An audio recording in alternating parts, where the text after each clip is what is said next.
Southern Sorcery, Sweet Tea Witch Mysteries, Book 4. Written by Amy Boyles.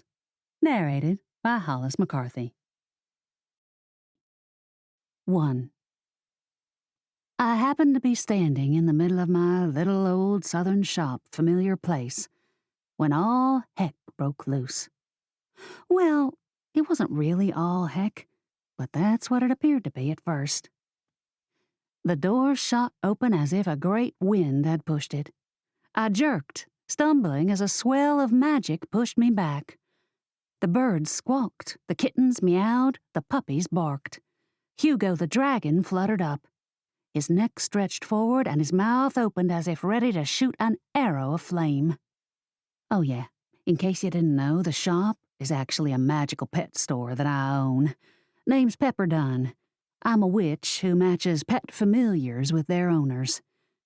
I'll admit I haven't been doing this witch thing for very long. I'm fairly new at it and still have tons to learn. But it doesn't take a genius to figure out that when your front door blows open like a tornado shoved it in, you'd better pay attention. Standing in the doorway was Rufus Mayes. In case the explosion of air didn't give it away, Rufus is a bad guy with a capital B. Like, really bad. From what I understand, he likes to play Dr. Frankenstein on folks. Once he tried to turn someone into a vampire, or he was playing vampire on someone. Yeah, that's it. Problem is, Rufus ain't no vampire, y'all. He's a witch with serious issues. 4 times he's attacked me, trying to take my powers or kill me or whatever. Each time, I've been saved. Anyway, Rufus wore his usual black leather from head to foot. Ebony eyeliner rimmed his eyes, and the smirk on his face told me he saw victory at hand. "What are you doing here?" I said, pushing to my feet. "You're not supposed to enter Magnolia Cove." "Well, here I am," he said, sauntering in, "and I don't see anyone stopping me." My heart thundered against my chest. This was bad. This was very bad. "What do you want?" I said. Rufus smiled. "Why, you, of course. This time, nothing's going to interfere." His gaze landed on the animals. He shot out his hand, and the creatures fell into a slumber. Even Hugo. The dragon drifted down to the floor, falling asleep. Last time Rufus showed up at Familiar Place, the birds attacked, sending him reeling from the store. Clearly that wasn't going to happen this time. He looked at me and smiled. "I'm not taking any chances." I fisted my hands. "And what makes you think nothing's going to stop you?" Rufus raised a hand. "Because you and I are leaving." I lunged. Rufus snapped his fingers. Familiar Place melted away, and I was plunged into darkness, alone, with Rufus. The inky dark only lasted for a few brief seconds. An orb of light flared in the corner of my eye. I felt a hand on my arm. I slapped it away and jerked back. Everything righted, and I found myself back in the store.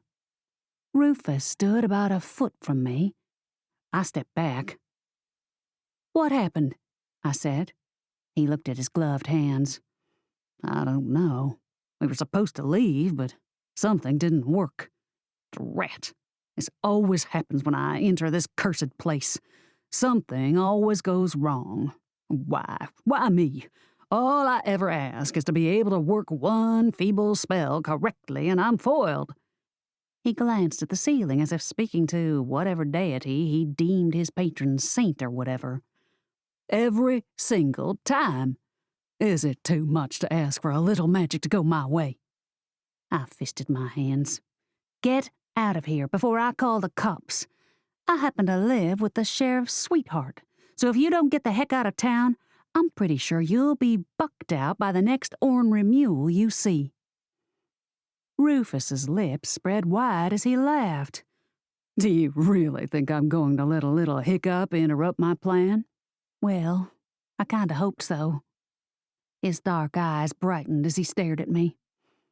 I might not be able to whisk you away from Magnolia Cove, but that doesn't mean I'm done with you. I grabbed the first thing I could find, a telephone book. Great! I could swat him to death.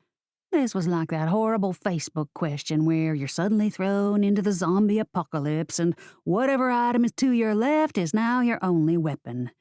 And mine was a telephone book. Wow. I wouldn't last 5 minutes against an army of zombies. But I might be able to last a bit longer against Rufus. I threw the phone book at him. Rufus pointed a finger at the cover, and the book shredded into confetti. My jaw dropped. He sauntered forward in his tight leather pants. Since I obviously can't take you with me, at least not now, there is still another way I can get to your power. What's that? Rufus lifted his index finger and circled it. My body froze. I felt like I had been lowered into a vat of concrete. This is not the way to get a lady's attention, I said. You must be a horrible person to date. He snickered. I don't date.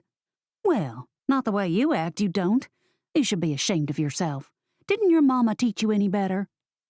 My mother taught me the ways of dark magic. Not much of a hugger, was she, huh? That thin, amused smile was still sewn on his face when he stepped within a few inches of me. In the past, my magic has worked based on fear. It usually bolts from me, uncontrolled. All I have to do is focus on a subject and throw it out. The problem was, I didn't feel afraid of Rufus. Maybe it was his candid smile, maybe it was the sparkle in his eyes, don't ask me. All I knew was the creeping fear that should have been residing in the pit of my stomach was nowhere to be found. Traitorous fear. I nearly shook my fist in anger at it. Can't do anything, can you? He said. That's none of your business. I tried to focus my magic on pitching him through a window because I wanted Rufus as far away from me as I could get him. But still, nothing happened. Rufus raised a finger and pressed it to my forehead. A zap of electricity wound over my crown and raced down my spine. My knees wobbled. Every nerve ending in my body tingled. My fingers pulsed and my toes numbed. What are you doing? Since I can't take you from here, and I certainly won't kidnap and hide you because Magnolia Cove is a small town, I've done the next best thing. What's that? I said. My tongue felt thick. My words were sluggish. The shop door opened. Rufus glanced over his shoulder as a customer entered. He whirled back to me, flashing a smile so devilish that Satan himself would appreciate it. Then he snapped his fingers and vanished. My knees shot to the floor as my aunt, Slicky, and Mint entered. The cats immediately started meowing, the dogs barked, and Hugo whimpered. Pepper, Licky called out. You in here? I raised a hand. My aunts flashed each other a look of fear and rushed to me. We just got back from a week away, Licky said. We wanted to check on our favorite niece, Mint added. Licky pressed my hair from my face. But what happened? Mint pulled me to standing. You look like you've seen a ghost. Worse, I croaked. Rufus was just here. I pressed a hand to my forehead. He did something to me, something magical, but I don't know what. My aunts exchanged another look. Licky's mouth thinned to a line. Then we'd better get you back to Mama's. By Mama, Licky meant Betty Crapel, my grandmother. Mint thrust her shoulder under my arm. Come on, let's take you home. Her eyes darkened.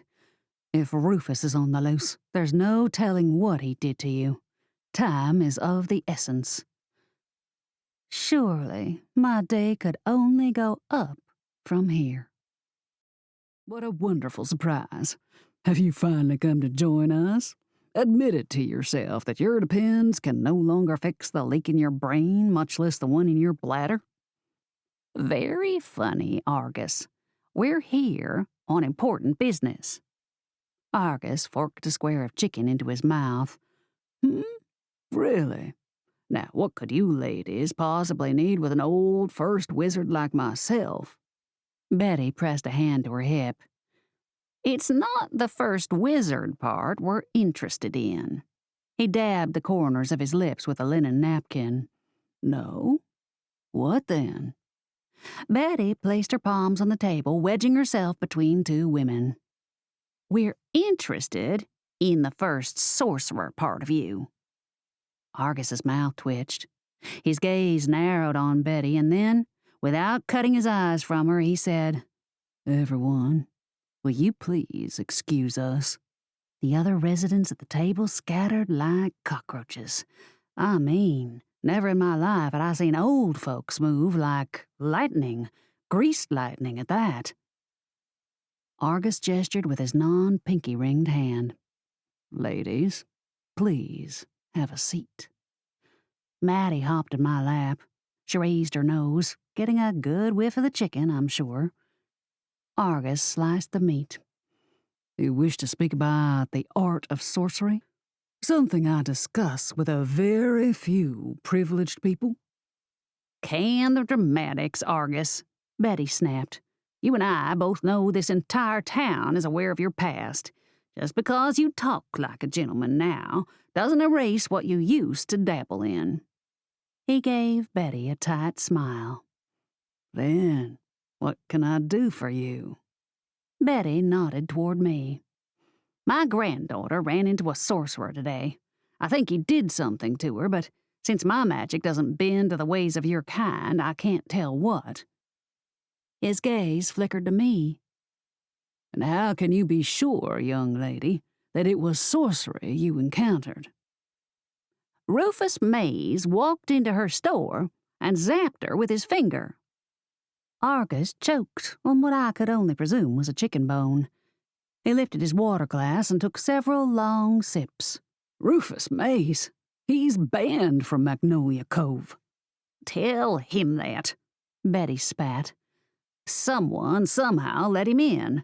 We've notified the police, but that doesn't change the fact that he touched my granddaughter, and I want to know what he did to her. So do I said.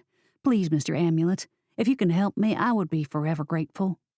Forever is a very short time to me, my dear, he said.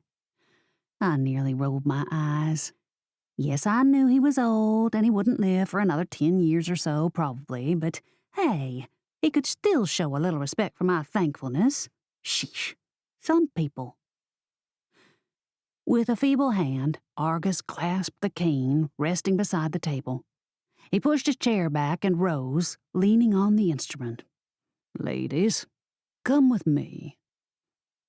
We followed Argus out a side door into the gardens. It was peaceful, with only the chirps of songbirds interrupting the silence. The werewolf War of '52 is how I got my bad leg. It's stayed with me ever since, he murmured as we passed a hibiscus with bright pink petals.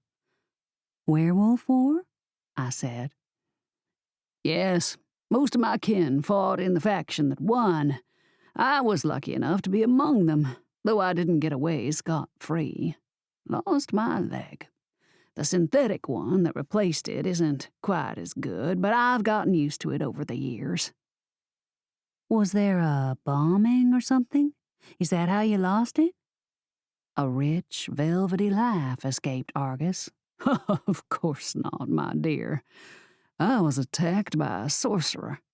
His spell killed my leg, though it spared my life. It was a small price to pay for a beating heart. I agree, Betty said. An arm or a leg is nothing compared to a life. Argus's eyes glinted with something, more amusement maybe. Though some might disagree, the government didn't. They thanked me for my service. we reached a shack behind a large elephant ear bush. Argus poked in his pockets until he found a key. He unlocked the door and gestured for us to step inside. The shack, as I had referred to it from the outside, was nothing like that on the inside. The bulbs buzzed with electricity when Argus snapped them on. Crystals of all colors were immediately illuminated. Red and yellow, azure and teal, lavender and onyx. The entire room was filled with them. Some sat on shelves, others were suspended from twine that dangled from the ceiling, while others were set in statues. A stone gargoyle stared at me with ruby crystal eyes. I shivered. Competing for space on the shelves next to the crystals were what I could only think of as talismans. These were shapes constructed of iron or steel, with feathers and rocks attached to them. They came in circles and triangles, pentagrams and squares.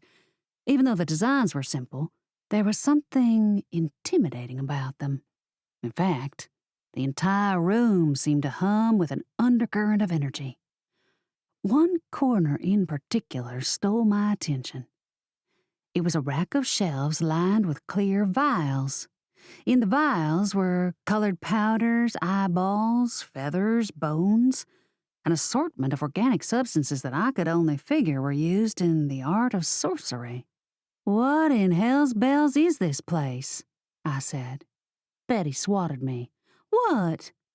"The cursing. No granddaughter of mine curses."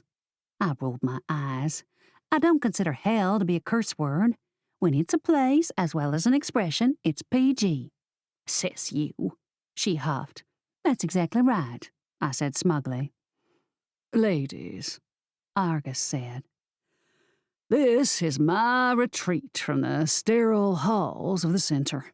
It's where I come to remember who I am." He ran his fingers down one of the feathers hanging from the ceiling. It was gigantic, as if it had fallen from a whale-sized bird. "What is that?" "A griffin tail feather." My jaw dropped. "A griffin?" Argus's lips twitched in amusement.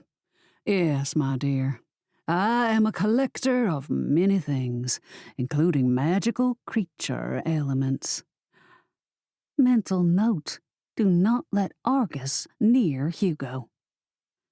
"I don't harm the creatures, of course. I only take something if they're willing to give. Otherwise, the magic wouldn't work. Not my magic, at least. There are others who trade in creatures. That's not me." Yes, I know all about people trading in creature parts. Just yesterday, I'd helped solve a case involving dragon bloodstones. In fact, I'd found myself on the wrong end of a gun. If it hadn't been for Axel Rain, my kind of boyfriend, I wouldn't have survived at all. Argus shook a finger at the feather. "That particular bird was instrumental in assisting with a spell I was working on. Unfortunately, she became wounded. She had a nest, and I brought food to the babies. To repay me, she offered a tail feather. I've never had a reason to use it." Argus gestured for me to stroke it. I slid my fingers down the orange and brown spots. It was silky and soft. Amazing. What can you do with it? "Oh, a variety of things. It can be a tonic that helps other magical creatures. It could potentially stop time, though I don't know for how long or if the world will be stable enough to actually handle such a thing." "Amazing," I said, mesmerized. Betty shuffled between us. "Yes, all this is wonderful, Argus, but we're here for a reason. Time might not have stopped, but it's certainly wasting away while whatever bug Rufus gave my granddaughter goes to work." "Yes, yes, Betty," Argus cooed. "I haven't forgotten why we're here. Your granddaughter clearly has an interest in my workroom. I was only explaining a few things to her. No harm, no foul." Argus caned his way over to a bench and sat. He motioned for me to join him. I did, feeling more like a patient in a doctor's office than a witch about to be inspected by a sorcerer. My talents may be a bit rusty, he apologized. Betty crossed her arms. The only thing rusty about you is the bit of red growing under the handle of that cane. Your talents are as good as they were a half-century ago, Argus. There's no reason to pretend they aren't. He chuckled softly. Aren't you confident? I am. I always will be. It's the crapple in me. Argus placed a soft, warm hand over mine. Close your eyes, my dear. Let me take a look and see what I can see. I closed my eyes, though I was tempted to peek. Argus placed a palm to my forehead and hummed something. Ah, yes. Ah. Tell me, when Rufus touched you, did you feel something? Yes. It felt like energy zipping over my head and down to my feet. But it didn't hurt, he said. No, it only felt strange. I see. He released his palm. You may open your eyes. Betty padded forward, throwing a shadow over me. Well, what is it? What did that scoundrel do to her? Argus grabbed his cane and cradled both hands over the silver handle. It appears as if Rufus has cast a bonding spell on your granddaughter. Betty's lips pursed so far they disappeared. After a moment of casting Argus with the stink eye, she said, What sort of bonding spell? Argus leaned away, resting his back on a row of shelves. From the looks of it, it appears as if whenever she uses her power, it won't work for her, but instead will fuel Rufus. I gasped. He said he wanted my magic. And that's how he plans to own it, Argus said, rising. Whenever you work your power, it will go to him, essentially rendering you powerless. So he'll own my magic? Argus nodded. That is correct. I shot Betty a concerned look. At that moment, I felt an ache bloom at my temples. That was bad. Very bad. Axel had explained to me that as a head witch, I had to blow off my power every once in a while. And a headache was always the first sign that I needed to work some magic. I brought my fingers to my lips, but resisted the urge to gnaw on them. If I don't own my power, and it goes back to Rufus when I use it, that means I won't be able to purge the excess, which means my magic could kill me. Argus swiped a finger beneath his bottom lip. I'm afraid, my dear, that you are correct. 3. What am I supposed to do? I said frantically. Part of me wanted to rein in my panic and play this cool, but that part of me didn't win. Betty studied Argus. Do you know a way to stop the spell? Argus riffled through his vials, blowing dust off a few and tapping the clear glass. Perhaps. It will take some time for me to work up the proper spell. It's a tricky job, reversing such complex magic. He chuckled. Rufus is nothing if not creative and imaginative. My hopes, though they didn't crash and burn, certainly petered out a bit. When do you think you'll have an answer for us? Oh, Argus said, eyeing the green, goopy contents of a particularly revolting-looking file. Return the day after tomorrow. That should give me plenty of time to decipher what I need to do. This may require dusting off a book or two. We'll return then, Betty said. This was one of those times when I wished Axel was here. Unfortunately, last time we'd spoken, he'd said that work would take him from town for a few days. Of course work would take him away when his soothing voice and smile would be two things guaranteed to lift my spirits.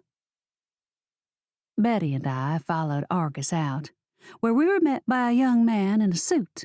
He was tall, with sandy hair that he swept out of his green eyes with a shake of his head. "Granddad, I've been looking all over for you." "My dear Samuel, when at first you don't succeed, try again." Argus turned to us. "Ladies, meet my grandson, Samuel Amulet. He visits me nearly every day and is more concerned with my well-being than is natural." Samuel punched his hands in his pockets. "My grandfather looks innocent enough, but he tends to stay in trouble around here. I like to check in, make sure he's walking the straight and narrow."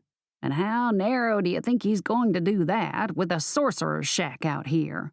Betty said gruffly. "There's enough magic buzzing in those four walls to blow the roof right off Magnolia Cove." Samuel eyed her questioningly. "The town doesn't have a roof." Betty fisted her hands on her hips. "Youngster, if I say this town has a roof, it has a roof." "I wouldn't argue with her if I were you," Argus said. "Betty Crapel practically runs this town." "As I said," Betty said proudly, "if it weren't for me, Magnolia Cove would implode." Maddie started off toward the main complex. I tugged Betty's jumpsuit. "I think we've disturbed Mr. Amulet enough. We have our answers." "Thank you," I said to him. "We'll be back day after tomorrow." "Yes," Argus said. Samuel waved. "I didn't catch your name." "Pepper Dunn." He took my hand the way a Southern gentleman is taught, by holding it as if he would raise my hand to his lips. But instead he only gave a slight wag. "Pleasure to meet you," he said. "How do you do?" I replied. Feeling his green eyes burn into me for a little too long, I pulled my hand away and turned toward Betty. A young blonde nurse exited the main center and greeted us. "Mr. Amulet, ready for your physical therapy?" "My dear," I heard Argus say as we slipped inside, "if you're the one massaging my leg, I'm ready for anything." With that, the three of us left the First Witch Center and headed to the car. "I know you're worried," Betty said as she fastened her seatbelt. "But Argus is the best sorcerer around." "What about Axel?" Betty's gaze slashed right and left. "Do you see your boyfriend nearby? Because last I checked, he was out of town. Plus, he's a wizard, not a sorcerer. He may know a thing or two, but when it comes to combating Rufus's skill level, we need wisdom, not beauty." Maddie curled up on Betty's lap. "Thank you. I know I'm beautiful." I laughed. Betty pulled her pipe from a pocket and slid it between her teeth. "You're not going to smoke in here, are you?" "I was thinking about it." "I'd prefer if you wait until we get home. Some scent won't come out of the fabric." "That's the least of your problems from the look of this old car. Besides, you're already risking old person smell just by having me in here." I cranked the engine. "I wasn't going to say that. No need." She took a long puff and exhaled. "I'll just pretend I'm smoking. Helps me think better." I steered us back toward downtown. "What are you thinking about?" "Obviously, the second most important issue that's occurred today." "Which is?" "How the heck did Rufus Mayes manage to get his butt back in Magnolia Cove?" "Right." I eased on the brake as we reached a stop sign.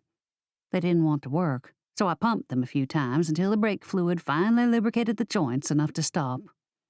Betty shot me a worried look. "Is this thing safe?" "You smoke a pipe which could give you cancer, and you're asking if my vehicle is safe?" "It's a valid question." Once the intersection was clear, I pressed the gas. "It's safe enough. The whole brake thing is a new problem. I'll see if Axel can check it out when he returns to town. But anyway, you were talking about how Rufus got in." The spell used to ban him was created by 3 people. Me, Barnaby Battle, who's the new mayor, and Sylvia Spirits, who owns the Witch Hat store. Witch Hat store? Yeah, it's a controversial item. Sylvia says the hats amplify your powers, make you a stronger witch. Well, does it work? Betty exhaled a pretend puff of smoke and then watched what would have been rings dissipate in the cabin. You've seriously got a problem, I said. I like my pipe. When you get to be my age, kid, it's the little things in life that bring happiness. I smirked. It's already the little things in life that bring me happiness. Anyway, so, what do you want to do? Visit Sylvia? Betty nodded. Take a left on Wishingwell Road. Her shop's at the corner of the next residential street. I stopped the Camry in front of a green cottage with white shutters. It was late summer, and encore azaleas bloomed bright pink on either side of the door. The wood shingle sign in front of the cottage read, "Charming Conical Caps." That's a mouthful, I said. Betty unclipped her seatbelt.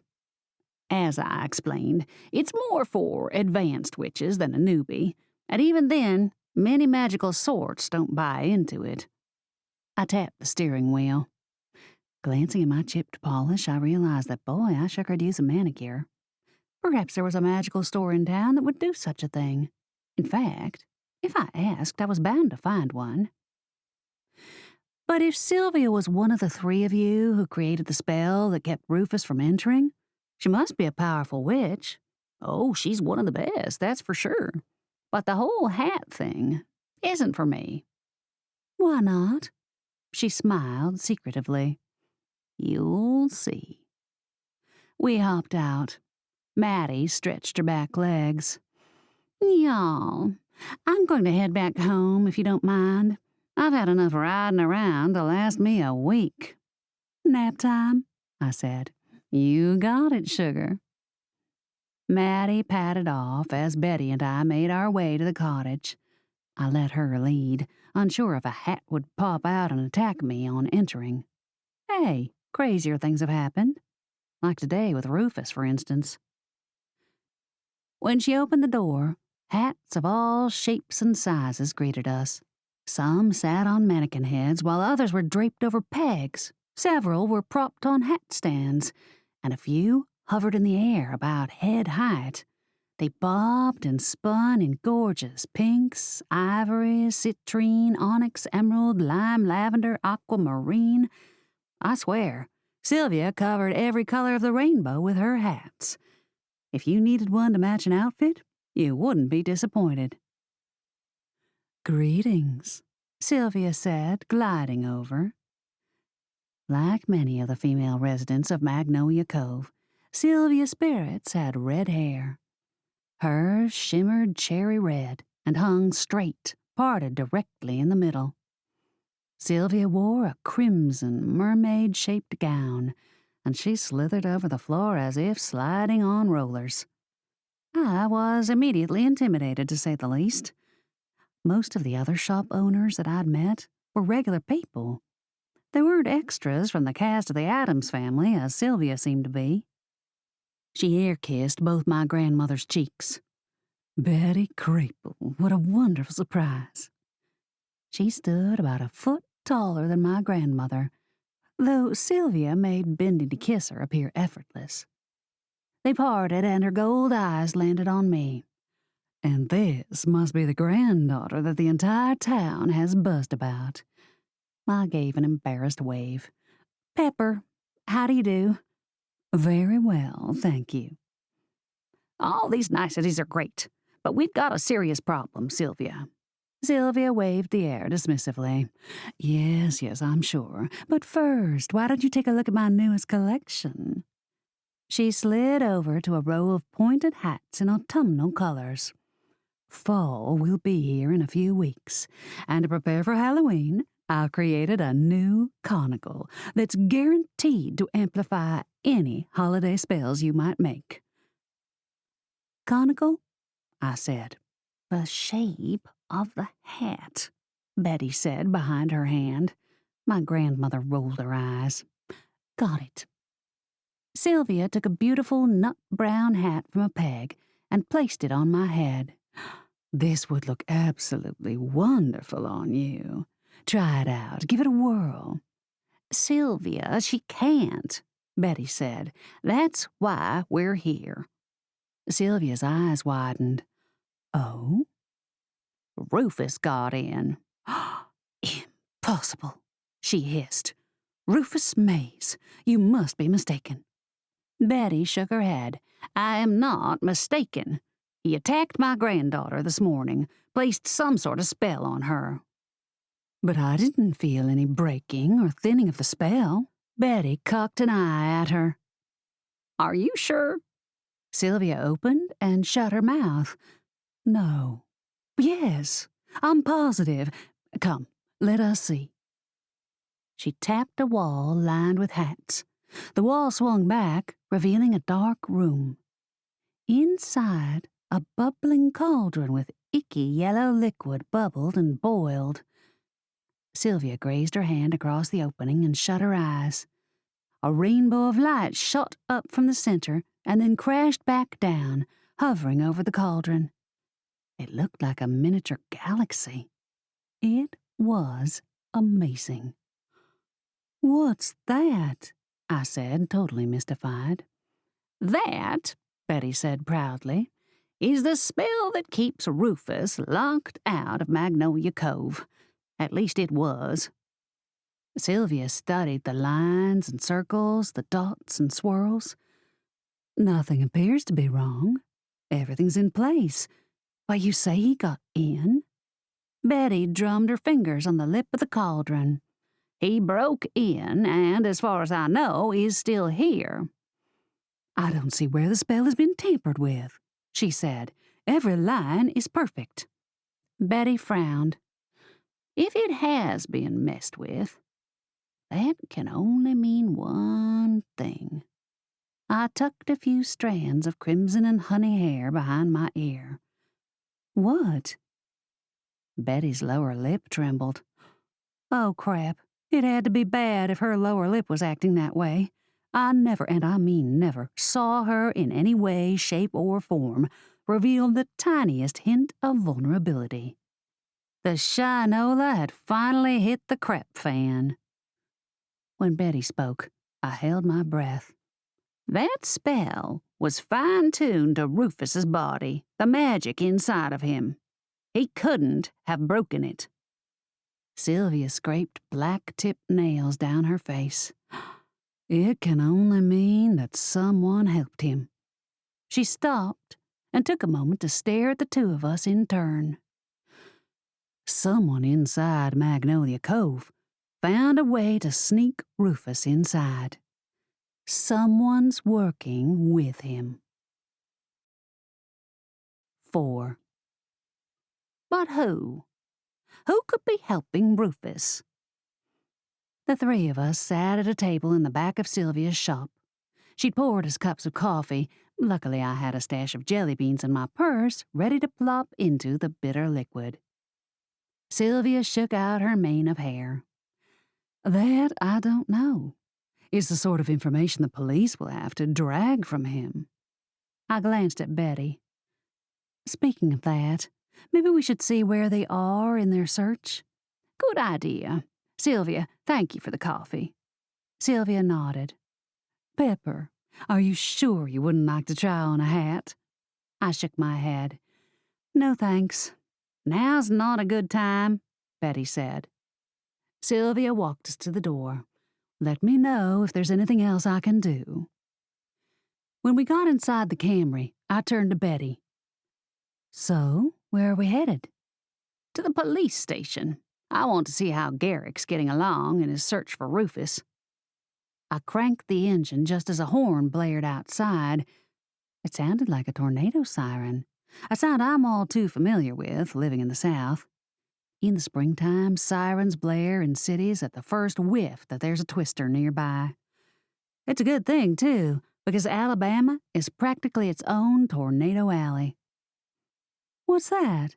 I said. Betty smirked proudly. Just listen. The siren died, and a voice boomed from behind it. Citizens of Magnolia Cove, you are currently under lockdown. Please leave your places of business and go to your homes. Close the doors and windows. Do this now. Garrick's voice, I said. Betty nodded. They're looking for Rufus. They haven't put the town on lockdown in years. They mean business. Come on, let's get home and see what's going on. Why don't they just tell everyone to stay where they are? Betty snorted. Tell a bunch of witches they can't go to their homes where they're safe and sound with their cauldrons and potions? That would never fly in this town. It took a few extra minutes to reach the house as folks spilled from their businesses, jumped on their cast iron skillets, and flew off. We had to wait as pedestrians crossed in front of us. A few cars piled up. Not many folks drove in Magnolia Cove, so the small traffic jam was a first to see. Anyway, when we reached the house, Mint and Licky were there, along with my cousins, Amelia and Cordelia. "Why are we on lockdown?" Amelia said. "Our mothers wanted to wait until y'all got here before they told us anything." Licky flicked her hair over one shoulder. "We just didn't want to rehash it 1,000 times." "There's only 2 of us," Amelia said, pointing to Cordelia. Mint crossed one leg over the other and bobbed it up and down. "We often have to spoon-feed the 2 of y'all every little bit of information." "I resent that," Cordelia said. She glanced at Betty. "What's going on?" "Rufus is in the town," I said. "He attacked me this morning. Well, not in a punch-and-knife sort of way, more of in a sneaky, I'm going to steal your powers manner." Amelia and Cordelia exchanged glances. "So, did he steal your powers?" "No, but apparently he cast some sort of spell so that when I work magic, he absorbs it. He did say he wanted to get my powers, after all." Cordelia nibbled her bottom lip. "And I guess he planned on getting them." Betty turned to my aunts. What happened at the station? "Well," Mint said, "that nice new sheriff we have, that Garrick, didn't want to listen to us at first." I frowned. "What do you mean?" Licky snapped, and a nail file appeared in her hand. She sawed at the edge of her fingers as she spoke. "Well, you know, with the whole cotton and cobwebs fiasco, I guess he thought we were a little, loopy." My aunts, caring as they may seem, are actually chaos witches. Pretty much wherever they go, chaos and destruction follow. In fact, I wasn't sure how keen I was on having them in the house at all. I wasn't in the mood for dealing with a caved-in roof. Not that they could help it. It was just the nature of their magic. "But he eventually listened," Cordelia said. Interested in what your boyfriend's doing? Betty snarled. Cordelia rolled her eyes and didn't respond. Mint pulled her hair over one shoulder. "He listened. Got his men looking." "Garrick knows about Rufus's history," I said. "Garrick was here when the council voted to allow Rufus inside for his mother's funeral, so it shouldn't have been too big a deal for him to get his men moving." "But we are talking about our mothers here," Amelia said. They shot her dirty looks. "No offense, but you don't exactly have the most respectable reputations around town." "I resent that," Licky said. "We're the ones who caught Mayor Peter Potion," Mint added. "If it weren't for us, that old guy might have killed Pepper," Licky said. That was true. Not long ago, my aunts had saved me from near death at the hands of the town mayor. Yes, you're heroes, Betty said. So, they've got us on lockdown, which means someone else must have spotted Rufus. I cracked the knuckles on my right hand. "Why do you say that?" "Because your aunts headed to the police station before we had a chance to speak to Argus." "Oh, we stopped for an ice cream first," Mint said. I rubbed the worry line wedging its way between my brows. Nice. Betty's right, Cordelia said. Someone else probably did see Rufus, which means they're closing in on him. Amelia brushed her hands as if ridding them of dirt. And then they'll just toss Rufus out and throw away the key. Wait, I said. They can't toss him out. Betty waddled over to the ever-burning fire in her hearth and tapped the empty cauldron with her finger. The bowl immediately filled with water. He cast a spell on Pepper. We need Rufus here. She shot Mint and Licky a dark look. You did tell Garrick about the spell, right? Mint grimaced at Licky.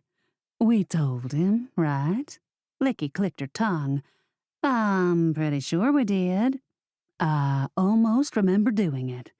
I'm nearly 100% positive that you mentioned something about the spell, Licky said with confidence. Oh, I thought you were the one who mentioned it, Mint said. No, it wasn't me. If either of us said anything, it was you. I thought I heard it come out of your mouth. I clenched my fists in frustration. Will one of you please just say if you told him? I didn't, Licky said meekly. Me neither, Mint said. I bit back the geyser of panic rushing up my throat. I held the fear roiling in my stomach at bay as I studied Betty. They didn't tell Garrick. What does that mean? Betty scratched her chin. It can only mean one thing. That as soon as Garrick catches Rufus, he'll send the sorcerer on his way. I took a deep, cleansing breath, hoping for the best outcome before I asked, But what does that mean for the spell? Betty pulled the silver curled wig covering her head and said, Why, it means we'll never be able to break it if they let him go. I grabbed my purse and rushed to the door. Come on, we've got a sheriff to catch. 5. As soon as we stepped outside, I saw several police officers on cast-iron skillets zoom overhead. Grab your skillet, Pepper, Betty said. We're going on a chase. I ran inside, grabbed my long-handled skillet that was meant for one thing and one thing only, riding high in the sky. I rushed back outside. Where's yours? I said as I hiked a leg over the handle. I'm riding with you. Oh, boy. Now, the only other being that had ridden with me was a cat I liked to refer to as Sweetie Deathwish, but whose real name had turned out to be Sprinkles. And Sprinkles had weighed a heck of a lot less than Betty Crapel, who was mostly head and boobs. I cocked a brow. How exactly is this supposed to work? I'll get on the back and hug your waist. It'll be easy, and don't worry about the extra weight. I'll cast a spell that makes me light as a feather. Oh? Can you cast one like that on me, except make me lose 10 pounds? She shuffled up behind and wrapped her arms around me. Doesn't work like that. Okay. 5 then? I'd settle for 5 pounds. No. How about you just get rid of the love handles on my sides? What love handles? Kid, you weigh what I weigh, and you've got love handles that keep on giving. I settled onto the tip of the cushioned skillet. I don't want those kinds of handles. Betty took up the very back of the seat. Neither do I. Hurry, or we'll lose them. Fly this thing. I focused on lifting off. Wait, what about using my magic and powering Rufus? Betty smacked her lips. Right. Move your head to the left. I'll fly this thing from behind. And so she did. And did she ever? Betty lifted the skillet and zoomed up into the sky, giving me a healthy mouthful of bugs along the way. I spat out something that I didn't want to analyze. Gross! You should have worn goggles, she shouted. I don't have any. Suddenly, a pair of goggles rested over my eyes. I need a mouth guard. No can do, Betty yelled. Goggles are all I can manage at the moment. Gotta focus on the trail. What trail? I don't see any police." Half a second later, a green line of smoke traced the sky in front of us. "Did you do that?" No, the Easter Bunny did. "I don't see an Easter bunny, only an old witch with a wig who likes to smoke a corncob pipe." Very funny. Yes, I did that. We're following their trail. We zipped over oaks and pines, magnolias and dogwoods as we flew across town. I glanced below. The houses melted away on our path to the cobweb forest. The trail of green smoke disappeared into the thick woods. "Hang on," Betty said. "We're going down." We punched through a hole among a copse of pines and settled on the ground, where we found 10 police officers, including Garrick, had surrounded Rufus Mayes. Rufus dragged his gaze from the police officers and studied Betty and I with his dark eyes. He smirked as if he'd just won the lottery. "Come to tell your dogs to go home?" he said, referring to the cops. I jumped from the skillet. Garrick flashed me and Betty a scathing look. "What in the world do y'all think you're doing here?" "You can't send him away," I said. "I can, and I will," Garrick said. "Men, take him to the barrier." "No," I shouted, jumping in front of the line of men. I didn't know where this barrier was, and I wasn't sure if it would affect me, but worse things could happen than receiving an electric jolt. I mean, hadn't they already? I was freaking tied to Rufus Mayes, a dude who had made no bones about the fact that if I didn't go with him on certain occasions, I would die. Actually, I was beginning to think that was a bluff. After all, he couldn't use my power if I was dead. Now could he? "Pepper, if you don't move out of the way right now, I'm going to arrest you," Garrick said. Betty nearly poked Garrick with her boobs. "And you'll have to arrest me too, officer. And boy, you'd hate to have me in jail. I'm pretty sure I'd need someone to dig the dirt out from under my toenails." Garrick rolled his eyes. I flared my arms wide. "Seriously, you can't send Rufus away. He cast a spell on me. A spell that connects my magic to his. Anytime I use my power, it gives him strength." Garrick narrowed his gaze. "A spell?" "I'm not lying. Trust me, I want him gone more than you know. I wouldn't be here otherwise." Garrick turned to Rufus. "Is that true?" Rufus opened his arms as if in surrender. "It's as the lady says. I've cast a joining spell on her. What she does fuels me." Garrick squinted at him. "Are you freely admitting you sneaked into Magnolia Cove illegally and then worked magic on a resident?" Rufus smiled. "It is true." "Then I have no choice but to arrest you." Rufus lifted his palms. "Arrest away." Garrick nodded to one of his men. "Rufus Mayes, you are under arrest for working magic on a resident of Magnolia Cove. Until such time as you are sentenced, you will be placed in jail. Do you understand?" Rufus smiled as an officer shackled a pair of glowing handcuffs to his wrists. "Oh, I understand, indeed." The officers dragged Rufus through the forest.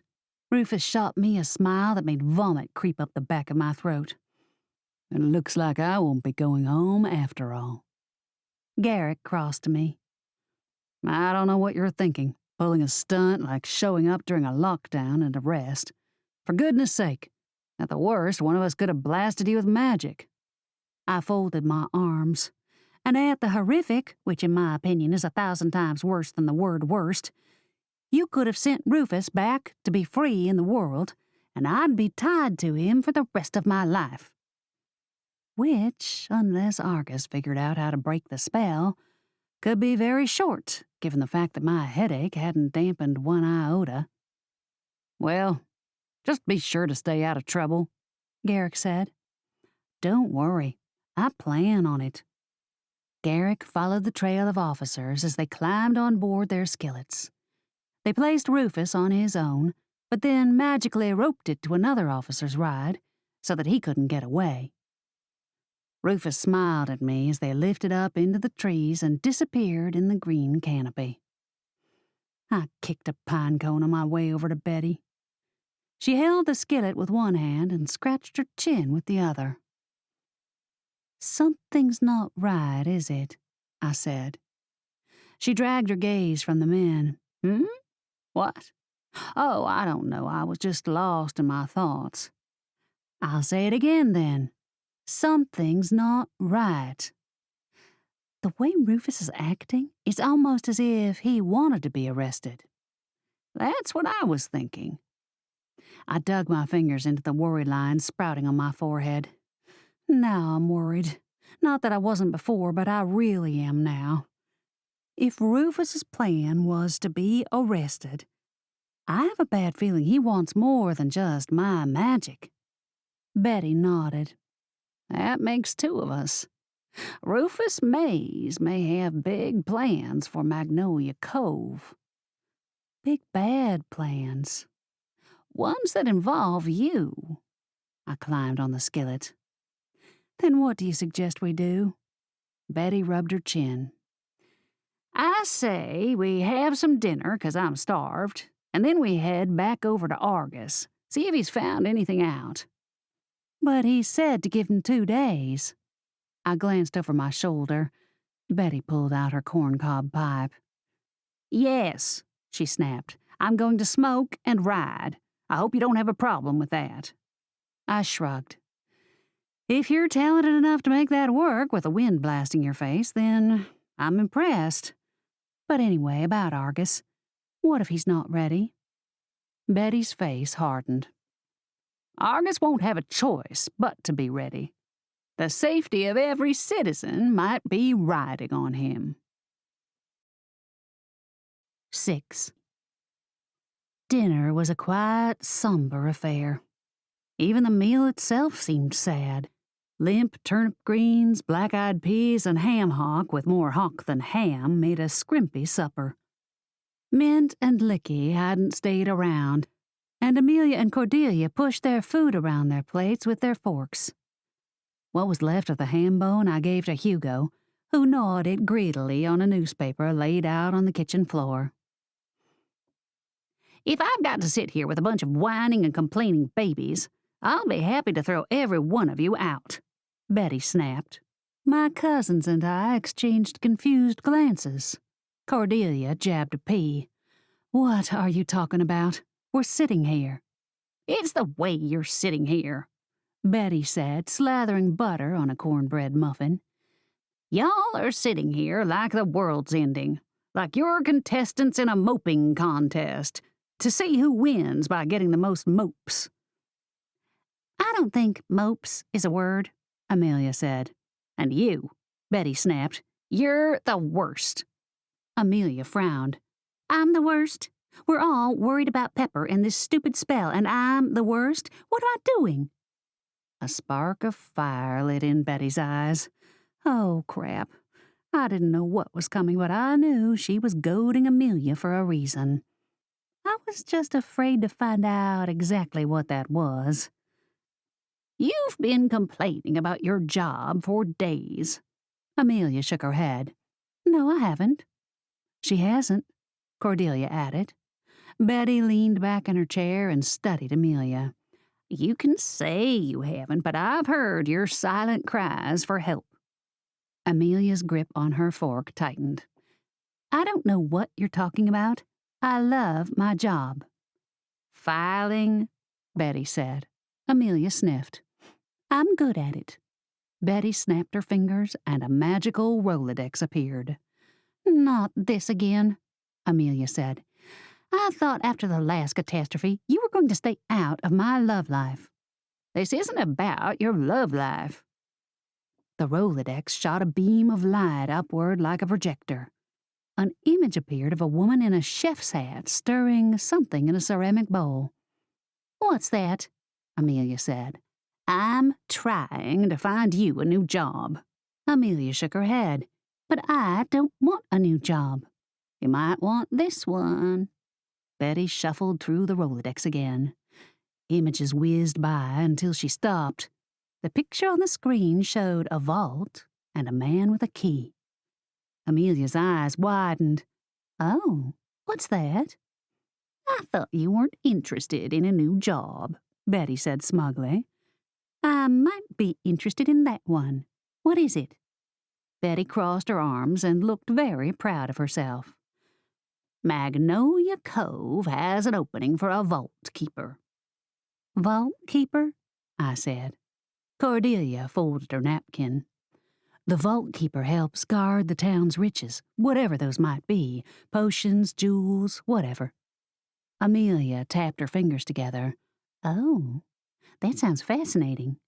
Would I get to see what's in the vault?" Betty nodded. "Probably." Cordelia yawned. "Sounds boring." "But I'd get to file things, wouldn't I?" Betty nodded. "I'm sure there would be all sorts of categorizing for you to do." A spark lit in Amelia's eyes. "And I could file the town's secrets." Betty pushed her chair back. "More or less. You'd know secrets, but of course you'd have to be discreet." "Oh, I'm discreet." "Think about it. I can get you an interview if you're interested." Betty nodded toward me. "You ready to track down an old man?" I cracked my knuckles. "I'm ready." Truthfully, I was a bundle of frayed nerves. I'd wanted to call Axel, let him know what was happening, but I didn't want to worry him. I figured by the time he got back, all of this would be over. I'd be free of the spell, and Rufus would be on his way back to whatever hole he crawled out of. I crossed my fingers that things would play out exactly like that. Was I asking for too much? I certainly hope not. Betty and I drove over to the First Witch Center. A nice lady greeted us when we entered. It was the same nurse from earlier in the day. She had short blonde hair cropped to the neck and a pink barrette clipping it on the side. She had full lips and an easy, friendly smile. "We're looking for Argus Amulet, Delilah," Betty said. Yes," she said. "Argus went outside after supper. Said he needed to work in his shop. I believe you'll find him there." Once she was out of earshot, I said, "You know her?" Betty sniffed. "It's a small town." I followed Betty along the path lined with elephant ears, hibiscus, and other plants that made me feel I was in the jungle more than I was at the First Witch Center. We reached the shack, and Betty knocked. No answer. "Maybe he went back into the center?" I said. She mumbled something about people keeping a closer eye on the residents and marched back inside. We found Delilah quickly. "He's not in there. Maybe he went back to his room?" Delilah smiled pleasantly and nodded like a bobblehead doll. "His room is 105, right down the hall." I followed Betty to his room. The door was open, with no sign of Argus. Betty frowned. "I don't like the looks of this. Let's go back to the shack." I tucked a strand of hair behind my ear. Frustration started building inside me, but I followed her without a word. She knocked again at the shack. I grabbed the knob. "For goodness sake, let's just go in." Moving like geriatric lightning, Betty threw her body across the door. "You can't enter a sorcerer's domain without their approval." "Well, we can't exactly wait forever for Argus to show up. What if he fell asleep? Betty, he's my only hope of getting rid of this spell." I grimaced. She studied me. "A headache getting bad?" I nodded. "I need to use my power to get rid of it, but I can't while Rufus is attached. We don't know what it will do. Feed him? Drain the lifeblood from me? I don't plan to find out, because behind that door may be a sleeping man, one who can solve this problem." I gently brushed her aside. "And if you're too afraid to go in, I'll take the wrath, whatever that may be." Betty poked a finger in my shoulder. "Even if that giant feather attacks you?" I hesitated, but deciding there was no other choice, I said, "Even if that giant feather attacks me." With that, I turned the knob and slowly pushed the door open. It was unlocked, and I was pretty sure that Argus wouldn't leave it unlocked unless he was inside. The lights were out and the room was dark, but I saw a shadow slumped on the bench.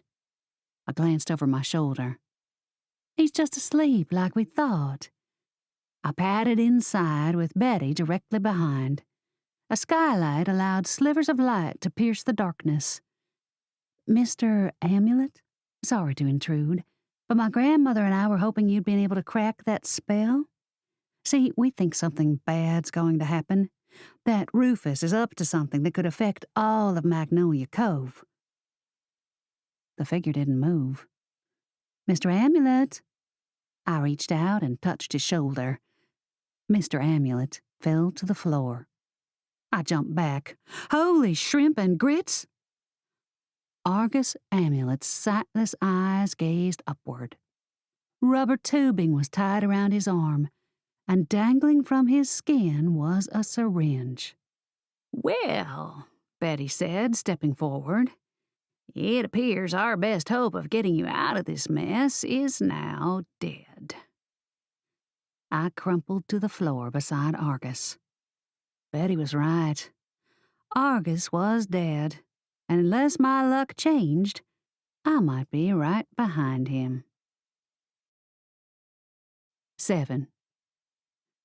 Looks like Argus injected himself with a healthy dose of deadly nightshade, Garrick said.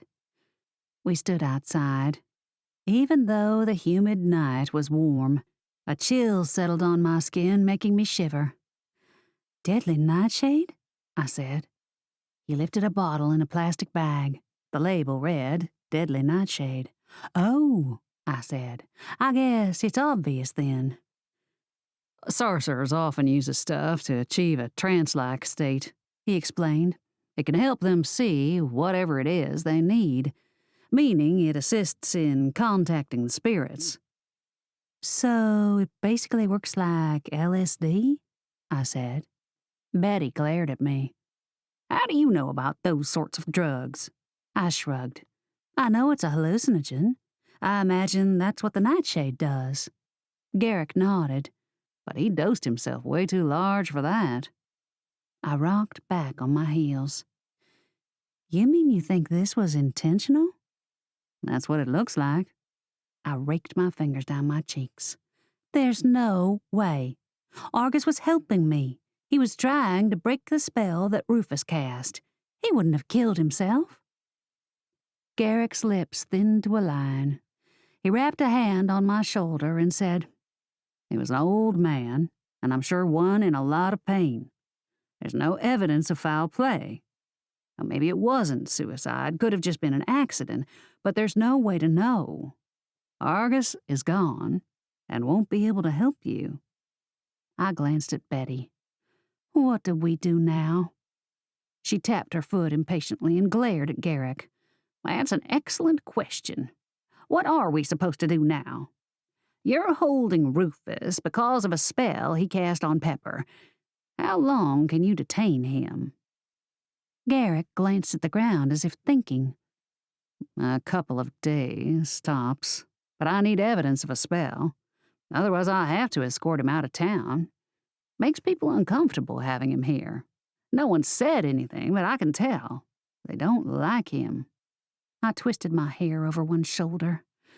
We need someone else who can help us. I might be able to assist. I glanced over my shoulder to see Samuel Amulet coming out of the shack. He shook hands with Garrick. Thank you for everything. It's horrible to see Granddad like that, but he did like his nightshade. Used it a lot to get him into the state he needed to help connect with the other side, or whatever. I'm sorry for your loss, Garrick said. He tipped his 10-gallon hat to us. Ladies, if I can be of any help, let me know. He left Betty and me alone with Samuel. What was my grandfather helping you with? He said. A sorcerer cast a joining spell on me. I need it broken. Samuel grimaced. Boy, that is a hard one. That's a real pickle, I'll tell you what. I shot Betty a concerned look. pickle? I hadn't met many sorcerers, but they seemed more mature than to use the word pickle in the context of me being permanently chained to Rufus for the rest of my life. Follow me, he said. Samuel led us into Argus's shack. The body had been removed, but having found Argus dead in there, I had the creeps just standing in the room. Samuel started sifting through the shelves. There's a labradorite stone here somewhere. That rock holds tons of magic, lots of power. Betty poked me in the ribs. It's well known in town. The stone? I said. Oh, yes, she said, nodding. One time, and I have to give credit where credit is due, Argus used that labradorite to stop a giant turtle from eating all the vegetation down at the potion ponds. I cocked a disbelieving brow. A giant turtle? I mean, how big could a turtle get? Oh, yes, she said. That sucker weighed a good 2 tons. A nasty witch out of Hickory Hollow sent it up because she said Melboline Mayes had cursed her petunias so they wouldn't bloom. So she conjured up a giant turtle and sent it to devour the entire town of Magnolia Cove? She patted me proudly on the shoulder. Granddaughters of mine are pure geniuses. Yes, that's exactly what happened. I rolled my eyes. Okay, anyway, what can this orb do? Samuel stopped digging through the shelves. It holds power from deceased sorcerers. It can help. One of the most powerful magical objects around. Been in our family for years. He stopped searching and stood glaring at the shelves, a deep frown embedded on his face. But right now, it doesn't appear to be here. Don't know where it is, huh? Your granddad didn't trust you with it? Betty said. He did trust me, Samuel said. I am an amulet. I have just as much magic as my grandfather ever did. But you don't know where the orb is, she said. His jaw clenched. I will find it. And when I do, I will come to your home and destroy whatever magic this 2-bit sorcerer has done to you. Don't worry. I'm every bit as capable as my grandfather ever was, more so. Too bad you can't just use some magic and figure out where the labradorite is, Betty said. I will find it, he shouted. I cringed and tugged Betty toward the door. Let us know when you do. In the meantime, we'll be around. You won't have any problems finding me. Betty and I left. His grandfather didn't trust him with the labradorite, did he? I said to her. Nope, she replied. And if we want to get you out of this mess, we'd better start looking somewhere else. Otherwise, you'll be connected to Rufus for the rest of your life. I rubbed the ache in my temples. However long that would be. We got home and I went straight to my room. Hugo was nestled in his cage. I let him out and played with the dragon for a few minutes. Maddie lay curled up in the window seat. That sorcerer figure out how to cure you? She said. He's dead. Committed suicide with deadly nightshade. What? I shrugged. Either that or it was an accidental overdose. Maddie blinked at me and stretched. I don't believe that for 1 minute. I have a hard time with it too, but that's what all the evidence points to. Don't you find it suspicious that Rufus shows up, and then the one man you need to help you against Rufus winds up dead? I stopped in mid-tug of pulling my pajama pants up one leg. What are you saying? I'm saying, sugar, that I think the whole thing smells worse than rotten fish in a barrel. Is that a thing? No, but it would be to a cat. We love fish. I laughed, but I thought about what she had said. I gnawed the inside of my cheek for a moment. You think Rufus is responsible for Argus's death? Maddie stretched. Don't you think Rufus would know who the one person was that he would seek out to help you? Rufus is from here, after all, and he's a powerful sorcerer. I considered that. The police had found Rufus this afternoon. There was no telling how long Argus had been dead, but the nurse at the center seemed to act as if she'd seen him recently, which wouldn't work because Rufus had been caught much earlier. I don't know. I'm not sure it adds up. They caught Rufus hours ago. Argus was found recently. Maddie sat on her haunches. A sorcerer like Rufus can do all sorts of things. I don't think his involvement can be written off so quick. Sugar Bear, don't you think Rufus wouldn't want anyone to suspect him? He could have done something to the nightshade. Perhaps he made it more poisonous, knowing that Argus would use it. I rubbed my chin. That sounds feasible. So I guess I let Garrick Young know about all this in the morning? Maddie yawned. Girl, if you want any kind of truth, I suggest you go talk to Rufus yourself. I nearly fell over. What? Talk to him? About what? And do you really think Rufus is going to admit anything to me? It's not as if he's going to say, well, of course I poisoned the old man. I didn't want anyone to help you. He's not going to do that. Maddie winked at me. He might. This cat had more than a simple conversation up her sleeve. What are you talking about? I'm talking about the fact that you go in there and play to Rufus. Let him think he's in control, and he might slip up. That fool may tell you exactly what he's planning, what he wants, and he might just break the spell. I mean, you ever even had one conversation with him? I shook my head. No, and I don't want a conversation with him. I don't want to talk to him. Maddie, he's tried to kill me. You saved me from him back in Nashville. Why would I put myself at risk and go talk to him? 'Cause you might be able to discover a secret about the spell he cast on you. That's one thing. What's the other thing? I don't know. I haven't figured that out yet. Heck, I'm only a cat. I can't do everything. I lay back on the bed. I wish Axel was here. He would know what to do. I heard Maddie thump to the floor and pad over to the bed. She jumped up, landing softly. I'm sorry about Axel. Have you called him? I shook my head. No, I don't want him to worry. Listen, instead of being all mopey, why don't you get dressed? I'll go with you to the police station. I'll distract whoever's on duty, give you time to talk to Rufus. What do you think? I dug the heels of my hands in my eyes. What did I think about that? Worst case scenario, nothing would happen. Best case was that I would find out some nugget of information that could help.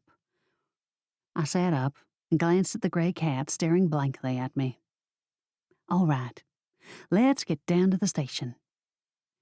Not wanting to be caught by Betty sneaking out of the house, I decided stealth was the way to go. So I grabbed my skillet from a corner in the room, threw open my bedroom window, and crawled up onto the roof. I hacked a leg over the handle, and Maddie jumped onto the pole, balancing as only a cat could. We flew through the quiet night, and I landed softly outside the station. Maddie jumped off. You wait here. I leaned the skillet into a knot of bushes. What are you going to do?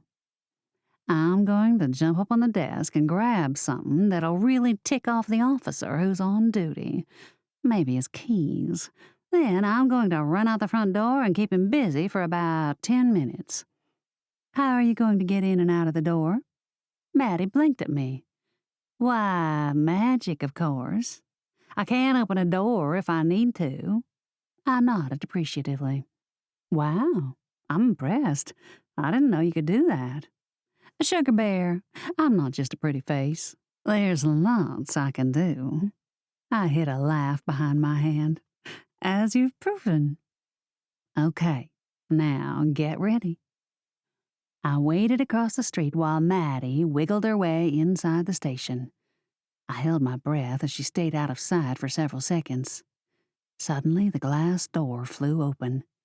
Out ran Maddie, keys dangling from her mouth. An officer rushed out behind her. Get back here, he yelled as he ran down the street. This was it, my big opportunity to talk to Rufus. I exhaled a deep, cleansing breath, clenched my fists, and crossed the road, ready to face my enemy. 8. I didn't have a watch to keep up with the 10 minutes Maddie had promised me, and I also didn't know what to expect from Rufus. The one thing I can say for sure is that I walked in and found Rufus standing alone in the cell with his arms outstretched and fingers wrapped tightly around the bars. He smiled when he laid eyes on me. Nice distraction. I shrugged. I needed to look strong, not like the wiggly wimp I felt inside. Wait, why the heck did I feel like a wimp? That isn't how I was supposed to feel. There was supposed to be an undercurrent of anger residing beneath my anxiety and fear. I tested out my gut, probing around. Yes, in the midst of my trepidation, a smidgen of fear resided. Y'all, I needed that fear to face down the man who currently smiled at me as if he ran the world. I had to yank every bit of confidence and anger I had from the depths of my core and use them just to look him in the eyes. I sauntered in, thrusting my shoulders back and raising my chin as if, come heck or high water, I would win at this little game of cat and cat. I refused to be a mouse. You like the distraction? All my idea. But any advantage I could use, I would. His dark eyes danced with amusement. Clever. I stopped in front of the cell. Rufus's gaze dragged from my feet to my crown. To what great pleasure do I owe your clandestine visit? Quit it with the big words. Just talk to me like a regular person. He released the bars and rose to full height. Fair enough. The amusement in his face extinguished. What do you want? Whatever it is you hope to achieve by tying me to you, it won't work. Oh? Isn't it already? No. There's someone working on breaking the spell. By tomorrow, your link to me will be severed, and you'll be on your way back to whatever hole you crawled out of. He quirked a brow. Can you be so certain? I crossed my arms. Yes, I can be so certain. He smirked. Really? Because as I see it, the first person you would have run to would have been Argus Amulet. He clicked his tongue. And what a shame, but I hear he's dead. Quite dead. In fact, so dead that I don't think anyone will be able to bring him back. Not even you. He chuckled. It was a deep, rich, velvety sound that sent a wave of shivers racing down my spine. So, you've heard the rumors about me. Rumors? From what I hear, they're fact. Fact can be misconstrued. Playing vampire on someone can be misconstrued. Not sure how that works. He turned away and glanced around his cell. You think this is it for me? You think what I do for my own selfish needs? Seems like it. Pepper Dunn, what I do isn't for me. It's for the rest of the world. I am a pioneer. You're not wearing a hat and riding a wagon. Those were pioneers. This isn't the Wild West, and you're not a cowboy. So no, I'm pretty sure the last thing you are is a pioneer. Not that sort of pioneer. He sneered. What I do is for witches and wizards everywhere. So, you're misunderstood, is that it?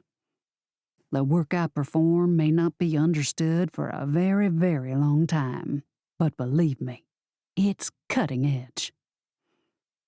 There was something about his dark eyes, how they speared me. A flame of intensity and even sensuality wafted off Rufus. Probably it was only the connection between us and not something more.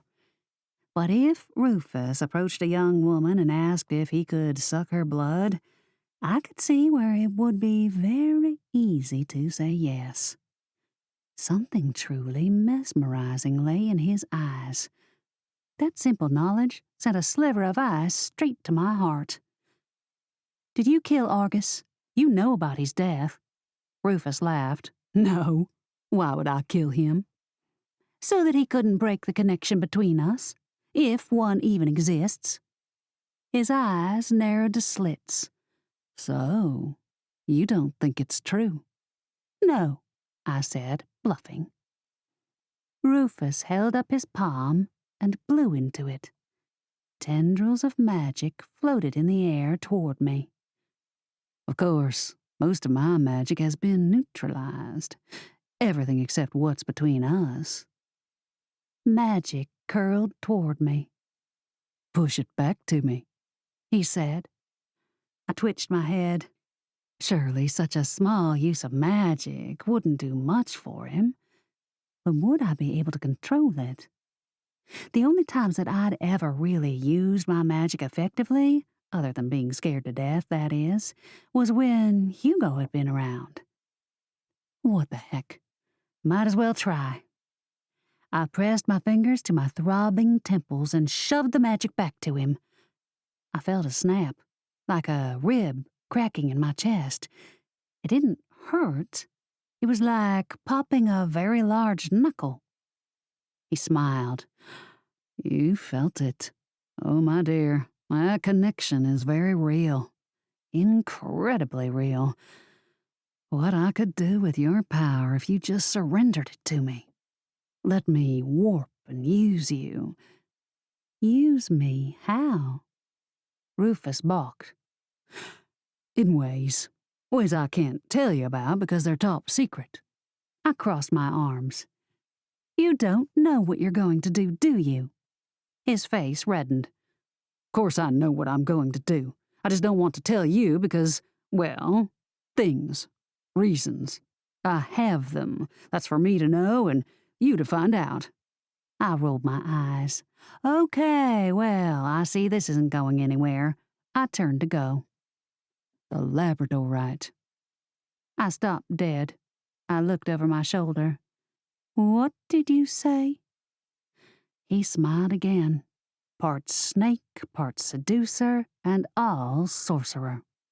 I said, the Labradorite. I frowned. What about it? It's gone missing, hasn't it? I lifted one shoulder in a half shrug. I'm not sure. He smiled wickedly. Of course it has. Otherwise you'd already be free of me. Or would at least be part way there. So that's the key? Is it? I slapped a hand to my thigh. Listen, I am getting real sick and tired of you answering a question with a question. I know you're up to something. I don't know what, but I know you're in here for a reason. You wanted to be caught. I can't prove it, but I feel it in here, I said, pointing to my chest. In your shirt? No. How can you be so dense? In my heart. I feel it in my heart that you conned someone into letting you into Magnolia Cove. Then you spelled me and probably killed Argus and made it look like a suicide. Now that, he said sharply, I didn't do. A real sorcerer always takes credit for what he's done, and that wasn't me. Find another murderer if that's what you're looking for. Otherwise, I'll be here, waiting for you to simply surrender to the bond between us. I threaded my fingers through my hair. Because once I surrender, what? He shivered, as if the thought was the most pleasurable idea ever. Once that happens, your power will be mine. And then the only thing that will limit my abilities is my own imagination. Or your own sanity. That too. A confused look flashed over his face. Wait, I don't think that came out right.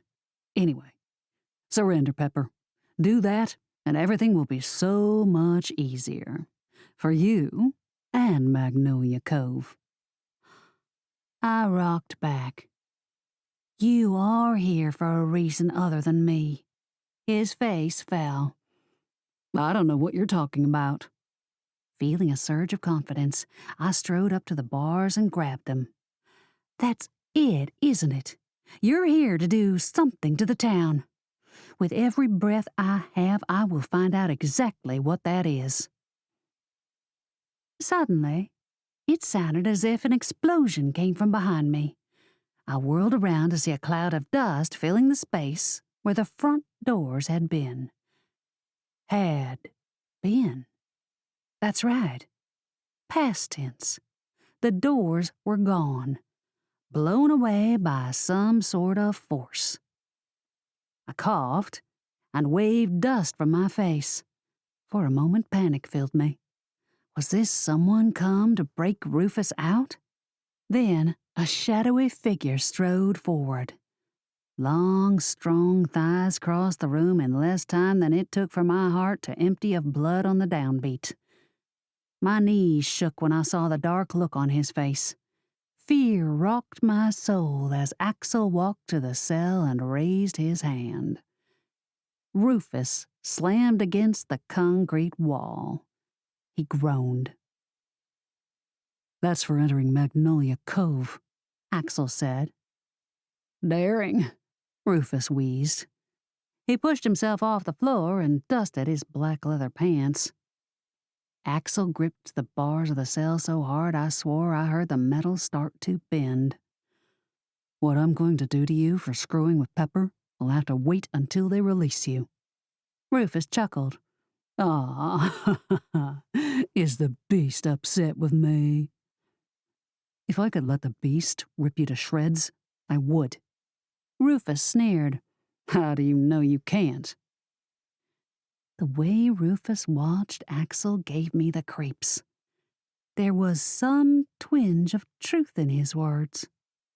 After all, it had only been a couple of days ago that Axel had fought his twin brother, Adam. During the fight, both men had started shifting into their werewolf forms. Before that, I had believed Axel only changed during the full moon, one night a month. Afterward, Axel couldn't explain why or how the shift had started. Luckily, it hadn't been completed. Axel snickered, turning away from Rufus. For the first time, his gaze met mine. He strode over to me, heat blazing in his blue eyes. Axel cupped his hand under my head and pulled me to him for a deep kiss. The motion startled me, but only for like half a second.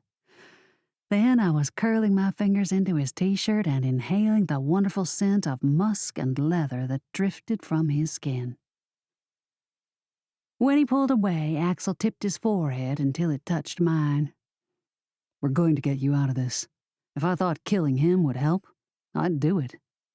I laughed nervously. I didn't know if he was kidding, but I didn't feel his words were far from the truth. It's good to see you, too, I said huskily. He grazed his calloused fingers across my cheeks. I came as soon as I heard. He kissed my forehead and threaded his fingers through mine. We'll find a way out of this. Think you've got the chops to break what I created? Rufus said. Axel's face twisted into a dark expression. It wouldn't be the first time. You don't own the rights to magic, Rufus. And there are much better and more educated sorcerers in the world than you. I happen to be one of them.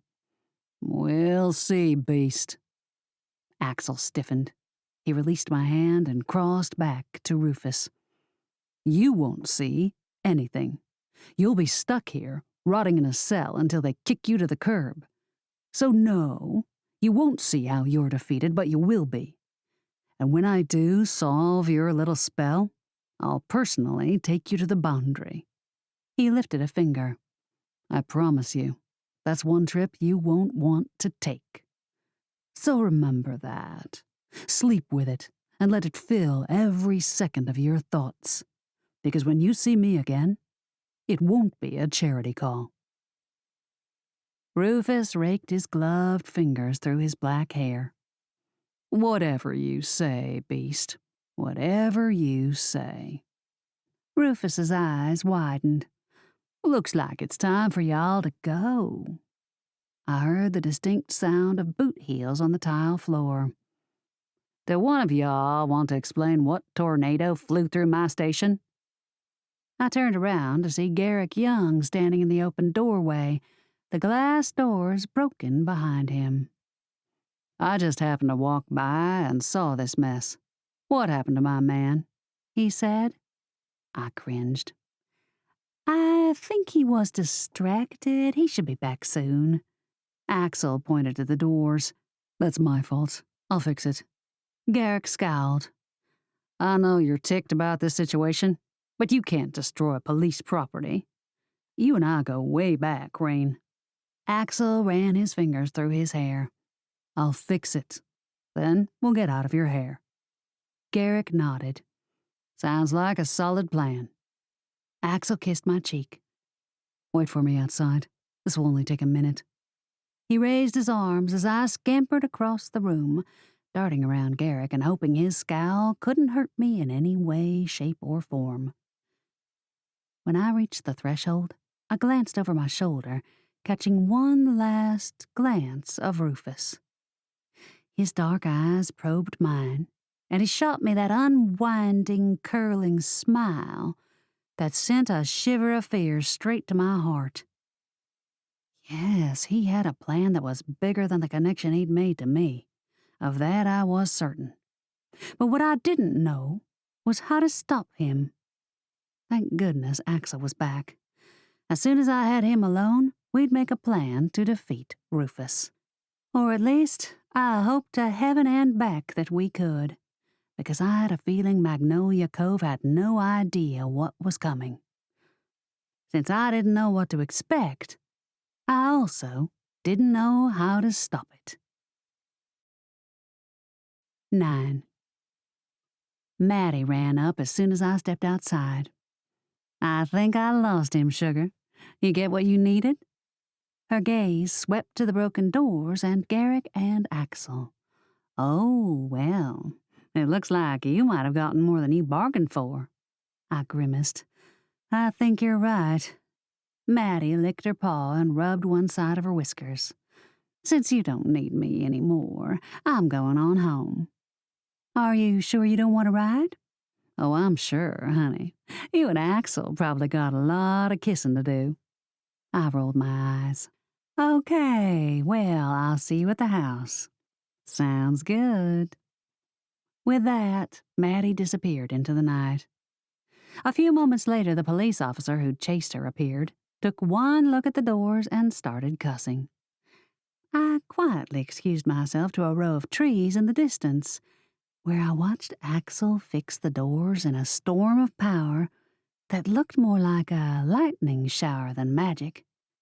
It was pretty cool, y'all. He marched outside with a purpose and intention I'd never seen in him before. I have to say, it was incredibly sexy and stirred my hormones in a way that I knew to be dangerous. Best to stay far, far away. After all, if Betty could sense when we kissed, who knew what else she could sense? Something I didn't want to find out, thank you very much. Axel wrapped a hand around my neck and gently kneaded his fingers into the rope of muscles. "Are you okay?" "I'm fine. But Axel, I have a feeling that whatever Rufus wants isn't going to stop at me. There's something strange about everything. I mean, the police didn't have too hard a time tracking him down and nabbing him." He cocked his head. "It could just be stupid. To spell you the way he did suggests it." I poked his chest. It's not that. There's more to this than just me. Axel took my hands and stopped, studying me. The bloom of intensity in his eyes made my lower lip tremble. I don't care about the part that isn't you. I care about you. As soon as Garrick called to tell me what was going on, I returned. I'll do whatever I can to break this spell. First things first, we need to speak with Argus Amulet. I shook my head. Don't you know? He's dead. His eyes flared. Dead? Tonight. Shot himself up with a lethal dose of deadly nightshade. Not Argus. Yes, he did. Killed himself. Axel exhaled a deep breath. I've known Argus a long time. Consulted with him on several cases. He knows how to dose that stuff. He wouldn't have committed suicide. I confronted Rufus about it because, let's face it, he's the most likely to have killed Argus. But he didn't know anything. Not that he would tell me the truth, but I thought at least he might reveal a nugget of information. Axel released my hands and raked his fingers through his shoulder-length dark hair. I'm still digesting what you told me about Argus. No way he killed himself. No way. He glanced at me. And it was Nightshade? Garrick has the vial. Okay, there are a lot of cogs going in this thing. Do we know how Rufus was able to enter Magnolia Cove? I shook my head. No. He clicked his tongue. So even if we kick him back out, he could still re-enter. We need to know that won't happen. Next, I need to work on getting you separated from Rufus. I rubbed my temples. Could you make that sooner rather than later? Concern slashed across his face. Why? He then glanced at the starry heavens as if asking for a bone. The headaches? I've had one all day. Let's get that solved then. He took my hand again. Come on. Where are we going? I said.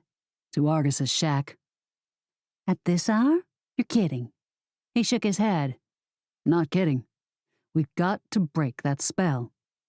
But it's probably locked. Axel smiled. It was the first time I'd seen him do that since he'd blown the doors off the police station. I know where he keeps the key. We reached the first witch center a few minutes later. Axel had driven his truck, and I hopped in after I stored the skillet in the bed. Are we going to get in trouble for sneaking around the center at night? Axel drove with one hand on the wheel. He tipped his face toward me. I don't care if we get in trouble. We're investigating a potential murder of a good friend of mine. I nodded, sinking back into the bucket seat. A wave of sadness filled me. I'm sorry. I didn't know you were close to him.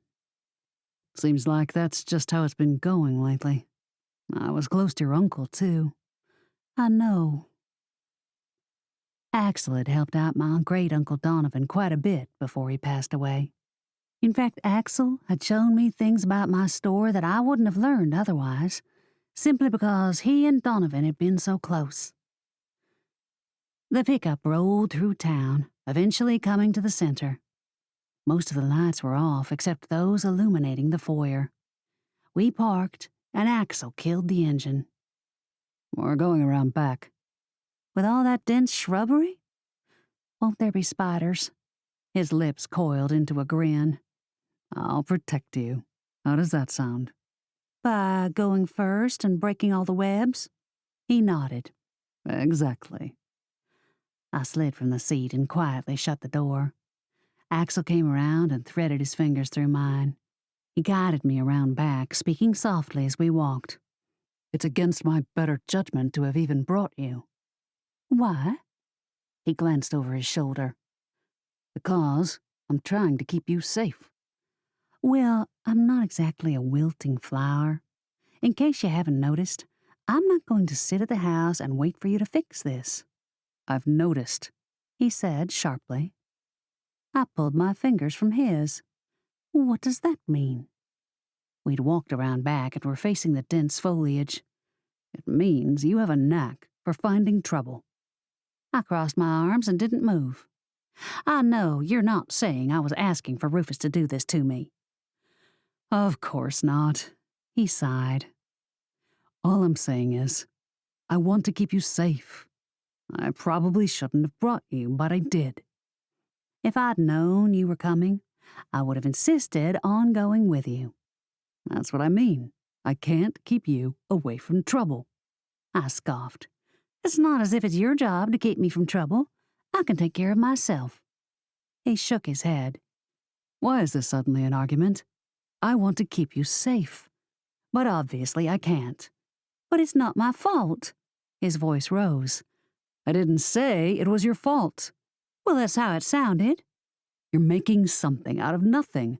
"No, I'm not." He rubbed his forehead. "Listen, would you stop arguing and just come with me so that I can figure out how to break the spell?" "And do what? Save a damsel in distress?" His lips curved. Axel took a solid step toward me until only a slip of air passed between us. "Is it so wrong to want to save you?" His fingers brushed a strand of hair from my cheek. My nose twitched. I bent my ankle, letting my foot roll over in nervousness. "No. You can save me any time you want." "That's what I was hoping for." He took my hand. "Come on, and stop back-talking. We got work to do." As much as I didn't want to, I couldn't help but chuckle at his comment. "If you didn't push me to it, I wouldn't back-talk." Axel shot me a dirty look over his shoulder. I blinked innocently at him. We reached a part of the garden that the lights from the building couldn't penetrate. Axel seemed to know his way by heart, or possibly it was scent from the werewolf part of him that led him effortlessly to the front door of Argus's shack. A ceramic frog sat to one side. Axel gently tugged off the head and retrieved a key from the porcelain belly. He slid the key into the lock, and a moment later, the door swung wide. I followed him in, and he quietly shut the door behind us. Axel opened his palm, and faint light glowed in the center. My eyes flared. "Some trick." He wiggled his eyebrows. "I'm full of surprises." "So I see." "This way we won't draw attention to ourselves by flipping on the light." He walked silently around the room. His lean form stirred something deep inside me. Axel and I had experienced a few ups and downs in the short span of time that we'd been involved. In fact, that sucker had broken up with me a few days ago, for my own protection, it had turned out. It had been a rough couple of days without him. Watching him now, I understood part of that. The guy was hot, and the chemistry between us, sizzling. But it was more than that. I kinda got Axel, and Axel kinda got me. It was cool. A lot of mutual respect ran between us. But even still, we were moving slowly through this. The last thing I wanted was to rush into a relationship that neither of us was ready for. But watching him now, I can tell you that I was just about ready for anything when it came to Axel. Better not tell him that. He moved to a collection of stones and started picking them up one by one. "No labradorite." I cocked my head. "Samuel, Argus's nephew, mentioned something about that too. Said he needed the labradorite for the spell." I leaned on one hip. "And you know what? Rufus said something about it too." Axel swung around and faced me. "What did he say?" "He guessed that it had gone missing. How he knew, I have no idea. But once again, it makes the whole thing look like Rufus had a hand in Argus's death." Axel swept the light over a wall. "It's a very precious stone, and happens to be what I need to help you. Now, whether or not Argus was going to use it, I don't know, but it probably would have been in his arsenal." Samuel seemed pretty ticked it was gone. I can understand that. Why? Axel dusted off a container and looked inside. Because Argus didn't have any faith in his grandson's abilities as a sorcerer, and Samuel knew it. Always irritated him. There's nothing worse than the one person you respect thinking that you'll never live up to their standards. I twisted a strand of hair absent-mindedly. Yeah, I can see that. But I didn't get that sense from Argus. He was very polite, at least most of the time. It's not something he would have told a stranger. Are you looking for something other than the Labradorite? Ah, Axel said. Here it is. I walked over and glanced at his hand. In it lay a small, twisted lump of feathers. What's that? It's something that can help with what Rufus has done to you. At the very least, it may be able to ease the pain of your headache. He grabbed a thick black tome with a cracked binding. And I definitely need this. And that is? An arcane spell book. Lots of secrets in here.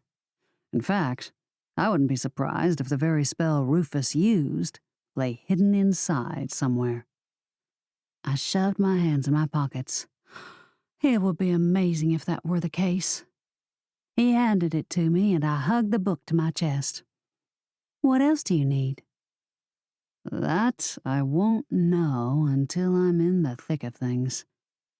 And I'm hoping I don't need the Labradorite, because that could be a problem. Unfortunately, something told me that he might need it, which would mean we were possibly up Crap Creek without any sort of paddle. And one last stop. Axel opened a cabinet with glass doors. He pushed aside vials that tinkled and clanked as he worked. This is where Argus kept his nightshade, among other potions and elixirs he might need. Oh? Why are you looking in there? Axel pulled out a vial. This is why. He presented a bottle with the word nightshade.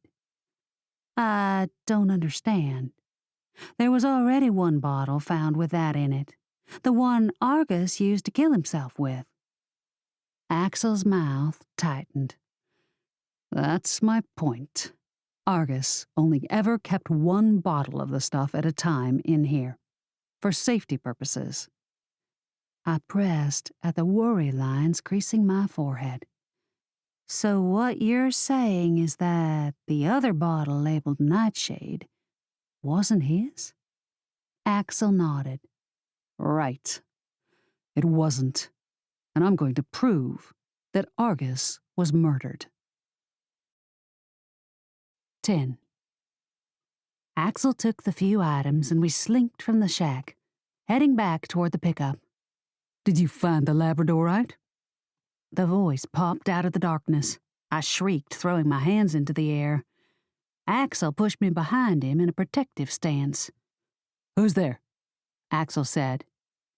Samuel Amulet shuffled from the bushes. Well, find what you were looking for? Axel shook his head. I only wanted to pay respects to your grandfather. He was a good man. Samuel sniggered. You didn't find the Labradorite, did you? Axel shook his head. No, I don't think it's there. Maybe he placed it in his room inside? Samuel shook his head. Not there either. If you find it, the stone rightfully belongs to me. I'll need it. Axel placed a hand to his heart. I wouldn't dream of keeping it from you. You'll be the first person I tell if I find it. Make sure of that, Samuel said. My heart didn't slow until we were safely inside the truck. What was that all about? I said, pulling the ancient black book from my purse and resting it in my lap. Samuel thinks the Labradorite will give him power that he hasn't had before. Make him a better, more powerful sorcerer. Will it? Does putting lipstick on a pig make it pretty? I shrugged. Depends on the pig, I suppose. He scowled. Kidding. No. So you're saying it won't matter for him. He's going to be at the level he's at unless a miracle happens. And some miracles are hard to believe in. Right. Axel cranked the engine. I'm just glad he didn't ask if we'd taken anything else. Why not? Because I don't like to lie, at all. Not part of my agenda. And I wouldn't have wanted to give that book up, because I've got a lot of work to do tonight if I'm going to break the connection between you and Rufus. I placed a hand on his arm. I appreciate you trying to help. He turned to me, an almost hurt expression on his face. There's nothing to appreciate. I care about you, Pepper. I don't want to see anything happen that would jeopardize your safety. He slid from the parking lot and drove through town.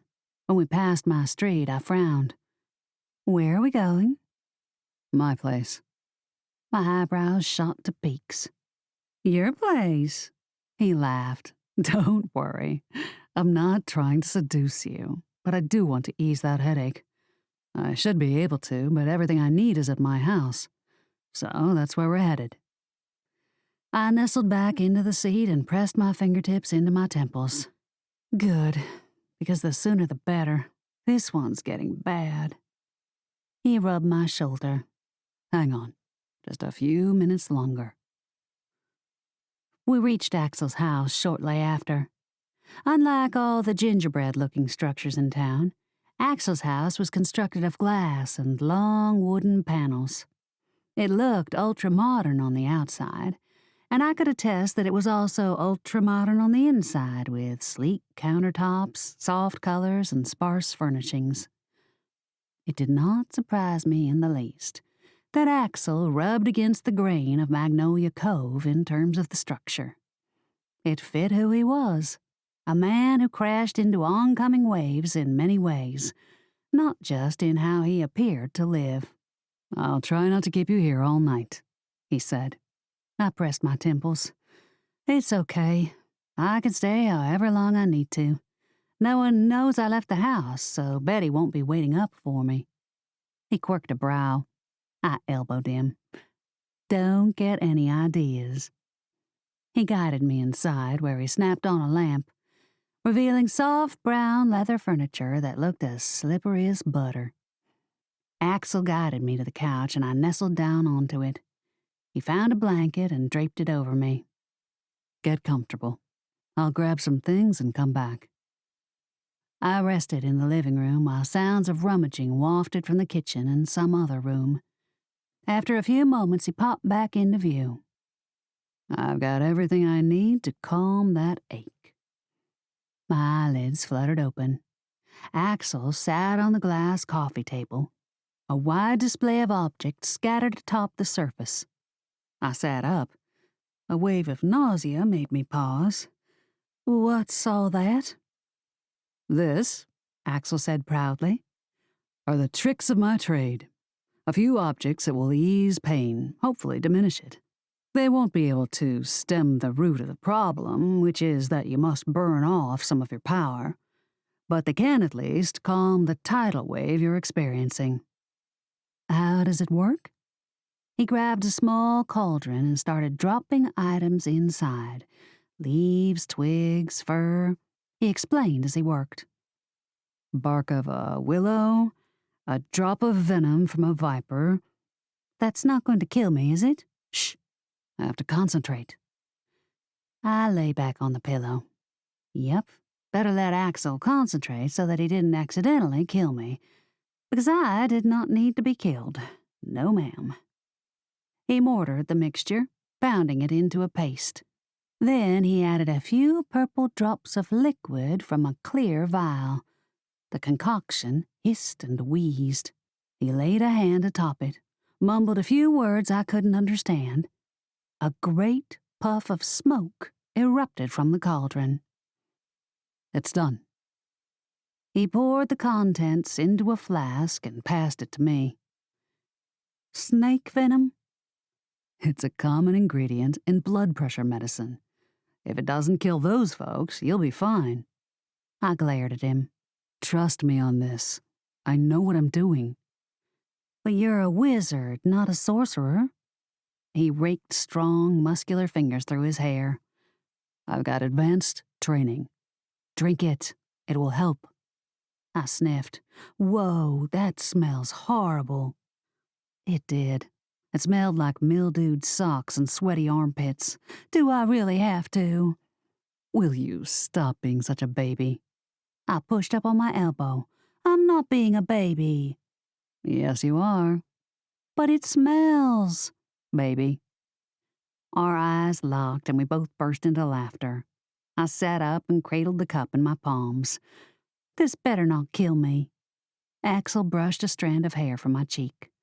If anything, it'll put hair on your chest before it kills you. Very funny. Can I put jelly beans in it? Which happened to be my favorite method of sweetening dishes. He rolled his eyes.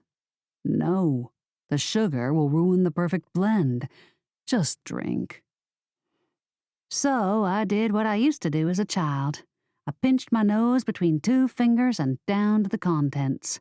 I nearly choked on the rancid stuff, but I managed to get it gone. I sank back onto the couch, swallowing the bitter aftertaste. Axel placed a hand to my forehead. It should work quickly. The pressure and pain throbbing behind my eyes eased within moments. I inhaled deeply, and with each exhale the pain retreated. Wow, I feel better already. I opened my eyes to see Axel sitting in the same spot, a glass of ice water resting beside him. He offered it to me. Here. I took the drink and gulped down several mouthfuls until the last of my headache had vanished. I plopped back on the cushions and shot him a feeble smile. Boy, am I sure glad you're back. Only because I can cure your aches and pains? You should see what I can do for arthritis. I laughed. Our eyes locked again, and I felt the tension build between us. It was like a summer storm, thick with haze and humidity, rising and clouding until lightning ripped through the air. He took my hand and kissed the inside of my palm. I ignored the hormones streaking to my core and instead focused on the work at hand. Betty said there were 3 witches who created the spell that kept Rufus from entering. We spoke to one of them, Sylvia something. Spirits, he answered. Owns the hat shop. Right. Who was the other one? Barnaby Battle, he said, after tracing his lips over my skin. I had the feeling he wasn't going to be concentrating on Rufus the way I was. How do you know all this? I know because I know. Cryptic, I chimed. He sighed, dropped my hand, and moved to sit next to me. I know because there's certain information in town I'm privy to. Because? He pointed to the cauldron. Because of things I can do, spells I can work. Because you're super cool, I said. He chuckled. Hardly. But those were the 3 who created that particular blend of magic. So, Battle needs to be interviewed. I'm on it. And I've also got to figure out how to break your spell. Battle may have an idea for that, too. He's not a sorcerer, but he's powerful. Okay, I said, kneading my fingers into my shoulder. You need a shoulder rub? I gulped. Why do you ask? He smirked. You're rubbing, and sometimes the tension from a headache will cause muscles to knot in other areas, like the shoulders and neck. I've got a magical touch. I have no doubt. Sure, I said, feeling daring. I turned my back to him and moaned as he gently pressed and eased away the knots I could feel lining my neck. That is like heaven, I said. Anything I can do to help, he said. Why don't you lay on your stomach? I quirked a brow at him. Don't you think that's dangerous? He chuckled. No, I don't. You need to relax. So I did. I eased onto the couch and let Axel work my muscles until they were butter. I didn't realize I'd fallen asleep until I awoke the next morning. Sunlight winked through the blinds. I was still on my stomach, and a line of drool ran from my mouth onto the pillow beneath my head. I bolted up. Holy crap. My rear end is going to be in a sling, and Betty's going to shoot me straight to the moon. Axel padded into the living room wearing boxer shorts and nothing else. I'd seen him naked in the moonlight once before, but no, I'd never seen his man chest in the light of day. Oh my God. Little tufts of black hair sprinkled the top of his pecs, but for the most part he was hairless, and the six-pack that was his abs, I swear I could have bounced up and down on them. I yearned to press my palm against his solid form and stand there for ever, feeling the heat wafting off him and salivating at the sheer hotness of him. Because, hallelujah and praise Jesus, Axel was hot. He handed me a cup of coffee. I took a quick sip and laid it down. I'd love to stay, but Betty's going to kill me. I've got to get to the store, open up, feed the animals, all that stuff. In full panic mode, I raced across the room and snatched my purse from a chair. I've already talked to Betty. Do you want me dead? He chuckled and pulled his freshly washed hair into a tight tail. I explained what happened and that you fell asleep. She agreed to work the shop for you today. And, he said, pressing the coffee back into my hand, I need you here to figure out that spell. I can't break it if you're not around. I exhaled. Okay. I grimaced, still not sure I 100% believed Betty was all right with the situation. Are you sure Betty's fine with this? He smiled. The dimple in his cheek popped. Cross my heart. Come on, I'll make you some breakfast and we'll get to work. I tugged at my shirt. What about clothes, a shower? We'll stop by the house and get you some. We'll be swinging by there anyway on our way to our first stop. Oh? Where's that? Axel tapped his fingers against his hips. To visit Barnaby Battle and find out exactly what went wrong with the spell that's meant to keep Rufus out. 11. I decided to shower at Betty's house. So, after a meal of a perfect southwestern omelet, because a southern one would include barbecue pork, biscuits and gravy, things that were awesome on their own but not so awesome in eggs, we headed over to the house. Amelia's eyes widened to saucers when she laid eyes on Axel. Well, good morning, she said. Betty stopped sweeping the hearth. She crossed to me and pressed the back of her hand to my forehead. Spell's still there. Axel's cheeks reddened. I haven't had a chance to work on it, though I was able to calm the headache. Good thing. Her eyes washed over me. Hopefully it won't take too long to get this thing solved. Town's already found out about Rufus. There's a little bit of an uproar about it. No surprise there, Cordelia said. The one man who's supposed to stay out is sitting in jail. Amelia pressed her fingers to her cheeks. What if someone breaks him out, like in a Western? What if then he hides in a cave in town, steals money, and does bad things? Everyone was quiet. Cordelia snapped the newspaper she was reading.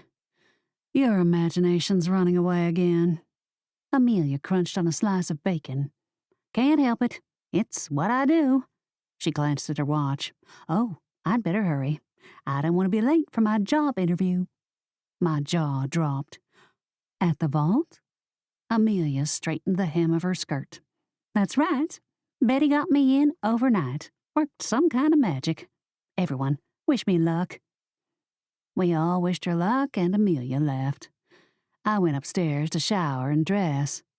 While I was slipping into a pair of lightweight pants and a sleeveless t-shirt, I noticed Hugo. I pulled him from his cage. The dragon curled up on my shoulders.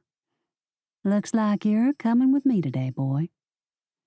I padded back downstairs and found Axel and Betty in deep conversation. They parted quickly when they saw me.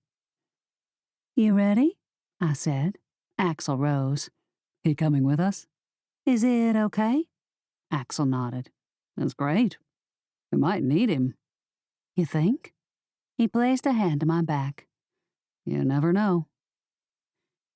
We hopped in his Mustang and headed up a hill to a house overlooking the town. "Is this Battle's house?" I said. You got it.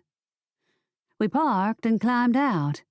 The front yard was fenced, so I put Hugo down and let him play in the clover that dotted the grounds. Axel knocked on the door.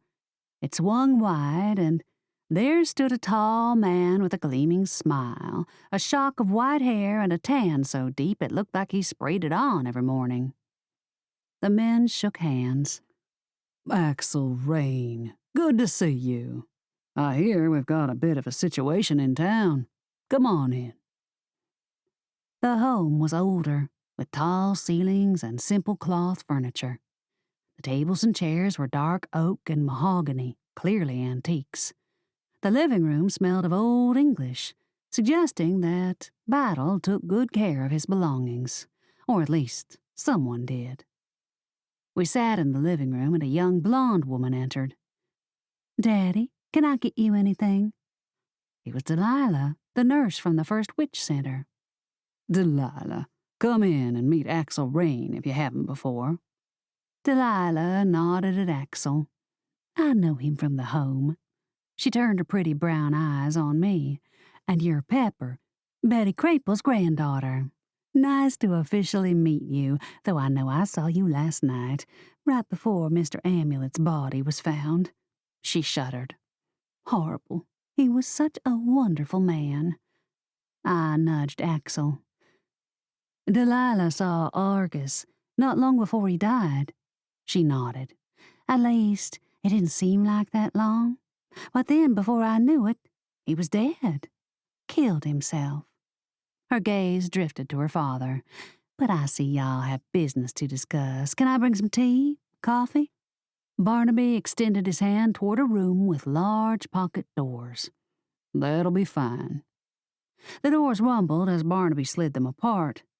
Once we were inside, he closed them tight and pointed to a couple of horsehair chairs. I sat straight-backed, waiting for Axel to talk. Looked like Barnaby didn't want to wait. You're here because of Rufus. Among other things, Axel said darkly. Barnaby slid his fingers over his eyebrows. Well, let's start there. Y'all are here because a spell that I helped construct failed in some way. According to Sylvia's spirits, it didn't fail, Axel said. Barnaby thumbed his large belt buckle. But surely it must have for Rufus to have entered.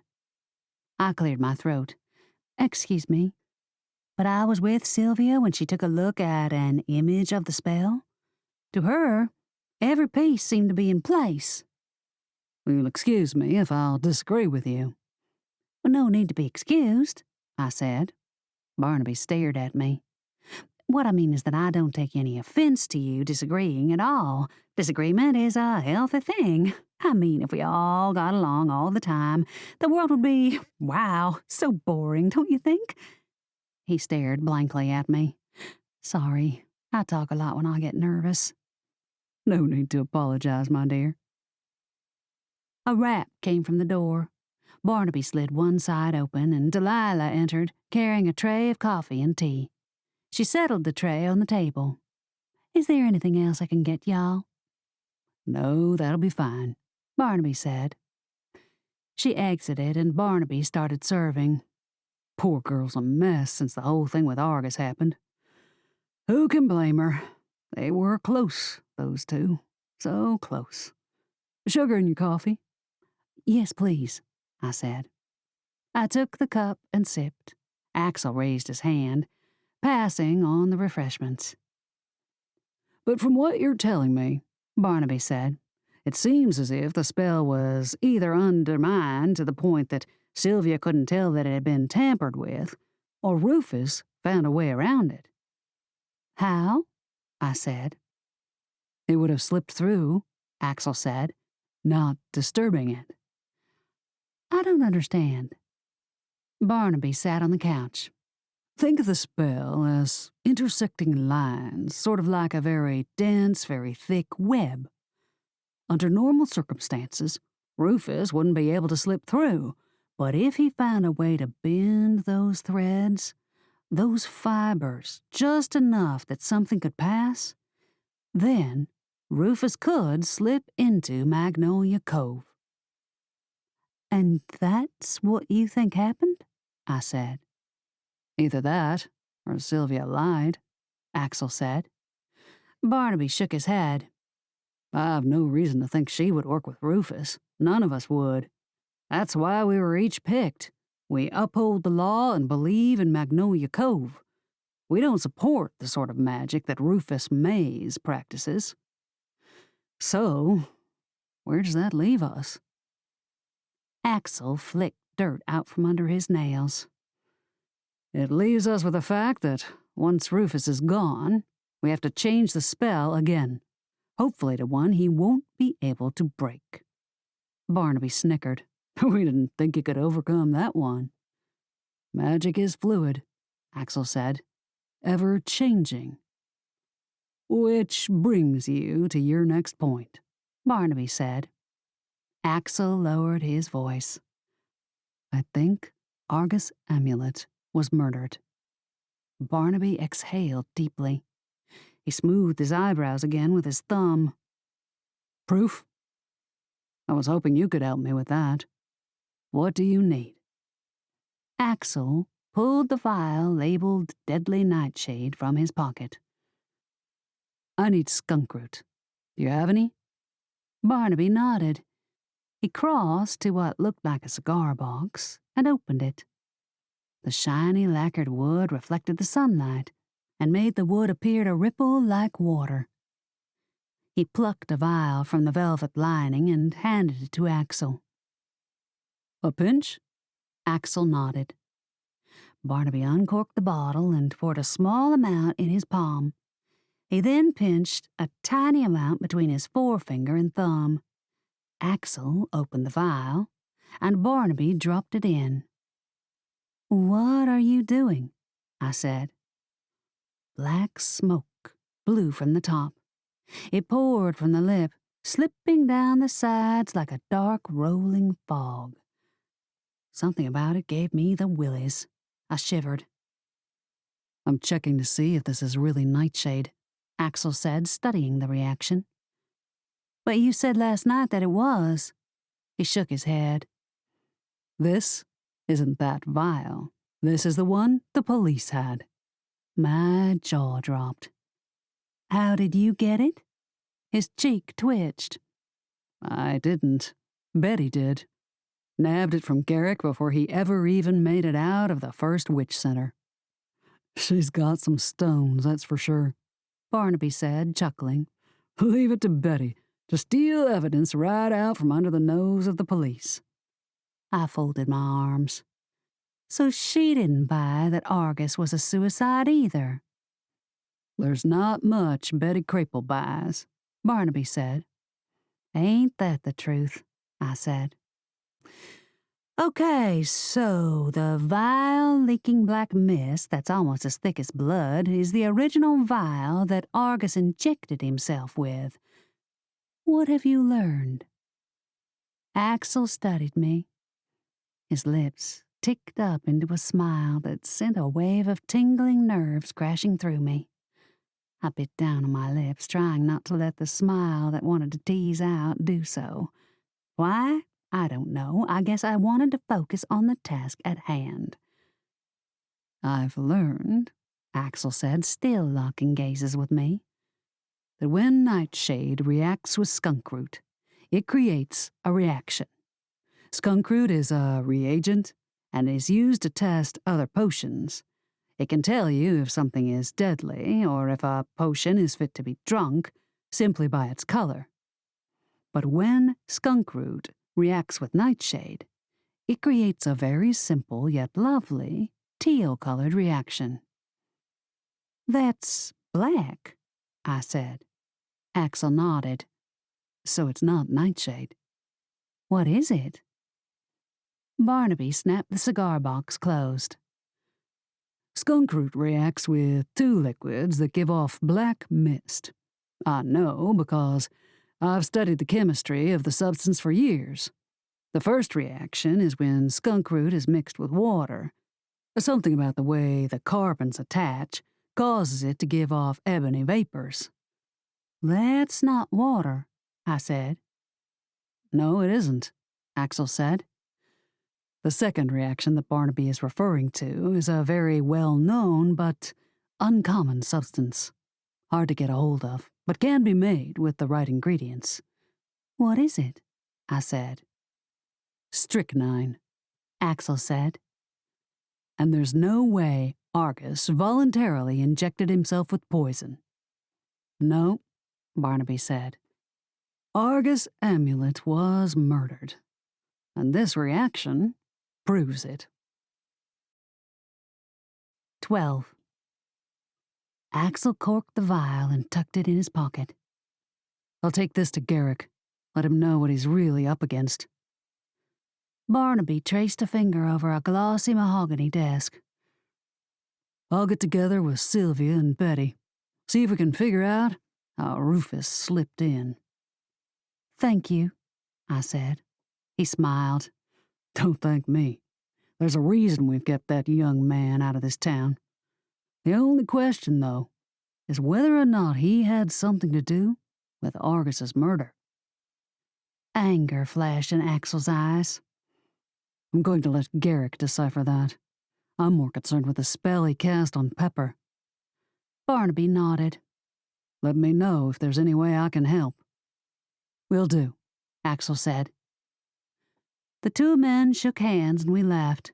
I waved to Delilah as we approached the front door. Axel stopped, his hand on the lip of the door. Delilah, did you see anything strange that night? Anything at all? She pressed her lips as her eyes danced back and forth. I just really don't remember seeing anything odd. Nothing out of the norm. Well, if you do remember, let your dad know. He'll get in touch with me. She smiled. Will do. I collected Hugo from the yard where he was busy running after a butterfly, and we got back in Axel's car. How could Rufus not have been involved with Argus's murder? I said. It all makes so much sense. I mean, that's the first thing I thought, too. Axel turned the key and the engine roared to life. I don't know, but I'm going to give this to Garrick. Let him work on it. He tipped his head and gave me a dark, intense glance. I've got other things to worry about. Meaning me, I assumed. Okay. We arrived at the station about 5 minutes later. Axel slid into a spot. You want to come in or stay here? I'll come. I'm not going to let Rufus get to me. I wrapped Hugo around my neck and we stepped inside. Axel aimed us straight toward Garrick's office. He greeted a few officers as he walked. I noticed that they kept a wide berth. My guess was they didn't want him to blow their desks away as he'd done to the doors the night before. Brought the dragon, did you? I stopped. A cold streak of ice shot up my spine. I slowly turned to the line of cells in back. There stood Rufus grinning at me. Wondering if that was me in your head? Well, wonder no farther. Yes. I stared at him, and instead of being afraid, I was simply angry. So I marched over to his cell and pointed my finger at his chest. He sneered, like he owned the joint or something. Listen here. You get out of my head, or I will personally let my little dragon give you a sunburn. I patted Hugo, and I don't think you'd like the way he'd go about doing that. Rufus raised his palms in surrender. Understood. Good, I said. I turned to find Axel glaring at Rufus. Come on, let's go find Garrick. A few minutes later, we sat in his office. A massive scowl marred Garrick's face. He sank his head into his palms and sighed. And you're telling me that you somehow got hold of evidence? Evidence that I realized was missing a little after we left the crime scene? I received it from a source, Axel said. Garrick leaned back. The swivel chair creaked as he stretched his long legs onto his desk. And I'm guessing that person would have been Betty Crapel. I don't reveal sources, Garrick. The sheriff sighed. I get it. He glanced at the vial, turning it this way and that. Strychnine, huh? Doesn't sound like the type of poison one of our people would use. So it's not the best of the best who did it, Axel said. Garrick folded his arms. That's something to consider. I appreciate you bringing this by. He dropped his legs and sat up. So now I've got one Rufus Mayes jailed, a murder investigation on my hands, and a contaminated crime scene. Thanks for making my job harder than it needs to be. Axel smiled. That's what friends are for. Garrick nodded, touching the brim of his hat. If y'all will excuse me, it looks like I've got a mountain of work to do. Axel slapped his thighs and rose. Let me know if I can be of any help. Garrick frowned. Like it or not, you already have been. We left the office. I walked in front of Axel, feeling his protective palm on my back, as well as the searing gaze of Rufus as we exited the station. "Where to now?" I said, shifting Hugo so that I cradled him in my arms. "My place. I've got to work on breaking the spell on you." I watched as Magnolia Cove whizzed past. Residents zipped through the air on cast-iron skillets and worked spells on the street. It was a life I never imagined having, not because I wasn't worthy, but simply because I hadn't known it existed. It was marvelous. Yet at the same time, it was a nightmare. Being subject to a sorcerer's spell without any control or say in the matter was terrifying. I felt weak, unable to do anything. And that was the real problem here. I could barely work my magic, and here I was vulnerable to someone like Rufus, who I imagined would suck every drop of power from my cells if he could. But how would he use it? I suppose that didn't matter. What mattered was stopping him dead in his tracks. We reached Axel's and I pulled out my phone. "I want to call Betty, make sure everything's going okay at the store." He tossed his keys on the side table. "No problem. When you're done, I'll be in the cellar." "Cellar?" He cocked his head. "Even though you made it sound scary, trust me, it's not. It's just a basement with a dirt floor. Maybe it's got some magical instruments, but for the most part, it's a completely normal room." I tipped my head in a way that said I didn't believe him. He chuckled. "If you're worried, I'll hold your hand the whole time you're down there." "I'm not a scaredy cat." He shrugged. "That's where I'll be, and I'll need you to join me." "I'll be along." He opened a hallway door and slipped down the stairs. The steps creaked as he descended. I might rethink his offer to hold my hand. If the cellar looked as creepy as it sounded, I would be terrified, y'all. Betty answered the phone in the first ring. "Familiar place where we make all your animal dreams come true. How can I help you?" "Okay, first of all, we don't make animal dreams come true. That sounds weird." She scoffed. "Well, what incarnation would you like me to say? We'll mate you to an animal?" "No," I said quickly. "That sounds bad. Very bad. In ways I don't want to think about. Just say, familiar place, and leave it at that. Anyway," I exhaled. "How's it going?" "Great. I've already sold a pair of goldfish to a frat boy who promised not to eat them at his fraternity social party." "Sounds like you've got things under control, I think." You've got my cell number if you need me, right?" The sound muffled, and then Betty came back on. "I've got it. I'll call if I need anything. But, Pepper, don't worry about the store. I've got this under control. We will be here. You do what you need to do, and trust Axel. He cares about you. A lot." "Thanks. And do the rest of us a favor and don't steal evidence from any more crime scenes." "Those cops didn't even know it was evidence. They thought it was a suicide. If it hadn't been for me, they would have thought they were dealing with an open and shut case. Open and shut. Like I've said, I run this town." "As you say." We hung up, and I dropped the phone in my purse. "Come on, Hugo." The dragon padded behind me as I moved to the cellar door. I glanced down and saw a light illuminating from the bottom of the room. I exhaled a shot of air and took the steps slowly. Every creak seemed to send a slice of angst straight to my heart. Axel's voice drifted up. "They're not going to break." "Are you sure?" "I am." I reached the bottom and found a dark, cavernous sort of room. The brown dirt floor was packed hard. Clean steel and glass shelving lined the walls, and a white stone work table ran the length of one wall.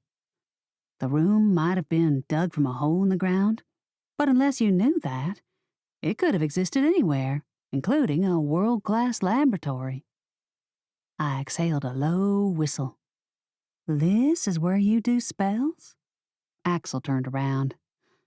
He was shirtless and wore a black leather pouch around his neck. Strands of black hair had escaped the ponytail holder and framed his face. I swallowed under his burning stare. "Welcome to my workroom. This is where I practice magic, learn new spells, that sort of thing." I cocked an eye at him. "So were you a sorcerer or a wizard?" "Technically, a wizard, though I dabble in some things that stretch those boundaries. Sorcerers tend to call on spirits and use them to do their bidding. I don't do that, though I have, on occasion, needed to ask the other side for help, but not often." I sat on a black stone bench. "Okay. You're shirtless." His lips coiled. "Does it bother you?" "Yes." "No, not at all." "Good, because I need to be this way to feel the magic, to harness the power necessary to break what's been cast on you." "Oh, okay," I said, glancing away, a bit embarrassed at how freaking awesome Axel looked and how drool was practically dripping from the corner of my mouth. Axel rested the book he'd swiped from Argus on a stone lectern and opened it. The binding cracked as he pressed the cover to one side. "What I'm looking for should be near the front if it's here at all," he murmured. "Or at least that's what I think." He studied the contents for a few minutes while Hugo padded around, sniffing every nook and cranny of the room. "There it is," Axel said. "You found it?" I said, straightening my back in anticipation. "Already?" He tapped his forefinger against the page. "Looks like it."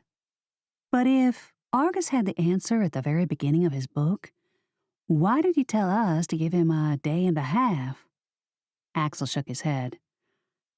"It's not a counterspell that I found. It's an entirely different spell that I think can be worked the way I need it to be." "What kind of spell?" "How to remove a spirit that's been sent to attack a person." I cracked my knuckles. "And this is related?" "It's close enough. A few tweaks and I think we'll have our solution." "You're not going to blow us up, are you?" "Would it be a problem if I did?" I laughed. "Yes." "Then I'll do my best not to." He pulled his hair from the ponytail and retied it. "Okay, for this, I need you to take off your clothes." I fell from the bench and landed on my knees. "Ouch! What?" Red dotted his cheeks. "You have to be naked. Don't worry, I'll keep my back turned while you're undressing. This just doesn't sound right. Would it make you feel better if I'm nude as well? Yes. No. I grimaced. I don't know. Maybe? Sorcerer's spells are always performed on those in the nude. That's how it goes. Can we turn the lights off? I can work with one candle. But Pepper, I'll have to see a little. I shoved a hand on one hip.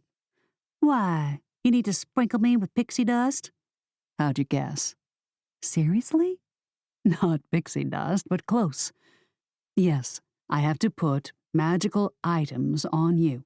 And yes, you have to be naked. And before you ask, I can't close my eyes because I have to see. You think of everything, don't you? He smirked. Do you want to do this? I sighed. Yes. Then I'll turn my back while you take off your clothes. I promise not to look. He turned around and I started shucking items. This is really embarrassing. With his back to me, Axel unbuckled and dropped his pants. My eyes widened. I don't like being naked in front of you any more than you do. I rolled my eyes. Right, you're a guy. And I mean, look at you. You're like a Greek god or something. I'm just normal. Axel turned his head slightly over his shoulder. Pepper, there's nothing normal about you, especially in what you do to me. I swallowed a knot in my throat. You're not talking about physically, are you? He shook his head. Would you get your mind out of the gutter? No. I'm talking about emotions, feelings. Guys have them too. Okay? You done? I crossed my arms over my chest, figuring I'd rather he not see me topless. I am. For what it's worth, when Axel turned around, he kept his eyes on the book. He blew out several candles until there was only enough glowing that he could see. He gathered a few items, crossed to me, and started chanting. One of the flames immediately rose. Magic buzzed in the air. The room hummed as if a living force was breathing into it. I closed my eyes, figuring if Axel did look at my naked body, at least I didn't have to know about it. Sounded like a solid plan. As the power in the room grew, I could feel the tether tying me to Rufus. It tugged in my head and down my chest. Whatever Axel was doing, it seemed like he'd found the right spell. The tie between me and Rufus tightened. It felt like someone was squeezing my heart. I had the sense that if Axel pulled hard enough, the connection would snap, and I would be free. That hope made me want to watch Axel. I opened my eyes and gasped. His arms were covered in fur. So were his legs. The werewolf that resided in him was erupting. His face started to change, elongating. Fear gurgled in me. Axel stopped. He exhaled, panting. The fur started subsiding, easing back into his flesh. He threw me a quick look, nodded, and started again. He only got a few words in when the change began anew. He stopped once more, his jaw clenching. Axel tightened one hand into a fist and brought it down on the lectern. He snapped his fingers, and my clothes flew onto my body, covering me. However, he remained naked. The lights flared on, and Axel scowled. "What is it?" I said. He shook his head. "I can't work the spell. It's no use." "Why not?" His head dropped to his chest. When he gazed back up at me, the scowl on his face nearly sent me running for the door. "Because Rufus placed a spell over what he cast on you. If I try to break it, I'll change into a werewolf." I reached for him. Oh no. What's worse, I don't know how long I'll stay in that form. His ocean blue eyes turned turbulent, like a stormy sea. I'm sorry, Pepper, but I can't help you. 13. Like, ever? You won't be able to help me forever, or just this once? I was grasping at straws made of silly string, hoping that I'd heard Axel wrong. Maybe all he needed was a break, some time to think, and he'd come up with a solution for how to break the spell. He grabbed his jeans and shrugged them on. I wish I could help. You don't know how badly I want to do that. But Rufus has outsmarted us. If I free you, I change, and I don't know how long I'll be stuck in my werewolf form. Until the next full moon, 24 hours, how much damage will be done by the time I shift back? I gnawed the inside of my mouth for a moment. Maybe not much. Maybe you'll run to the woods, find a nice place to hole up, and return refreshed like you had a vacation. He pressed the heels of his hands into his eyes.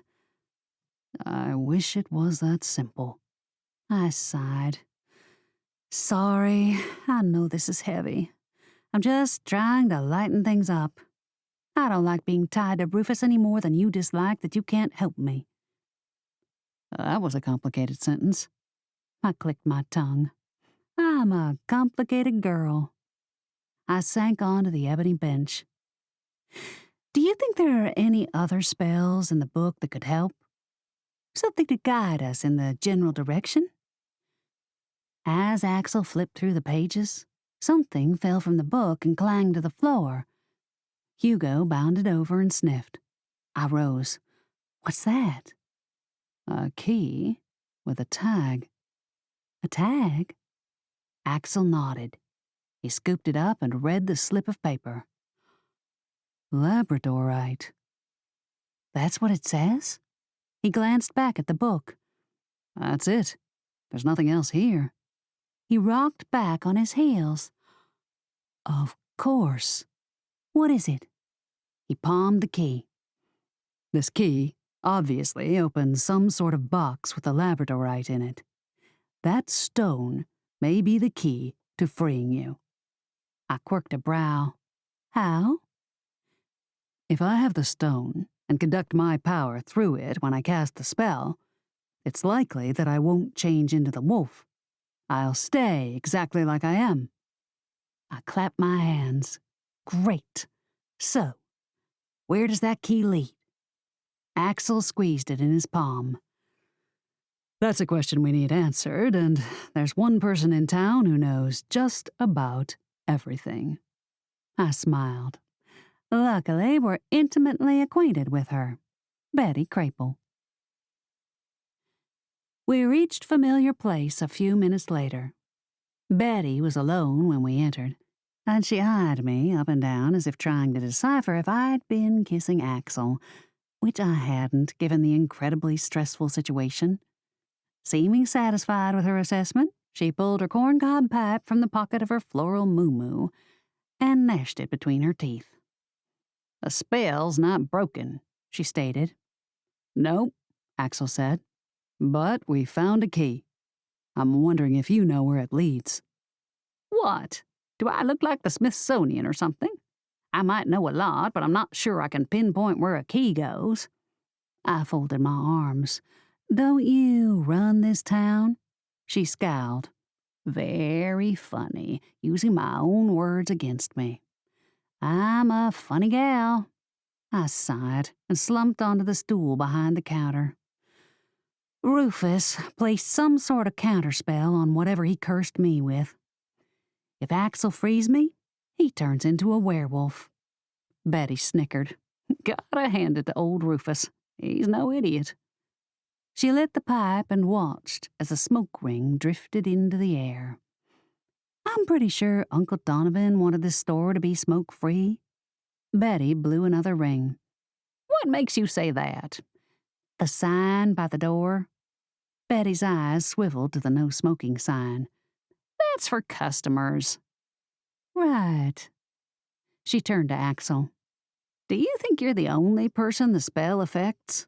If we found another sorcerer to break it, would you still turn into a werewolf?" Axel grazed his knuckles along his jawbone. Hard to say. Is it keyed to any individual who tries to free her? Well, that's my guess. Whoever attempts to free Pepper will be faced with revealing or succumbing to their own weakness. The question is someone else's weakness easier to cope with than mine? Not as destructive? That's the question we should be asking. Betty said. Barnaby might be able to do it. Possibly Samuel, Argus's grandson. Betty and Axel exchanged a long look. Betty snuffed her pipe out by holding her palm over the bowl. Or maybe none of them will even have a shot at breaking it. Barnaby's a better choice than Samuel, but we need to find the Labradorite. I get the feeling if we have that stone, I'll be able to break the spell without changing. The Labradorite can overcome the part that Rufus wove in. So, where is it? Betty said. Axel lifted the key. If we can find the lock this fits, we'll have it. Betty studied the small silver key. It had silver scroll work and was lightweight, probably hollow inside. Betty turned it over. I've never seen a key like this. She handed it back to Axel. I can't help you. The best I can do is ask around. Concern flashed in Axel's eyes. The problem there is Samuel. Betty tapped tobacco ash into the trash can. He finds out we have a key to the Labradorite, and he'll claim it for himself. I frowned. But don't you think he'd let you use it on me, just once? Betty wagged a finger at me. That boy's so selfish, he won't do it. Either he receives all the glory, or no one does. He gets one whiff of that key, and he'll have Garrick Young standing at your doorstep to take it. Once it's out of your sight, you'll never see it again. Worse, Samuel couldn't work that complicated of a spell if it bit him in the butt. Sounds painful, I said. Betty nodded. Magic like that always is. I pressed my fingers to my temples. So where does that leave us? Garrick's now investigating a murder. We've got to solve this and work around him, not to mention that my headache has returned. Axel shifted on one hip. Betty, you, Barnaby, and Sylvia need to figure out a way to rework the spell so that once Rufus is out, he won't be able to return. Garrick's on the murder investigation, but there may be clues as to where this key leads back in Argus's shack. As much as I want to stay out of this, I really don't like it when my friends are murdered. It kind of ticks me off. So what do you want to do? I said. He kissed my forehead. I'm going back to the shack tonight. Now that we know about the key, we may be able to figure out where the lock is located. You're taking me with you, right? I wasn't planning on it. I shot him a hard look. He exhaled. Okay, I guess I've changed my mind. Pick you up at 8. Sounds good. And I'll bring something to soothe your headache, or I'll at least try to. Thank you. He slipped the key back in his pocket. Try to get some rest. You might need it. Why? He opened the door. I get the feeling tonight might be a long one. Oh? Axel tapped his fingers on the edge of the wood. We don't know what we're looking for, and it might take until morning to find it. With that, he left, leaving me and Betty alone. She turned to me. You go on home and do as Axel said. I'll be there in a little while. You're not going to burn down this store, are you? I was thinking about it. A nice insurance payout would really pad my pocket. I laughed and glanced at the kittens and puppies, all of which were meowing and whining that they wanted to be played with. We haven't seen you in days, the kittens said. Play with us, the puppies chattered. I raked my fingers over their fur and then scooped up Hugo. Come on, let's go home and take a nap. I was walking down the street when I noticed Axel had entered a shop with a key on the outside. I ducked back in familiar place. Axel's at some shop with a key on the door. Well, of course he is, Betty said. That's the key maker. Key maker? Betty pulled her pants up to her boob line. Every magical town has a key maker, Pepper. Most people call them locksmiths, but we call them key makers. It was the second most logical place for him to take that key, the first being me, of course. I rolled my eyes. Thanks. I crossed the street and headed over to the shop. The large golden key on the door jangled as I entered. The store was a sight. It was like a teacup shop, except keys and small golden boxes lined all the shelves. The keys were made of every material imaginable: precious gemstones, rock, metal, wood even. And the small treasure boxes were the same, made of all sorts of organic material and ornately carved. The place was stunning. "Welcome," said an older woman with upswept red and gray hair. Axel glanced over his shoulder. Hey. I took a place next to him at the counter and tapped my fingers on the glass, as if wanting to see one of the precious boxes on display. "What have you found out?" Pepper, this is Emma Locke. She's the owner of Key Magic. "How do you do?" I said. Emma smiled. She was a stately woman in a suit. There was absolutely very little about her that was magical, except for the gold monocle that hung around her neck from a golden chain. The monocle itself floated left and right, no matter which way she turned, as if listening and anticipating her moves. "Let me see what you have there," she said.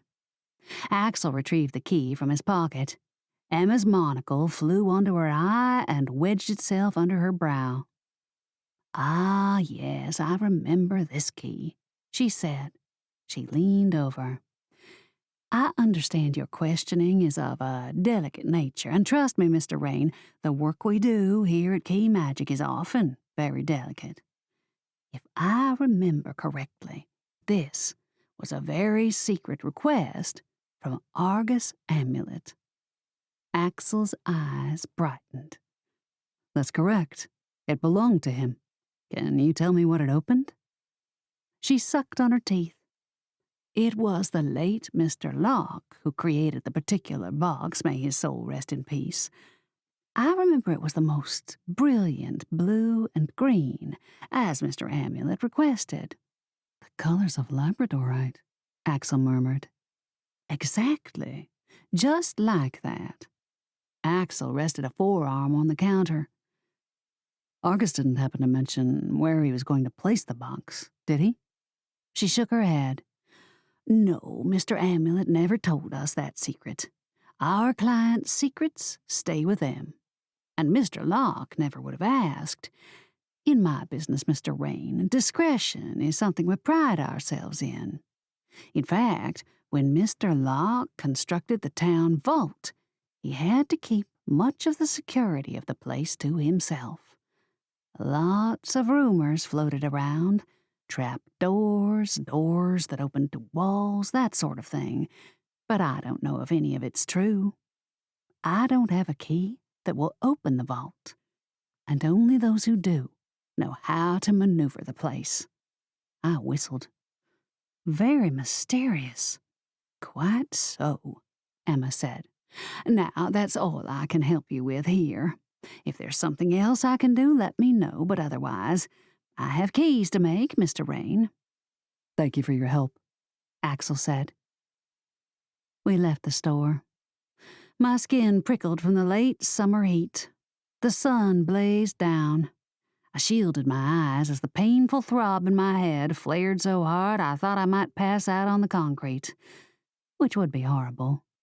Because if y'all know how freaking hot it is in the South during the summer, you'd know that the ground would burn my butt faster than pulling down my pants and mooning the sun directly would. "I'll give you a ride home," Axel said. I slid into the Mustang. He fired up the engine. "Where's the vault?" I said. "We'll take the long way to your house and swing by there." "Why?" I shrugged. "No reason. Amelia might get a job there, and the way Emma talked, the place sounds creepy and mysterious." Axel laughed. "Just wait till you lay eyes on it." "Why?" He tipped his head toward mine. "You'll see." "Cryptic," I said. He laughed. He rubbed the back of my neck as we drove. I closed my eyes, letting him work at the knotted muscles. "You're tense again. How bad's the headache?" "Horrible, but your fingers almost make me feel as if it could disappear any moment." "There we are." I blinked my eyes open. We were just on the back side of downtown, on a small side street. A tall willow dipped down over a lawn of freshly clipped grass. A building with a circular arch sat nestled behind the tree. 2 lion statues guarded what looked to be a steel fortress. "Do you think Argus placed the box in the vault?" Axel shook his head. "No way. The vault is for government stuff. It's a highly secure Magnolia Cove treasury of spells and magic. It's not for us regular folks." "Seems intimidating," I said. Axel whistled. "You wouldn't believe the security." "Really? Are there armed guards at night?" Axel chuckled. "Sweetheart, you're in Magnolia Cove, Alabama, the most magical town south of the Mason-Dixon. There aren't any living guards at night." I quirked a brow. "Oh? Then what's the deal?" Axel grazed his lips over my cheek. I shivered and met his lips. Letting him drink from me eased the pain in my head, but only for a moment. "Okay, hot stuff, I don't want to get arrested for indecent exposure in your car." He sat back and threaded his fingers through his hair. "Right. Security. No, people guard the vault at night." "Then what does?" "See those 2 lions?" "The stone ones?" Axel nodded. "Anyone tries to enter, and they come to life." I grimaced. "I'm guessing they're dangerous." His eyes darkened as he studied the statues. "They are. Those 2 lions will rip any intruder to shreds." Gulp. 14.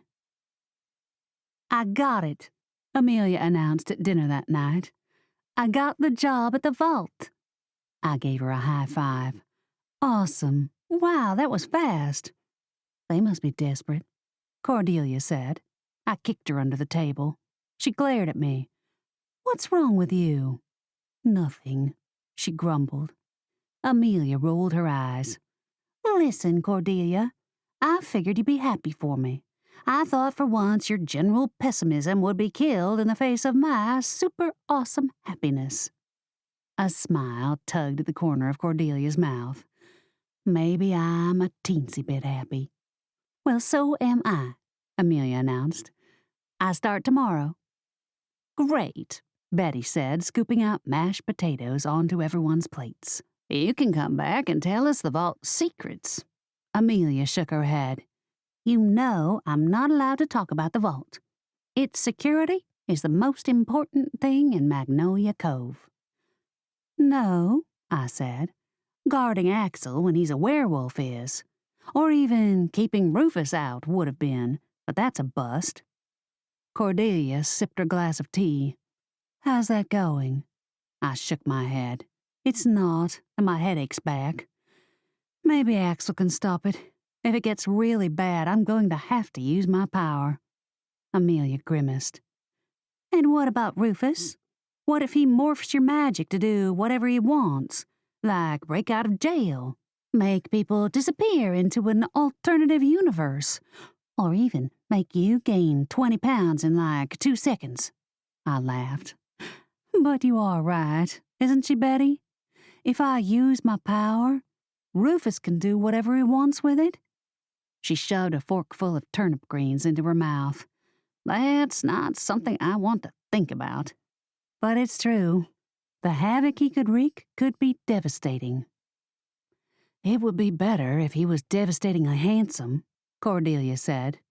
I think he's good looking in a weird sort of way, Amelia admitted. The three of us glared at her. What? He is. Too bad he's sick and twisted. I mean, I'm not saying I'm attracted to him. That's exactly what you're saying, Cordelia threw out. Amelia forked a glob of mashed potatoes into her mouth. I think you're taking my words out of context. Cordelia flashed me and Betty a confused look. I don't think you even know what that sentence means. I didn't take anything out of context. You said Rufus is hot. That's not what she said, Betty added. She said he's good-looking in a weird sort of way. And I agree. The way demons and movies are attractive. I laughed. That description fits perfectly. He is like a bloodsucker. A shot of pain raced up my neck, and I planted my face in my palms, which is probably what that crazy guy is going to do with my power if he ever gets a hold of it. He'll turn himself into a vampire for real. Amelia licked potatoes from her fork. He does have a fetish for that, from what I hear. Speaking of fetishes, Cordelia's head snapped up. I don't like the way you put my name with the word fetish. It's kind of freaky. Amelia smiled. I probably don't know what the word really means. Don't be sarcastic. She folded her napkin and plopped it on the table. What is it? I was just wondering how things were going with you and Garrick. Cordelia shot her a look filled with flying daggers. It's good. We're good. Going slow. Having a nice time, enjoying each other's company, that sort of thing. She glanced at her watch. In fact, he's supposed to be picking me up in a few minutes. Betty's eyebrows arched with interest. Oh, where are you going? We're leaving Magnolia Cove, going to see a movie, that new one about the superheroes saving the world. Sounds like you picked it, I said. Hardly. She pulled her long blonde hair from her shoulder and released a handful, letting it cascade down her back. But I don't mind. I just like talking to him. I frowned. Is he going to be able to see a movie? You know, Argus Amulet's death is now a murder investigation. Cordelia bit her lower lip. I'll ask him if he just wants to ride around. So you can neck, Betty said. Cordelia rubbed her forehead. Yes, so we can neck so hard I have hickeys all over my skin. Who even uses that term anymore? I do. Apparently. The doorbell rang and Cordelia hopped up from her chair. That's him. She kissed Betty on the cheek. Don't wait up. I will. We started collecting dishes from the table when Cordelia opened the door and screamed. The three of us dropped our plates and ran across the room. Well, not Betty. She sort of waddled at an incredibly quick rate, clipping along like the little engine that could. We reached the door. I expected to see a dead body or a ghost. Heck, I actually expected Rufus to be standing there, a blue orb of magic locked between his hands. But no, that's not what I saw. Instead, filling the frame was a young man with short, dark hair, golden eyes, a nose that looked to have been broken a few times, which made him look genuine and not as polished as he would have appeared otherwise. Zach? Cordelia said. Holy shrimp and grits. Zach was Cordelia's ex-boyfriend. He was supposed to be somewhere out in the world studying magical history or something. The last place he was supposed to be was here, tonight, minutes before Cordelia's new beau appeared to take her out on a date. Zach, Cordelia repeated numbly. What are you doing? You're supposed to be in Borneo. Zach shuffled his feet. I need to talk to you, Cord, he said in a deep southern drawl. I've made a mistake. A terrible one. Cordelia glanced down the street. Well, couldn't you have figured that out earlier? Why are you here now to tell me this? Zach's gaze swept over the rest of us. Miss Betty, a pleasure to see you. Amelia, always good to witness your smiling face. And I don't believe I know you. Cordelia pointed a limp hand toward me. Zach, this is my long-lost first cousin, Pepper Dunn. How do you do? He said. Fine, thank you, I said. He dragged his gaze back to my cousin. Cordelia, I was wondering if I could have a few minutes alone with you. I won't be long. Cordelia shot Betty a help-me look. Betty boobed her way between my cousin and Zach. Listen, kid, for years you've been stringing my granddaughter along. Years. In the whole time you dated, you only visited Magnolia Cove once.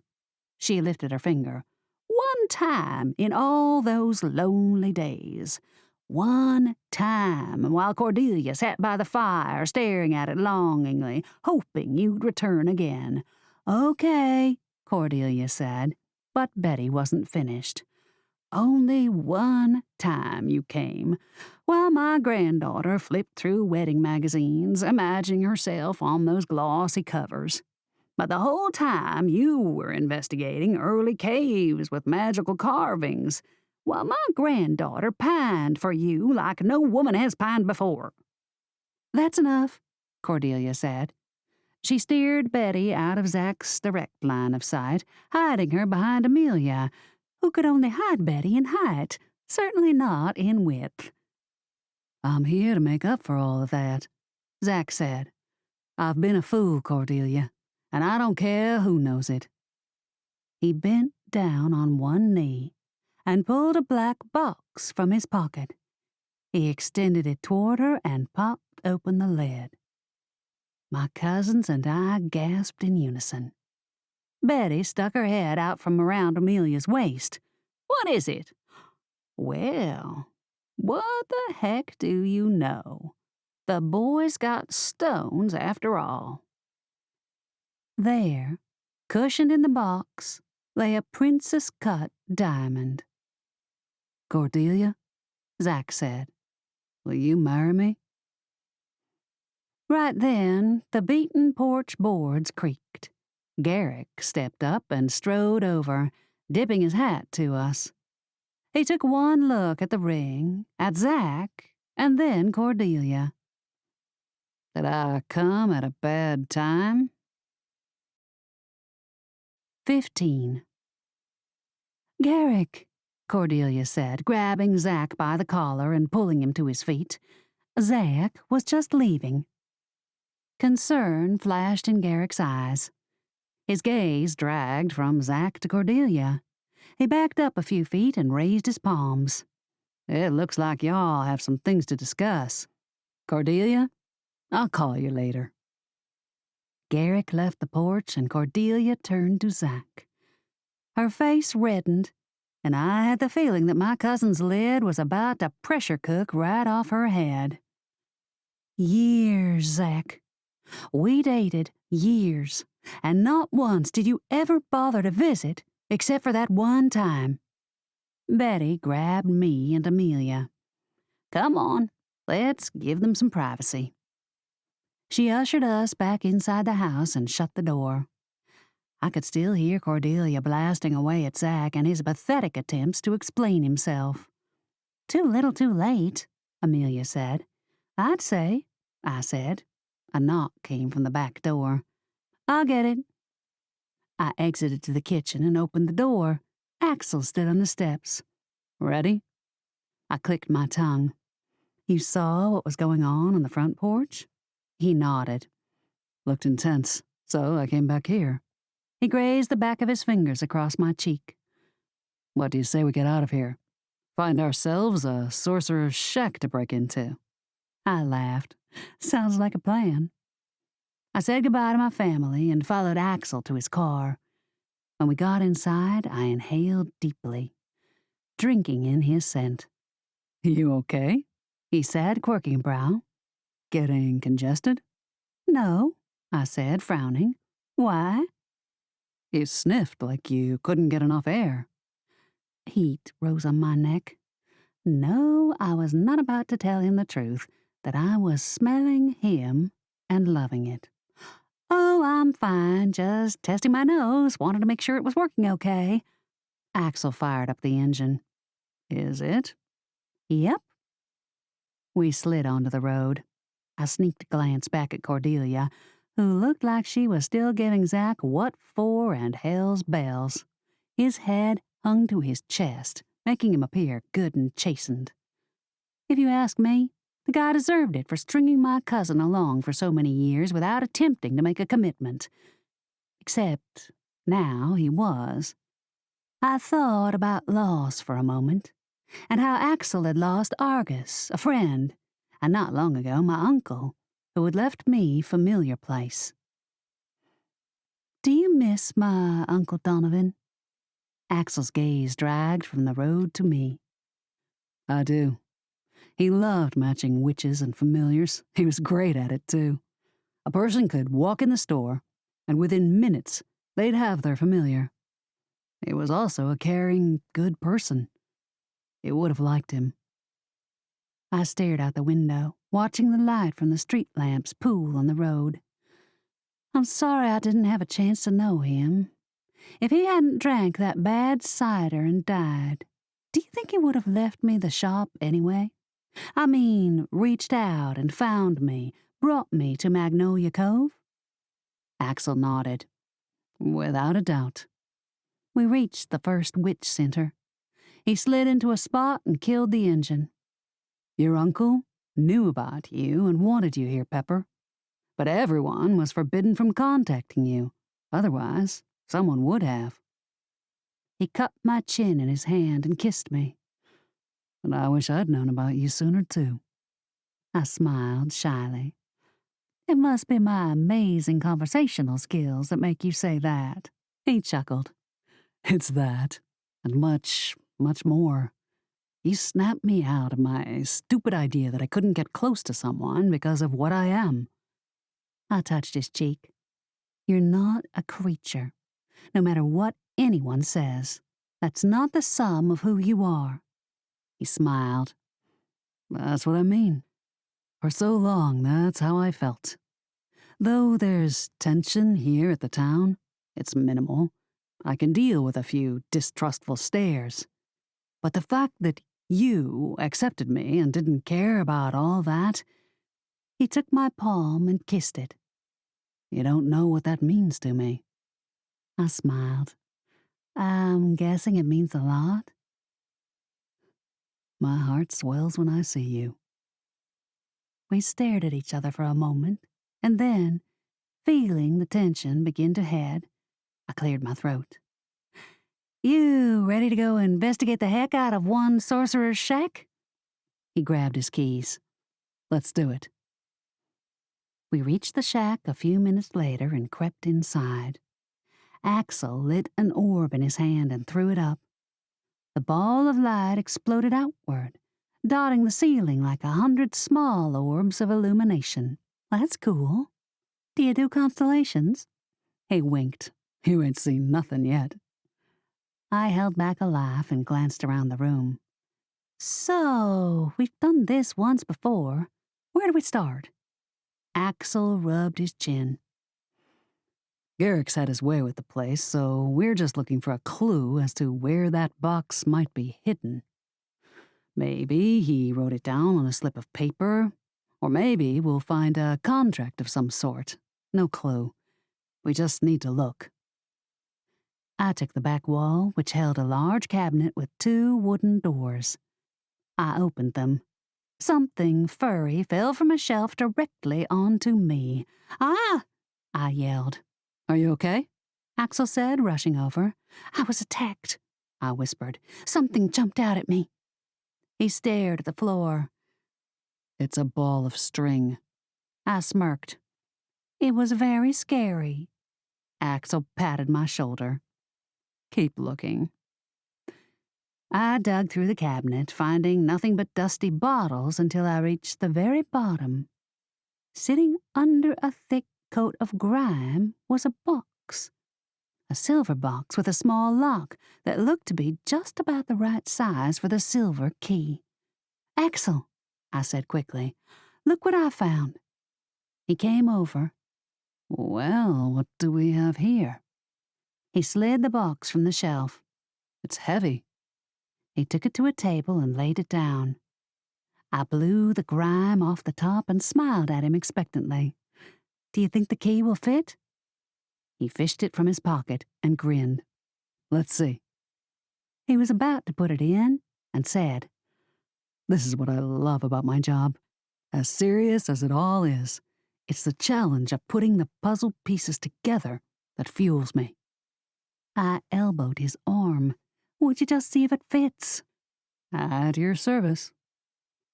Axel placed the key to the lock. The silver slipped inside, and I felt hope bubble in my chest. I brought my fingers to my mouth. My eyes widened. Axel turned the key and nothing happened. "That's not the right key," he said. My hopes crashed to the ground. I really thought this whole nightmare might be over. A somber look crossed Axel's face. He rubbed my shoulder as I pressed my temples. "We'll get this solved, Pepper, I promise you. I'll do everything I can to free you from this spell." He pressed his hands to mine. "I will do this. Trust me." I nodded. "I do. I will." "Let's search a few more minutes. There may be something else here." I worked my way through the rest of the shelves, ignoring the headache that still fought to take over my focus. I didn't find anything else that appeared helpful. No papers revealing the secret location, and no more boxes that could hold the labradorite that we needed. "Can't we just order some labradorite online? Or does someone else sell it in town?" Axel nodded. "We could, and they do. But Argus's labradorite will be charged with his power. It'll hold spell memories and have energy that we need, sort of like a charged amplifier. If we bought a new stone, it wouldn't hold the sorcerer's power, and that's what we need." I nibbled the inside of my lip. "Okay. So if we need an amplifier, what about Sylvia's spirits' hats? Could that work?" Axel shot me an amused look. "You want me to put on a frilly, pointy hat and see if that helps?" "Yes." "Okay. First thing tomorrow morning, we'll head over there and I'll get one." I grinned. "Thank you." Our gazes locked, and Axel smiled at me. I tipped my chin and felt the heat rise between us. He took a step forward, cupped my chin, and tilted my head back for our lips to meet. A scream interrupted the moment. I jerked back. "What?" He grabbed my hand and waved a palm over the shack. The orbs of light darkened, and he led me from the room. "It came from the center," he said. We followed the light spilling from the building. We reached the glass doors, and Axel threw them open. We found a nurse holding on to a geriatric patient. The elder woman lay on the floor, her arms hanging limply by her sides. The nurse glanced up at us. I don't know what happened. She stumbled from her room and collapsed. I shouldn't have screamed. I'm used to death here. Axel reached out and glanced at the dead woman's arm. He frowned. "What is it?" I said. "From the looks of it, this woman had a little help dying. From the puncture marks, it appears she may have met the same fate as Argus." I grimaced. "You think she was murdered?" He nodded. "I do believe so." 16. Ingrid Gale was her name, Garrick said, hovering over the body. "I think she was poisoned," Axel said. Garrick sighed. "I suppose I'm going to have to do toxicology on an old woman just to make you happy?" Axel shook his head. You'll be doing toxicology to make yourself happy. I don't know what's going on here, but take a look. Make sure it's not related to Argus's death." I felt bad for Garrick. Boy, had he had some night.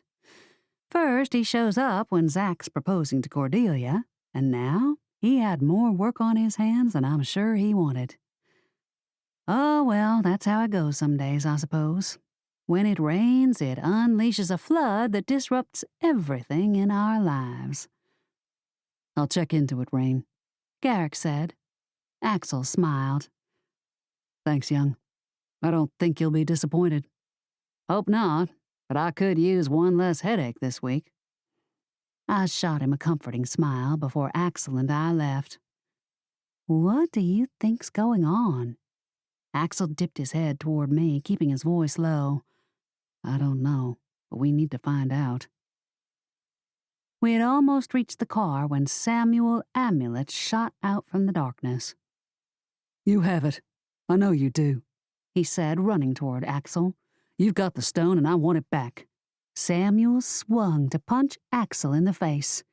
Axel raised a hand, and Samuel's fist got stuck in the air as if an invisible force was holding it back. "I don't have the labradorite," Axel said. "Now stand down." "I don't believe you," Samuel spat. "You've got it." Axel opened his arms. "Where exactly do you think I'm hiding it?" Samuel's arm relaxed. "Up your—" "Don't even go there," Axel warned, "or you'll know what it is to feel a punch." Samuel crumpled to the ground. "It's all so close. The power. It's within my grasp." "Did you know another resident died tonight?" Axel said. Samuel's eyes flared open. "Who?" "Ingrid Gale." Samuel's eyes narrowed. "Ingrid was good friends with my grandfather." "Do you think she might have known where the stone was?"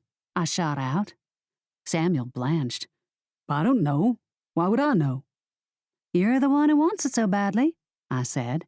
Not true. Obviously, we wanted the stone as well. Samuel staggered back. "I've suddenly got someplace to be. But watch out, Axel. If I find you've got grandfather's labradorite, I will take you down." "Go for it," Axel said. "I will," Samuel said. "Okay. Watch your back," Samuel added. "I don't have to because I could sense you coming a mile away."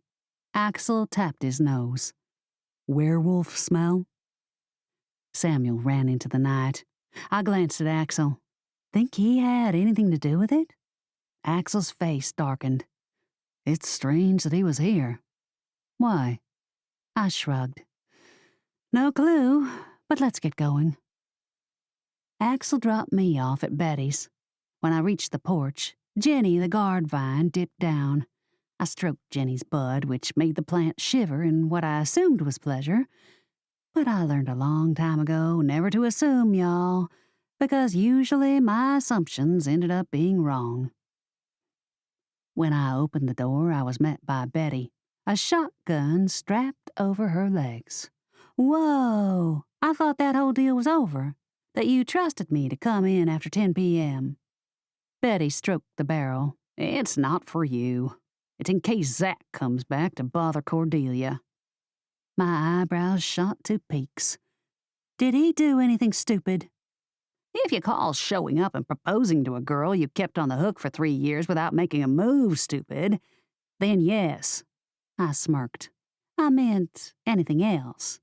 Betty shook her head. "That was enough." "Where is she?" "Upstairs." I padded up to her room and knocked softly. "Come in." I stepped inside to find Cordelia puffy-eyed, crumpled on her bed. Amelia sat beside her. "Am I interrupting?" Cordelia shook her head. "No, come in." She reached for me and I took her hand, sitting on the edge of the bed. I didn't even have to ask what had happened after I left because Amelia filled me in. "Zach left a little while ago, but not before turning Cordelia upside down." Cordelia swiped tear-drenched hair from her eyes. I had it all worked out. I was fine, really I was. We'd broken up and I moved on. Then he shows up and throws me for a loop. Why did he have to do that? I squeezed her hand. I don't know. Maybe he genuinely realized his mistake. Sometimes, after we lose something, we realize how much we've taken it for granted. And Zach took you for granted a lot, Amelia said. Cordelia knuckled tears from her lashes. I know, he did. And he's admitted it. Said he won't do it again and wants to marry me. I frowned. To make up for it? Or because he's realized his mistake? That's what worries me, Cordelia said. We haven't been in the same space for ages, and he shows up with a ring?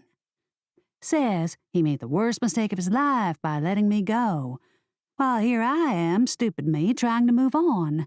I had moved on. I ran a hand over her hair. You need to listen to your heart on this one. That's what I said, Amelia added. Cordelia sniffled. I know. I thought I had it all worked out.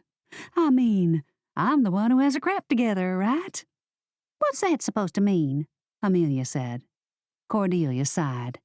I'm the level-headed one. Amelia scoffed. I'm level-headed. I raised my palms. Y'all, everyone here is level-headed and smart. Amelia, what I think Cordelia's trying to say is that she doesn't understand why she's got so much turmoil rolling around in her stomach right now. I understand that, Amelia said. I'm glad I'm not in this situation. Thanks, Cordelia said dryly. You're welcome, Amelia said. The flame in Cordelia's eyes told me she wanted to punch her cousin, so I grabbed Amelia. We'll give you some space. Come on, cuz. Let's get some sleep. It's late. We left Cordelia, who I heard burst into a fresh stream of tears as I shut the door. I said a silent prayer for her and slipped into my room, where I found Maddie and Hugo. I greeted them both, changed my clothes, and slipped under the covers. The headache still pinged at my temples, but now it was spreading to the top of my head. I hoped sleep would dampen it. I sincerely hoped it would, because it didn't look like I had any other options for calming it. By the time I woke up, the headache was still throbbing strong. I showered and padded downstairs for breakfast where I could grab a cup of coffee. Maybe the caffeine would help. When I got downstairs, I found Betty taking a skillet of biscuits from the fireplace. Try one, she said. By the look on your face, that headache is back and in full force. These might help. They steamed, and Betty waved a hand over them. Now then, they won't burn. I dug in. The dough flaked off, and the biscuit melted on my tongue. I moaned. Wow, that is heaven in a skillet. She smiled. Did it help?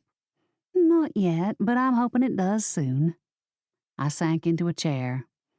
You seen Cordelia? Betty shook her head. No, but when she gets her butt down here, I'll make her eat 6 of these. They should help her aching heart and make her realize Zach is a sap that needs to be kicked to the curb. I cocked my head. Sometimes decisions aren't as easy as we want them to be. Oh, every decision is easy. Just make up your mind and go. I laughed. In the perfect world of Betty Crapel, she nodded. Exactly right. Amelia bounded down the stairs. No breakfast for me, thanks. It's my first day at the vault. I don't want to have any tummy troubles from nerves. You know how I get nervous and then I have to go to the bathroom and I might be there a while? That would be super embarrassing. Betty and I exchanged a glance. Well, I said, on that thought, I'm out of here. Amelia, good luck today. Thanks, she said. I grabbed my purse and headed outside. The humidity was already at 1,000%, making the air feel like a hot, nasty blanket. It was going to be a blazing day. But summer would soon be at an end and fall would arrive. Thank goodness. 'Cause every time I even glanced at a sweater in my closet, I cringed. The idea of putting heavy fabric on made me want to jump in a pool. Any pool. Axel had promised to pick me up early. It was too early for charming conical hats to be open, but there was something else I wanted to do, and that was talk to Rufus. I figured I had at least an hour before Axel picked me up, so I decided to head on over to the station. Not that talking to Rufus would help, but maybe begging would do some good. When I opened the door, one of the officers greeted me. "I want to speak to Rufus." The man, dressed in a brown fedora, blue shirt, and brown vest, stared at me for a moment. He's not allowed visitors. I bit down on my lip. "Please? It's important. I'm not going to break him out. I only need to talk to him." I want to see her. I heard Rufus call out. After all, she's the reason I'm here. The officer glanced around nervously. Other than him, the station was empty, but it was still early. 5 minutes. "Thank you." When I reached the row of cells, I saw Rufus reclined in a wing-back chair. "I see you've got some creature comforts. Must be nice. I have a horrible headache that I can only get rid of by using my magic." Rufus locked his hands behind his head and smiled. Sounds like quite the predicament. "It is. I need to be free of the spell." He laughed. That's not going to happen, but I'll tell you what. He rose and slinked over to the bars. For the first time since I'd met him, I saw what Amelia was talking about. The almost animal-like sexuality that sizzled from him. I swallowed and retreated a step. "Tell me what?" You can get rid of the headache. All you have to do is use your power. "No." He shrugged. You don't even know what it'll do. "I have a bad feeling." He grabbed the bars tightly. A bad feeling doesn't always mean a bad reality. "Go on," he said, his voice teasing me. And then I thought about it. We were practically safe. We stood inside a police station with an officer. What was the worst that could happen? Rufus would escape from the cell, but then the officer would attack, tackle him to the floor, and throw him back in jail. Right?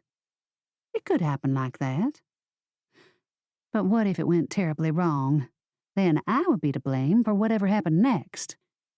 I closed my eyes and decided to test it. I let some of the fear I'd been holding back trickle into me. It wasn't hard because there was a lot I was afraid of. That's it, I heard Rufus say. The connection between us flared to life. I felt my magic being sucked from me, distorted into something else. I opened my eyes to see Rufus standing directly in front of me, the cell behind him. "No!" I screamed. A flash of light appeared, and Rufus jerked and convulsed, falling to the ground, unconscious. I turned to see the officer with his hand raised, smoke wafting from his open palm. He glanced at Rufus, and then to me. He scowled and I grimaced. I think it's time for you to leave, he said. I sighed. "Sorry." Get "Out," he growled. He didn't have to tell me twice. I scampered from the building and back into the heat. A pickup truck I recognized slid into one of the parking spots. Axel got out. What are you doing here? He said. "Causing trouble." I hope that's not true. I cringed. Axel rubbed his face. Oh, boy. Rufus is still locked up, I hope. "Barely." He rolled his eyes. Come on, let's get you out of here before you end up arrested. Good idea. I hopped in the pickup and we headed over to Sylvia's shop. It's still early. She won't be open, will she? Axel grabbed a styrofoam cup from the holder and handed it to me. Coffee for you. I've already put the jelly beans in. I smiled. Thank you, that was thoughtful. I'm a thoughtful kind of guy. So I happily see. I gave him a shy smile and he grinned in response. My heart swelled with joy, but then the nasty headache of all headaches dinged behind my eyes. I exhaled deeply and leaned back in the chair. I pressed my fingers to my eyes and waited until the wave of pain subsided. It did, but the darn thing didn't go away completely. No surprise there, it wouldn't. Not until I was able to really use my power. Even that little bit I had thrown at Rufus hadn't done much to put a dent in the headache from heck. You okay? I nodded. Yeah, I'll be fine. Let's just see if Sylvia can help. We reached Charming Conical Caps. Axel helped me from the truck and we went inside.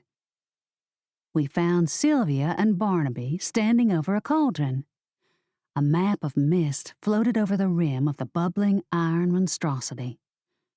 Blue light flared from the open mouth of the cauldron, casting Sylvia and Barnaby in sickly light. Both of them stared at the image, and I had a feeling they were making a discovery that needed total concentration. We paused in the doorway, waiting for them to finish. After a few moments, the light faded. The regular lights flared to life, and Sylvia and Barnaby blinked, as whatever trance they had been in broke. Sylvia threaded her hands through her silky hair.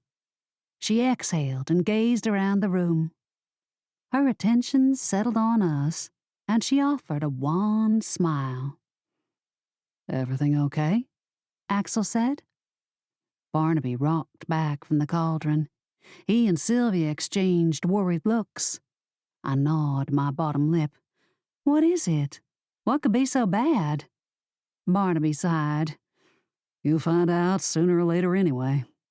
We'll cast a spell to watch the last 3 days of the magic that keeps Rufus at bay. I'm afraid to ask what you discovered, Axel said. Sylvia crossed her arms. It's not good. Nope, Barnaby said.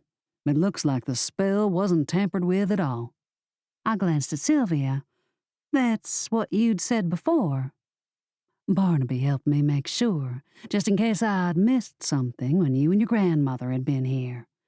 But my initial thoughts were right. The spell wasn't tampered with. Barnaby rubbed a hand over a face dusted with stubble. Which means that Rufus Mayes discovered a way to slip through. He's grown more powerful than we ever knew, which means... Axel nearly growled when he said, which means we need a powerful object to keep him out. We need Argus Amulet's labradorite. Without it, we'll be subject to Rufus. Barnaby's expression darkened. And Lord help Magnolia Cove if Rufus Mayes can't be kept out. 17.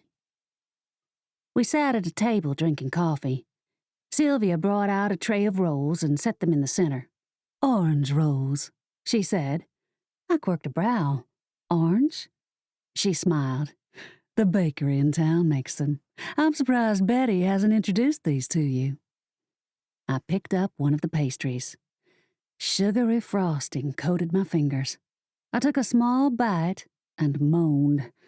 Sugar and orange melted on my tongue as the roll itself dissolved. Wow, that's amazing. Sylvia smiled. I always keep some on hand for special visitors. How's tracking down the labradorite coming? Barnaby said. Axel ignored the orange rolls. His loss, my gain. It's not. We have a key, but no clue what it fits. He slapped the silver key on the table. Sylvia glanced at it. I'm sorry that I can't be of any help here either. I've never seen a key like it. Barnaby swiped a napkin over his mouth. I knew Argus, but not his secrets well enough to help. All I suggest is that you keep looking. Speaking of Argus, there was another death at the first witch center. Sylvia's mouth dropped. There was? Delilah told me about it. Seems she was on duty, working late because another nurse called in. Looks like a suicide. I say it was murder, Axel said. Probably the same person who killed Argus. At least now we can cross Rufus off the list as a suspect. He was clearly in jail at the time of this murder. Sylvia sipped her coffee. You don't think Rufus is related to it at all? Axel shook his head. I don't see how.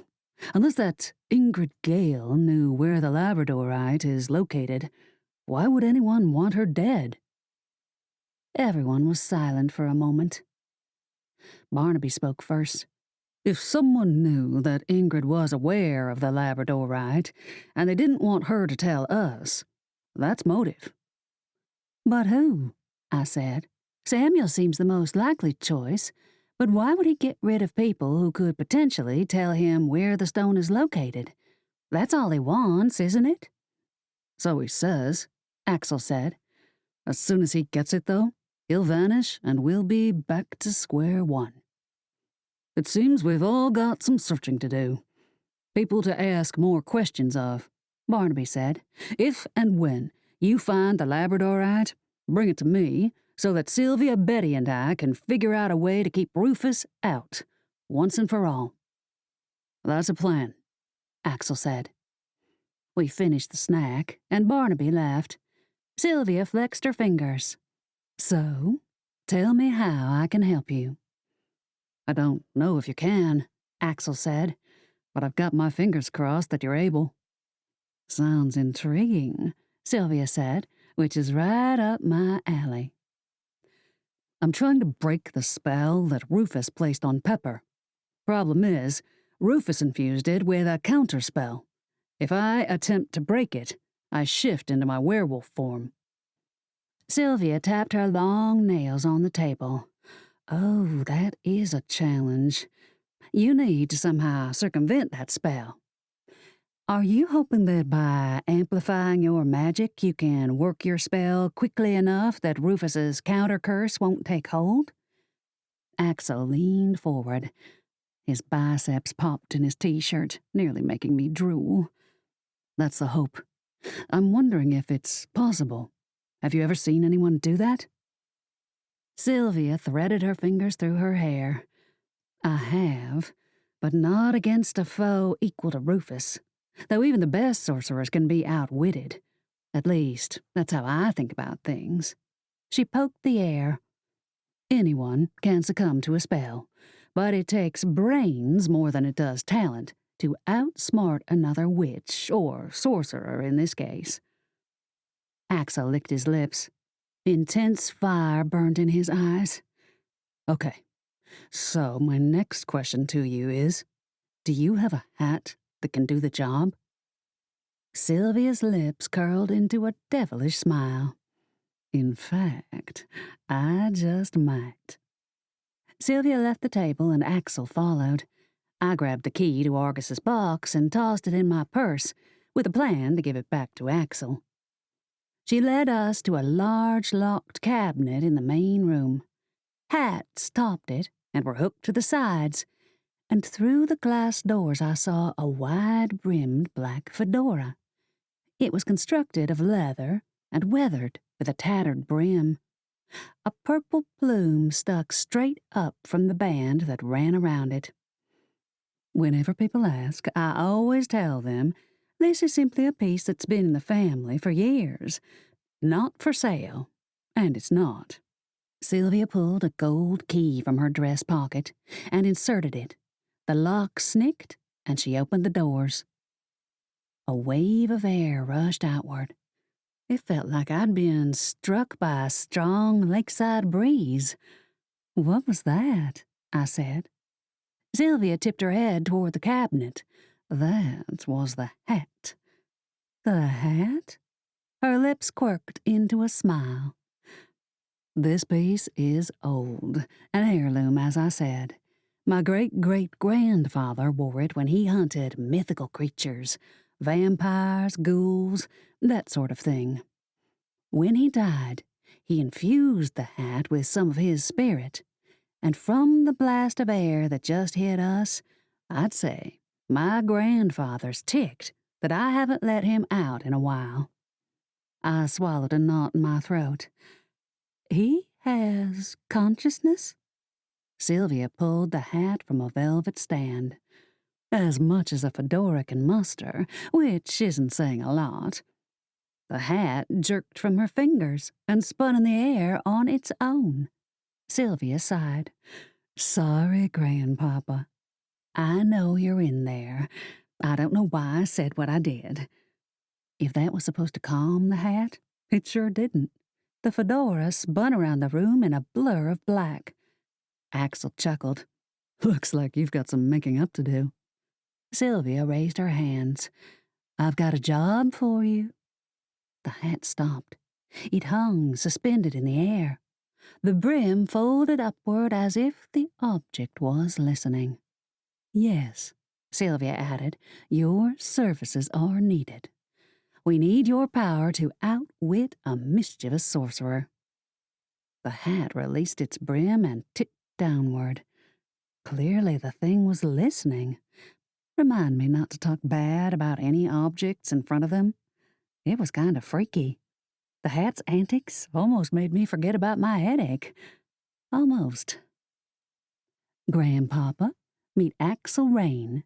He needs you to overcome a counterspell that's been cast on him. Will you do it?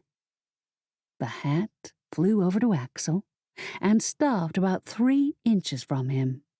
The fedora tipped back and forth as if sizing Axel up.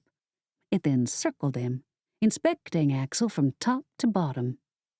When the hat was finished, it moved back a couple of feet and dipped down as if nodding. Sylvia smiled at Axel. Grandpapa, we let you use him. The only caveat is that whatever spell you need to cast must be done here. He mustn't leave this shop. Axel nodded. Understood. I have everything in my truck. He left to retrieve his gear, and a wave of pain shot from my head down my spine. Ah, I said, folding over. Sylvia grabbed a chair and brought it to me. Here, sit. Hopefully this will all be over soon. Let me get you a cold compress. She rushed off and returned with a washcloth that I draped over my eyes. The headaches are getting worse. I don't know how much longer I'll be able to take it. She squeezed my arm. Maybe Axel will break the curse with my grandfather's help. I hope so, I murmured. I heard Axel enter the room. I pulled the cloth from my eyes and sat up. Everything okay? I smiled weakly. Fine, just a little pain, no big deal. I watched Axel and Sylvia exchange glances and knew my lie hadn't worked. Sylvia, do you have a private room where we can work? She motioned for us to follow. Come to my spell room. Once you close the shades and shut the door, it's nearly pitch black, perfect for what you need.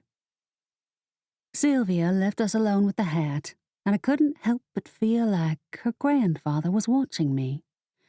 Part of me didn't want to disrobe in front of it, but the other part of me was in so much pain I couldn't give a rat's behind either way. You don't have to take off your clothes, Axel said. My eyebrows shot up. Why not? I first want to test it, see if this will work. There's no point in going through all the steps if it won't. I toed the floor. So then, how are you going to know if it works? He smiled. I'm going to disrobe, since I'm the person the spell affects. Okay, great idea. But be ready to take everything off if I signal for you to. And I thought I was going to get out of being naked in front of you. You're not that lucky. Or unlucky. He paused. I'm not sure if that's good or bad. Me neither. He crossed over and wrapped his arms around me. I inhaled his scent and exhaled, letting the tension melt from my shoulders. "Thank you for trying so hard for me," I said into his chest. He took me by the shoulders and pressed me away. The look of concern in his eyes made my knees liquefy. "I care for you. How many times do I have to tell you that?" "I know, I just "Can't get used to a guy who treats you the way you should be treated?" I smirked. I wasn't going to say that, but it was true. My last boyfriend cared more about fantasy football than he did about me. Loser. But it had taken me a long time to realize that, to see that I deserved so much more. Of course, he had also broken up with me. It hadn't been the other way around. In the short, rocky relationship that I'd had with Axel, I understood that I deserved to be cared for by someone who only wanted the best for me and who would move mountains if he had to. Like how hard Axel was working now. "Listen," Axel said. "When this is over, I'll take you out of Magnolia Cove, even if it's only for a day. We'll go and breathe a little. You deserve that." "Thanks," I said. "Now, are you ready?" I placed a hand over my eyes. "You may strip." He laughed, and I listened to the shuffling of clothing as he did what I'd commanded. "All right," Axel said. "Let's put this hat on and work a little magic. You can open your eyes." I slid my hand from my face. Axel had winked the lights out while he'd changed. A single candle glowed, illuminating him with the hat pulled down to his eyes. I had to say he looked pretty sexy. He'd certainly give any of the current Magnolia Cove police squad a run for their money. The room buzzed as magic filled the air. Axel raised his arms. The hat itself hummed with energy. Axel spoke the same words he had before. I started to feel the spell binding me to Rufus tighten. My eyes flared as the line holding me strengthened. "It's making the bond stronger," I said. Axel's gaze flickered to me. "It's only a reaction to me trying to break it. Hold on, Pepper. Just hang in there." He went back to the words, and I felt the line start to pull at me so strongly that it seemed my heart might rip right from my chest. I inhaled, hoping the sensation would stop, but it didn't. Instead, it worsened. "Axel," I gasped. "I think it's going to kill me if you keep up." "Almost done." Wasn't he listening? "I won't make it," I said. He stopped, stared at me. The tether strained, and I knew if Axel said one more word, something would give, and that something would be me. "Stop," I panted. Sweat sprinkled my brow, and I gulped down air, forcing back the pain in my chest. Axel's arms dropped to his sides in defeat. He nodded and crossed to me, taking me in his arms. And yes, he was naked, but I tried to ignore it. "What happened?" I pulled away from him and slicked my soaked hair from my face. "I don't know. It felt like if you kept talking, it would kill me. It wasn't like before when you worked the spell. I literally thought my heart would burst from my chest." He grimaced. He took a step back and pressed his fingers to his mouth in thought. "The hat wouldn't have done that. In fact, the hat worked. I didn't feel like I was going to shift at all. But since that didn't happen, there was another lock put into place." I tilted my head. "Another lock?" He nodded. "Rufus is smart. I didn't change, but you felt like you were going to die. And my guess is that's exactly what would have happened if I'd finished. It would have killed you, but you'd have been free of Rufus." "Not a better choice." "Right." Axel pressed the heels of his hands to his eyes. Jerk. He knew I'd worked the spell on you, and that's been his plan the whole time. And he also made sure I won't be able to have any help in overcoming it. If I do, the spell will kill you. I frowned. What do you mean? When Axel looked at me, the turbulent ocean of his eyes nearly drew me into a crashing wave. I mean, Rufus wants me to turn into the werewolf. His plan, all along, has been to unleash the beast on Magnolia Cove. I closed my eyes. Oh, no. What can we do? What choice do we have? Axel said. At some point, we'll have to release the werewolf.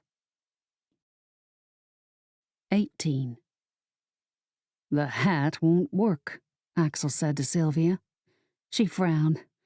I assume this isn't user error? He shook his head. Nope, it's another counterspell Rufus cast on Pepper's curse. Sylvia ran a finger over the rim of the ancient fedora. That Rufus, always ready to make trouble. More like always ready to outsmart everyone, I said. Sylvia gave me a side eye. There you are correct. The hat did its job, Axel said, but if I break the spell with it, I'm placing Pepper's life in danger. She mused. Not a good option. Your best chance is to find that Labradorite. Barnaby has a lot of experience with it and shifters. He might be able to help if you turn. The stone has enough power that it might be able to force a shift back to your human form. Mere battle could facilitate it. Sylvia stared at the hat for a long time before her lashes fluttered and she gazed on me. What I'm about to do has never been done before. She took the hat and handed it to me. If you need it, you may use it. I trust that it won't be Axel who needs this hat, but you, as you're the one who's affected by Rufus's spell. Don the hat wisely, and amplify your power however you need to. I smiled weakly. It's an honor to have such an object. It's not forever, she said quickly, only alone. I understand. With that, we left charming conical caps. Warmth from Axel's hand spread up my back. Sylvia likes you. I shrugged. It's just a hat. He shook his head. Not just a hat, a powerful talisman. I held the hat box in my hands. My fingers trembled as the fedora pulsed with power inside. I grinned widely. Well, let's just hope I don't screw it up. We need to chain Axel tonight under the moon, I said to Betty. Once Axel and I had left Sylvia's, we headed over to Familiar Place to chat with Betty over glasses of sweet tea that we'd picked up at Spell and Skillet. I slurped from the styrofoam. It has to be tonight. She shook her cup until the ice clinked inside. Why? My headaches are getting worse. Axel nodded. I don't want Pepper to be in any more danger than she already is. Betty set the cup down. I promised Barnaby and Sylvia I would help them construct the new spell to keep Rufus out. I don't need you there. I can chain Axel myself, but I wanted to make sure you knew and approved. She cocked an eyebrow. You need a third person. What if something goes wrong? To be honest, I didn't want a third person there, y'all. The ritual was private, personal. I only wanted it to be me and Axel. And what about changing back into you? Betty said to him. Axel raked his fingers through his hair. I'll let that take care of itself. A wave of panic rushed through me. Axel, she's right. I don't know why I didn't think about that before, but we don't know when you'll shift. What if you don't? Betty adjusted her wig. She's right. What if you don't? Axel sank onto a stool and stretched his legs in front of him. What if I do? What if the changing spell only lasts 5 minutes and then it's over? Do you really think Rufus would do that? Betty said. Ha! You're more of a sucker than I thought. There's no way in all of creation that Rufus would create a spell specifically for you that would last only a short time. He slapped his thigh. What am I supposed to do? Pepper's headaches are getting worse. I'm sure Rufus anticipated that. He knows we have to free her. If she's allowed to use her power with him sucking it away, there's no telling what he'll do. If I don't do something, she will be hurt. I have choices, options. Pepper doesn't. And the stone, Betty said. Vanished. I don't know where to find it, and no one we've asked has been any help. Betty hummed to herself. She clasped her hands together and rocked up on her toes and back on her heels. I think this might be an irresponsible choice. It's my choice, Axel said, a low growl emanating from his throat. I wasn't finished, young whippersnapper. Go on. You're caught between a rock and a wall of concrete. I understand, but you're being foolish if you think the spell Rufus cast to change you will only last 5 minutes. It won't. If Rufus has anything to say about it, you'll be stuck as a werewolf for a long, long time. Axel folded his arms. Not if we find the labradorite. That stone has a lot of power. It could be used on me. You said yourself it's gone missing. I don't like it. It stinks of foul play. I think you'd be better off tracking down that stone instead of giving in to what Rufus wants. I rubbed my temples. He's smarter than I realized. To have set all this up? Betty nodded. The chaos Rufus brings is criminal. He won't get away with it, or my name isn't Betty Crapel. Her tenacity made me smile through the pain of my aching head. But we're trapped. We need the labradorite. But if Samuel discovers we found it, he'll steal it. What are we supposed to do? I'll reach out to a few friends on the city council, ask if they have any ideas of where to look for it. She glanced at me. Meanwhile, I suggest you get some rest. It'll ease the headaches. I glanced around the store.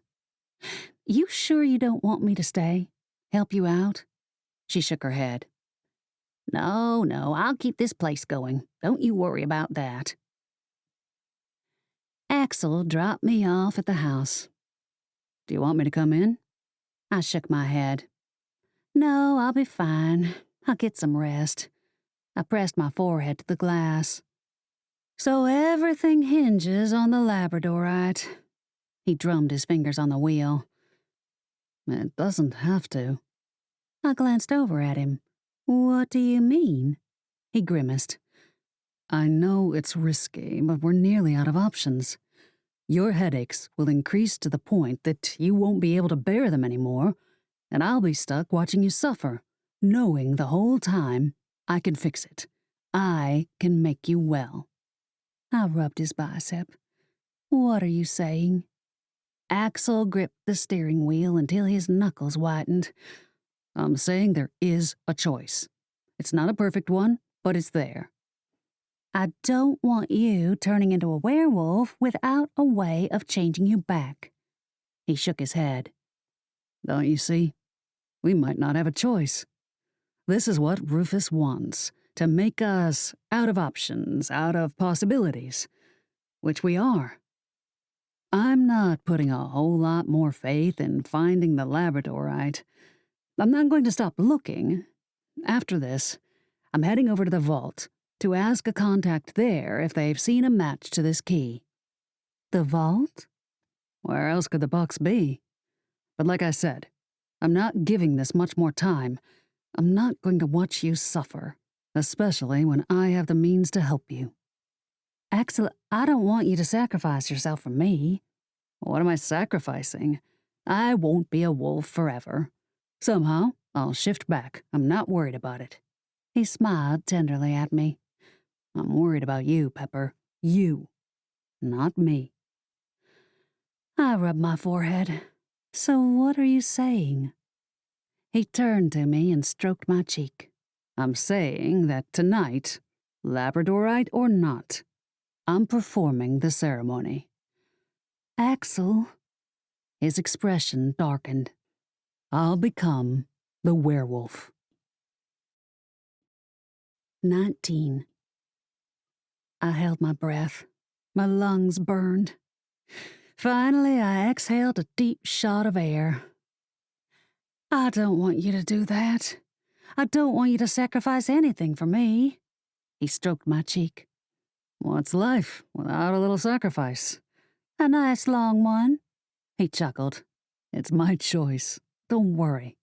Everything will work out, you'll see." But Axel, "This is my choice," he growled.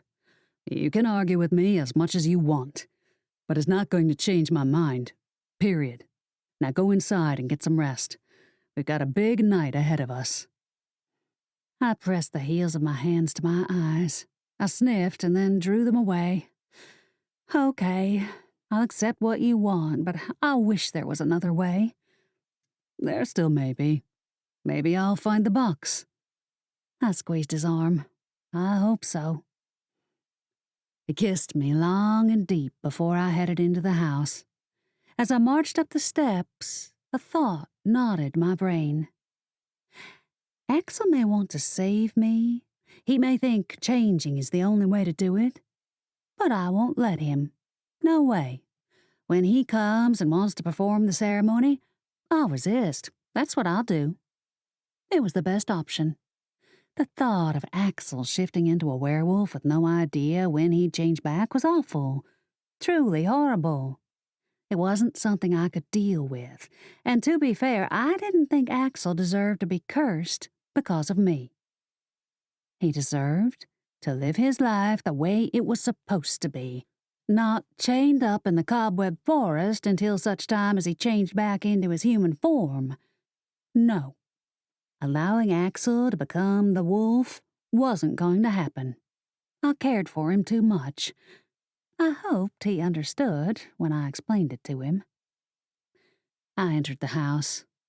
Sitting on the couch was Zach. Cordelia's Zach. "Pepper, right?" he said. I nodded. How are you doing? He rubbed his thighs as if trying to get the wrinkles out of his khakis. "Oh, I'm great. Cordelia's in the kitchen whipping up some lunch. Would you care to join us?" I couldn't hide the grimace that lit my face. No thanks. I've got some very important work to do that requires my full attention, and I have to do it away from people.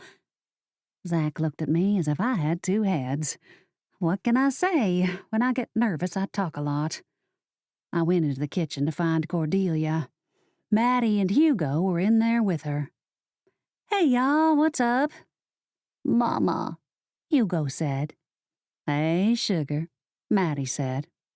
I picked up the dragon, placed him on my shoulders, and immediately realized how much worse the added weight made my headache, so I set him back on the floor.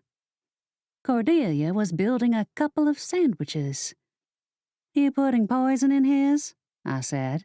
She smirked. Don't tempt me, I laughed. What's he doing here? I whispered. Cordelia slapped a lettuce rib on his sandwich. When I say rib, that's all it was, not the leaf, just the spiny part. When Cordelia made a statement, she made it bold. He said he wanted some time to plead his case, talk things over more. I thought he did that last night. She pulled her hair back into a ponytail. Should I drop one of these on his ham? She said, eyeing a strand. I brushed her hand away. I think he'll get the point by the lack of lettuce. She stared at the hair for another moment before releasing it. I guess you're right. Anyway, he said there was more he needed to say, and stupid me, I promised to listen. I hugged her. It's not as easy as you thought it would be." She knuckled away a couple of fresh tears. "I told myself that if I ever saw him again, it would be easy to walk away. But it hasn't been. Not like I assumed. I mean, if I was Betty, I would have pulled out my shotgun and told him to run." She laughed bitterly.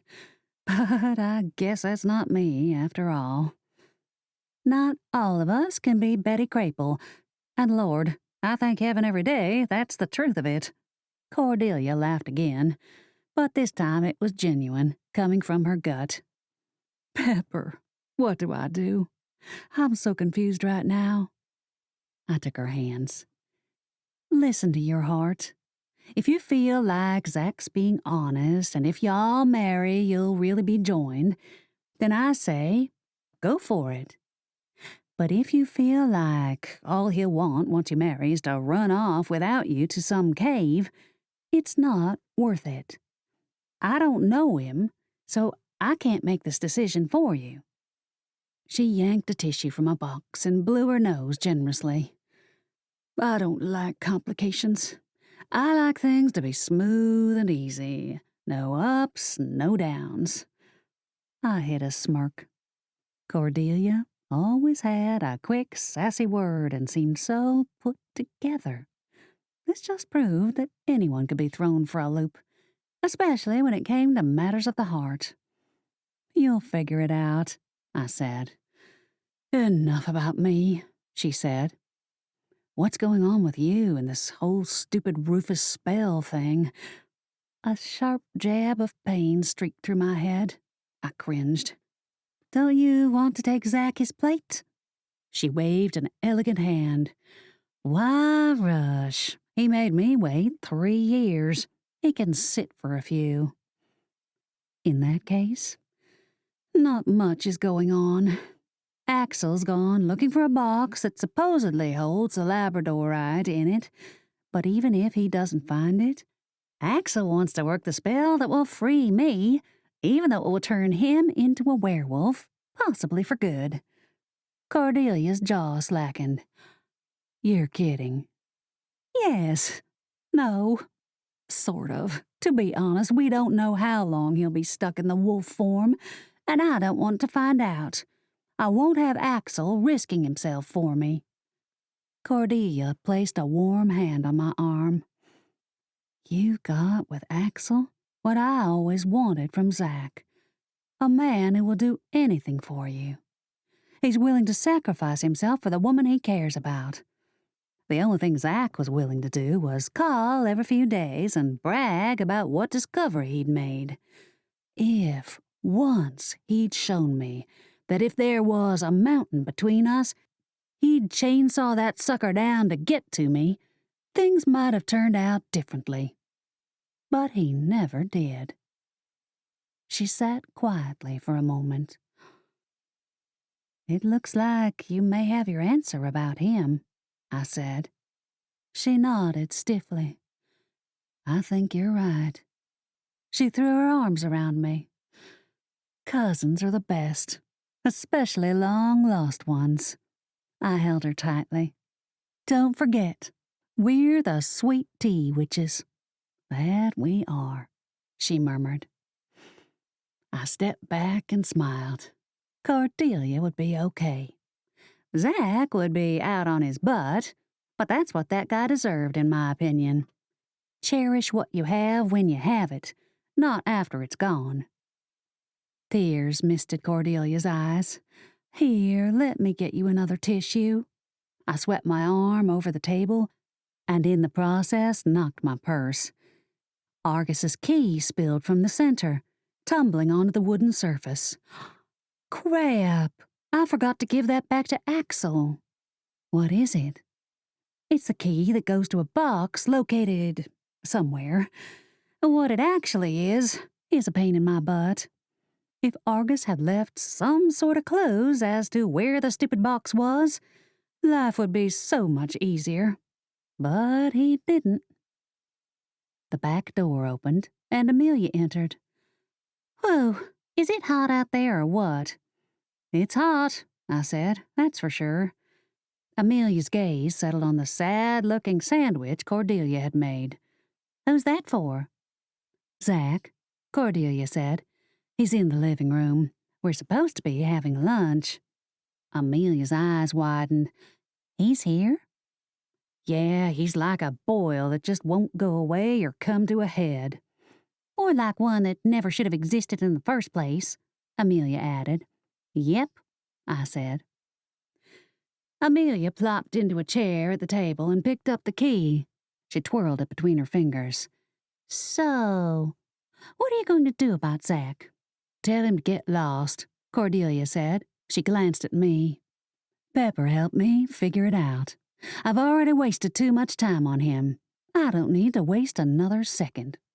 She rose, smoothed out her clothes, and grabbed the sandwiches. "Wish me luck." "Good luck," I said. With that, Cordelia disappeared through the swinging door and into the living room. Amelia stared at the key for a few more seconds. "I'd pay you $1 million if you could tell me what it goes to," I said, joking. She stared at it. "There is something familiar about the design on it." My eyebrows shot up. "Really?" "Yeah. There's a box at the vault that matches it." I grabbed Amelia by the shoulders. "You're kidding, right?" "No." "But how could Argus have a box there? I thought only town secrets and high-level objects were stored there." "They are. But sometimes if a witch or wizard served in the government in a high-ranking office, they're allowed access to store limited objects." My eyes flared. "That's right. Argus served during some werewolf war that he mentioned." "It makes sense. Most of it is pretty top-secret stuff, but some rooms are lower-level security. That's where I saw this same scroll work." I grabbed her shoulders. "Oh my gosh, Amelia, you've got to get me in to see it. That may be the box Axel's been searching for." She dropped the key with a clank. "Pepper, I only just got this job. I can't risk it. If I were found to have let you in, I'd be fired, possibly arrested." I got down on my knees. "Is there a way? Anything you can think of?" Amelia placed her hands flat on the table. "Security is tight." "What about the key itself? Will it get me in?" Amelia gnawed her lower lip for a moment. "Yes, the key will get you into the outer office. But if Argus didn't allow you any clearance, there's no way you'd be able to get farther than that. If he did give you clearance, then you'd be able to go as far as the key would take you, directly to the box." "Okay," I said quietly. "I know there's no way in high heaven that Argus would have given me any kind of clearance." From her spot on the floor in a sunbeam, Maddie opened one eye. "You're forgetting, sugar, that Axel and Argus were friends." I clicked my tongue. "Close enough that Argus would have given Axel access to the box?" Maddie yawned. "There's only one way to find out." I nodded. "There sure is." I fished my phone from my purse and dialed Axel's number. He picked up on the first ring. "I know where the box is, and I need you to meet me in 10 minutes. 20. 10 minutes later, Amelia and I met Axel in front of the Magnolia Cove vault. Just looking at the lions guarding the place sent a shiver straight down my spine. "I'm glad you called," Axel said. "I'd stopped off at my house for a few things and was on my way here." I nodded toward Amelia. "She says there's a box matching the key's scroll work inside." He studied Amelia. "You sure?" She gestured wildly as she spoke. "Yeah, I think so. I'm pretty sure. Heck, I've only been on this job for a day. There's still tons of stuff I don't know. Like I told Pepper, the key will get you to the outer chamber. Unless you're on Argus's approved list of people to enter, you won't be allowed access. Axel nodded. Which means we'd have to break in. I stared at the lions. And be torn apart by those? He shrugged. I can be fast when I need to. He pressed a hand to my back. Let's hope it doesn't come to that. Let's hope, I said weakly. So we're on our own? Axel said to Amelia. Yep. New job, new and better pay. I don't want anyone to blame me if you end up breaking in. Thank you very much. I wouldn't tell anyone you helped us, if that makes you feel better, he said. She shifted her feet. Yeah, well, that almost makes me feel better. Axel stared ahead before glancing down at me. You ready? I swallowed. Let's go. We walked the long concrete sidewalk, slowly approaching the building. A willow draped the entrance, and a long shadow fell from the afternoon sun. I studied the lions. As we neared, their bodies appeared to sparkle as if someone had thrown a handful of glitter on them. What are they doing? I said. Coming to life, he said. I locked my knees. Are you kidding? Nope. I curled my fingers into his shirt. I thought they only did that at night if you were going to break in. Oh, I forgot to tell you. They sniff everybody out before you can enter. I wrinkled my nose. Why? He shrugged. No clue. But I've heard, if they don't like the way you smell, they eat you. I stopped right there in the middle of the sidewalk. You're kidding, right? He smiled down at me. I think so, but like I said, it's a rumor. So I guess we'll find out. I started to turn back. I'm not finding out. He grabbed my arms. Come on, cowardly lion. You can do this. A jolt of pain raced across my forehead. I paused, taking a deep breath. Axel pulled me up. Do you want to go back? I stared at the lions, the vault, and Axel. I was not a coward. My time in Magnolia Cove had proved that to me. I'm going forward. Let's do this. Hesitation and panic bubbled in my veins as I approached the animals. Though I'd convinced myself I needed to walk past them, I really didn't want to. All I wanted to do was tuck my tail between my legs. But still, I'd come this far, and I could take a few more steps to secure the prize of Argus's Labradorite. The glittering lions sparkled into flesh. I sucked air, but Axel's reassuring hand on my back gave me an injection of confidence. It's going to be fine, he murmured in my ear. This is like in that movie, The Never-Ending Story, when that boy, Atreyu, who was really cute when he was a boy but isn't nearly as good-looking as a grown man, had to walk between those two sphinxes and try not to get fried by the laser beams that shot from their eyes. Axel paused. Yeah, just like that. The lions growled, and I swear saliva dripped from their fangs. They pawed the air. Axel shifted to guard me from them, placing himself in front. I thought you weren't afraid of them, I said over his shoulder. I'm protecting you. I thought we wouldn't get hurt. He glanced over his shoulder and shot me a scathing look.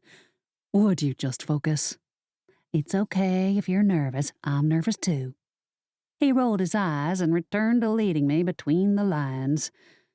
The one on the right sniffed Axel up and down, peeling back its lips to reveal razor-wire-sharp fangs. We're almost through, I thought. Just think happy things and we'll be fine. We'll make it without any problems. I peeked around Axel and saw the lion sniff him and then turn away, as if he wasn't interested anymore.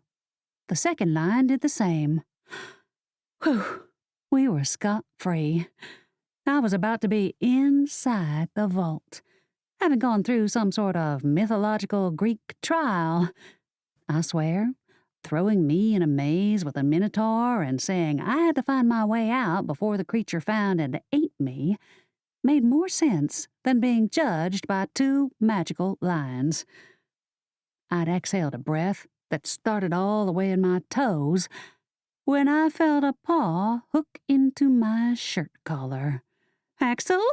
I squeaked as I released my hold on him. The lion tugged me back. Hot breath poured down my neck. Axel whirled around. His eyes flared in fear. That was not good. Oh boy, was it not good. Like really not good. I just knew it. I felt it in my gut.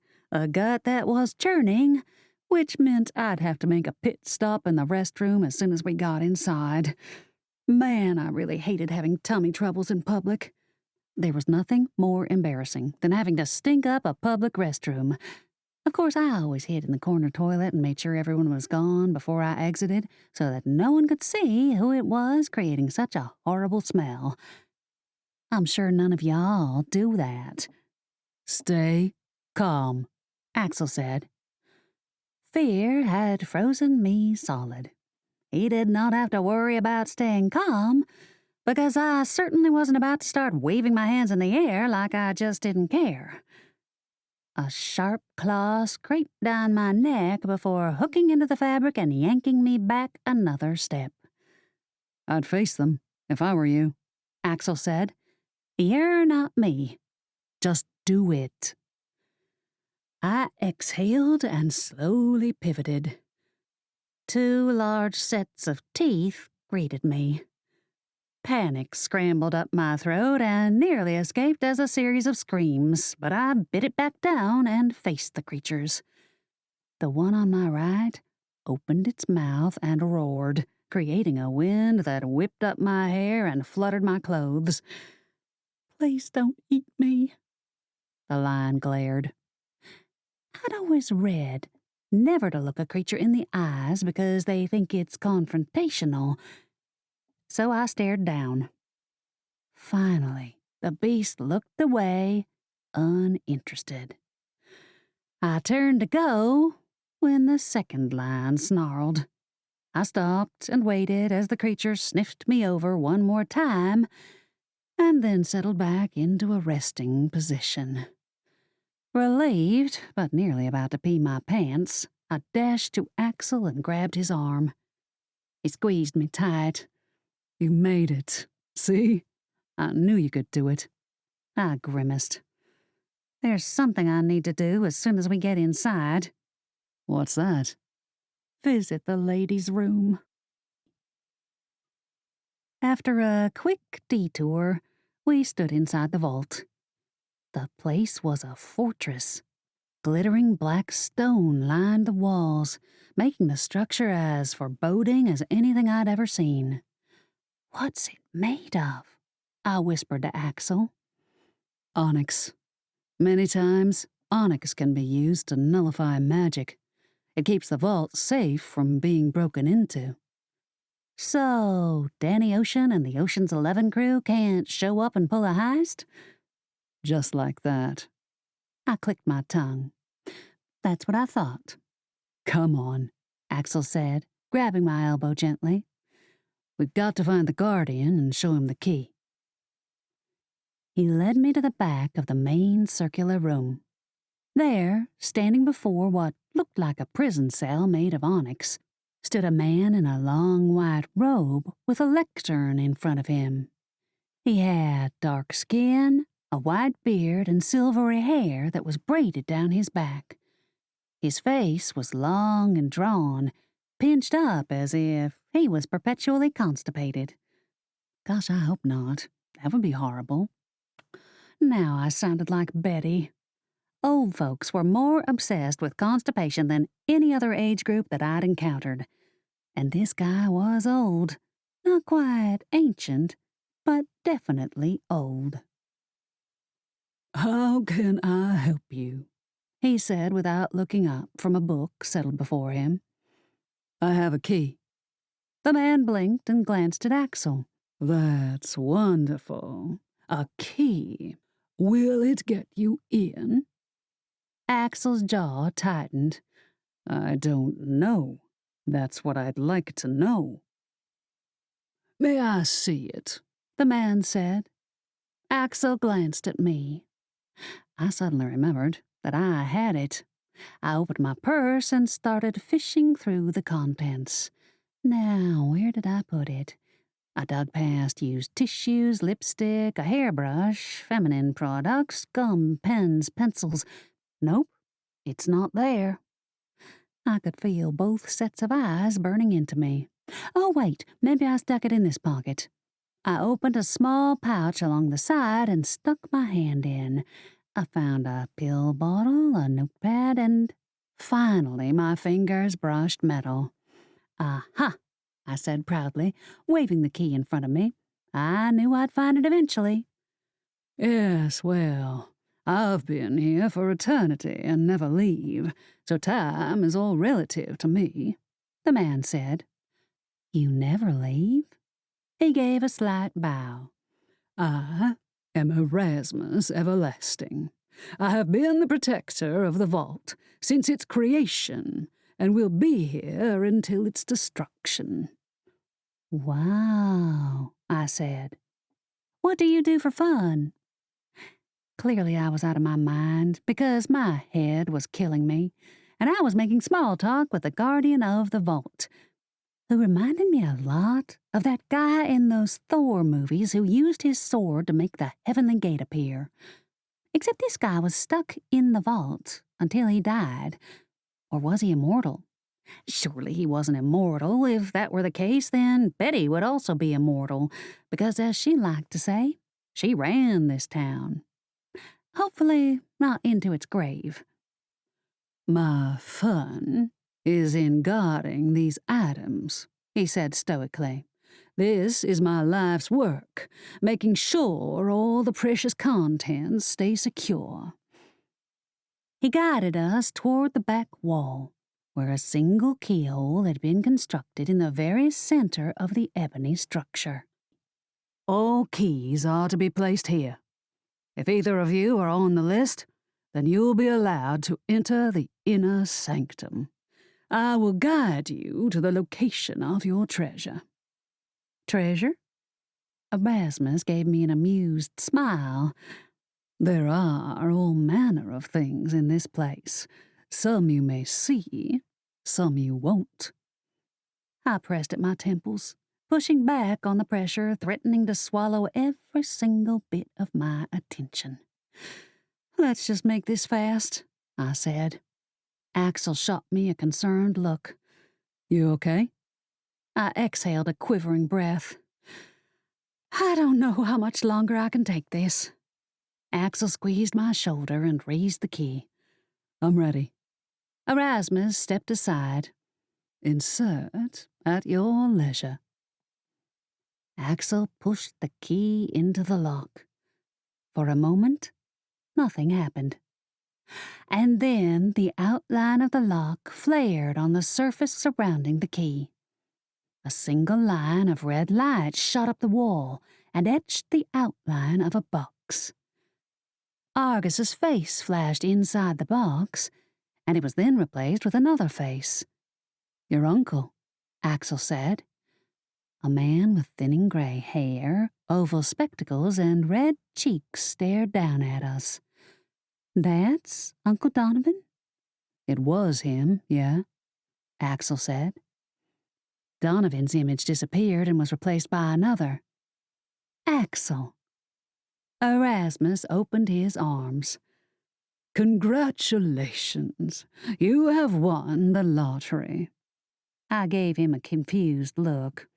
Vault humor, he explained. It can get very lonely being here all the time. But you have help, I said. I know other people work here. He nodded.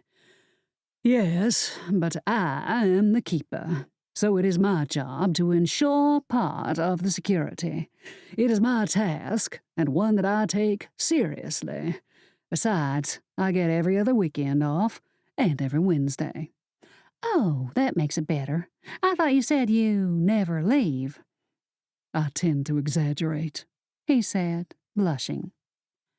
The onyx wall dissolved, revealing another circular room.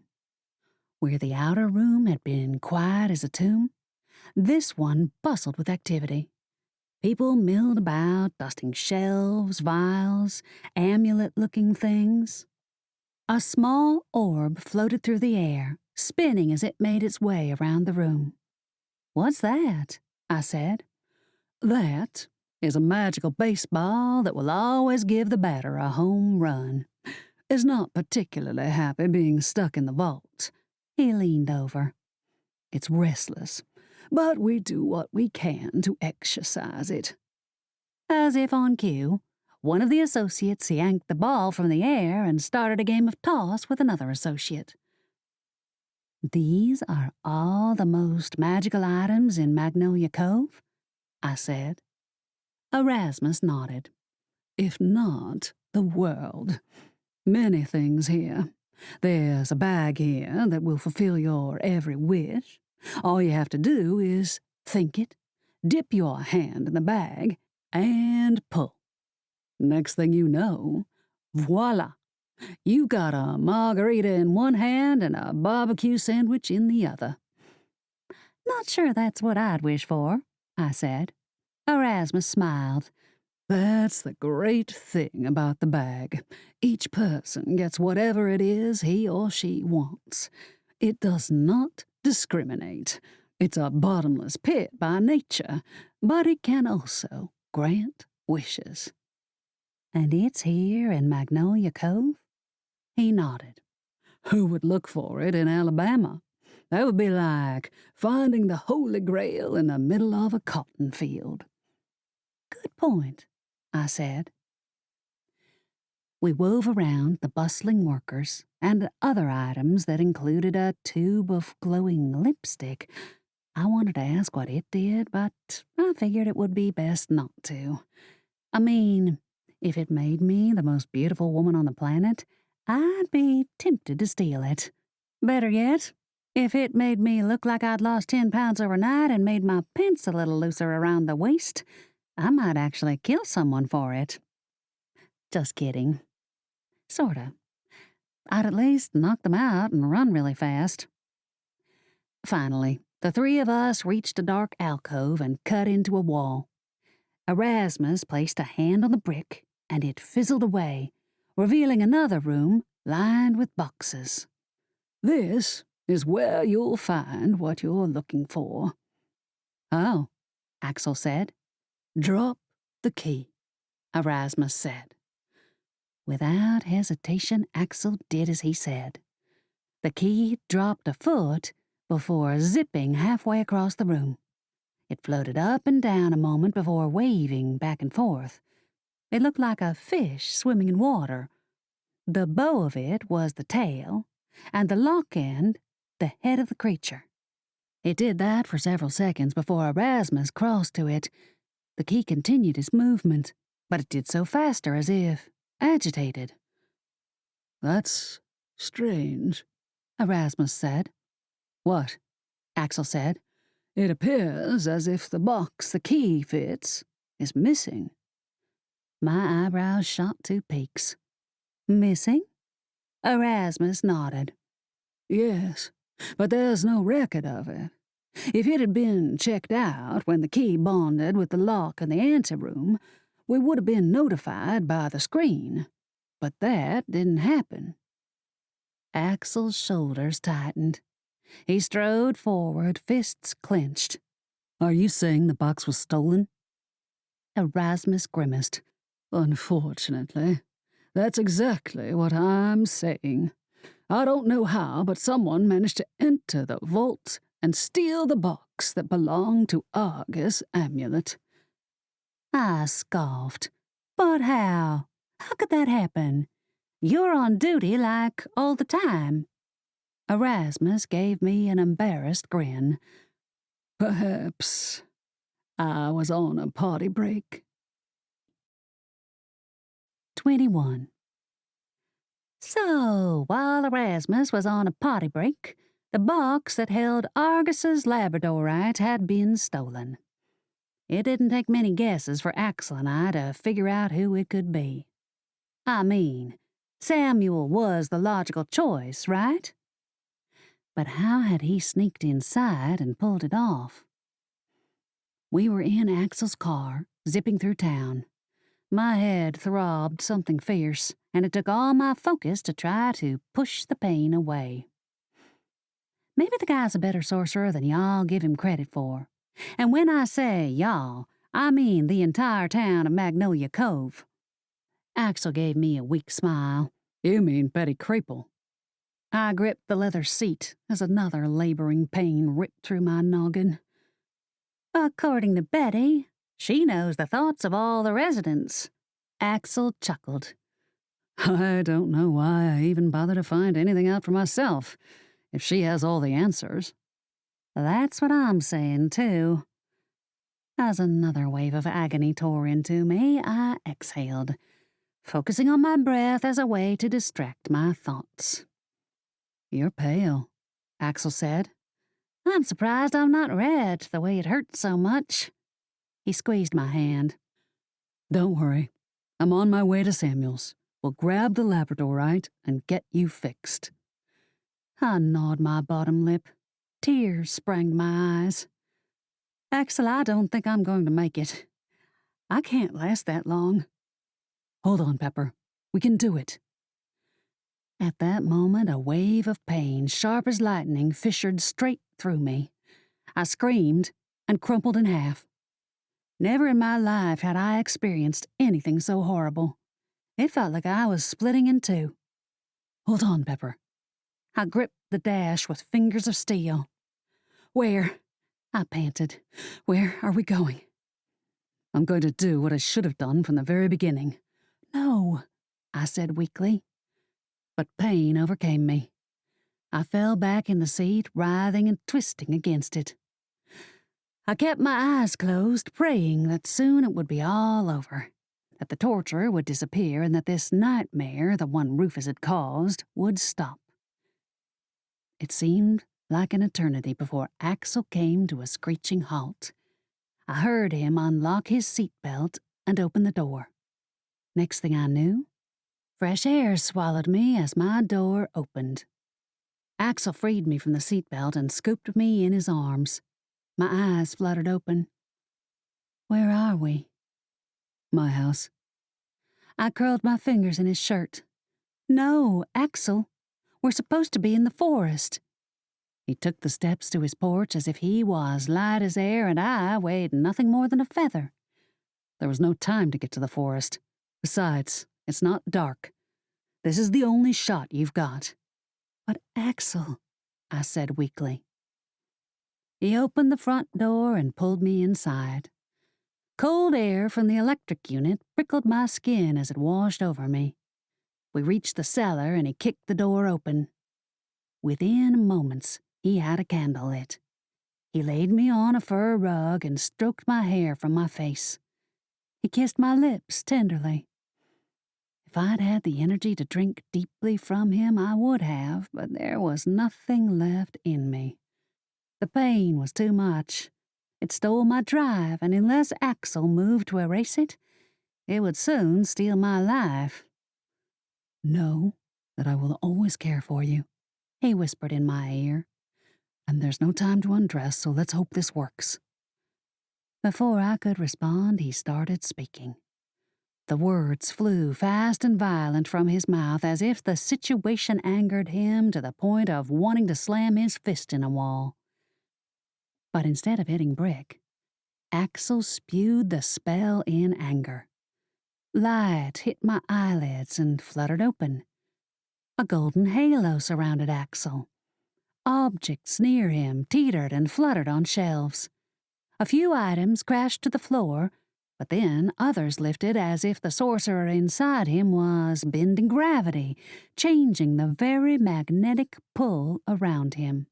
Axel was looking down at the book, and when his gaze met mine, I gasped. The blue eyes that captivated me were no more. In their place were black orbs, resembling those of an animal. He pointed at me.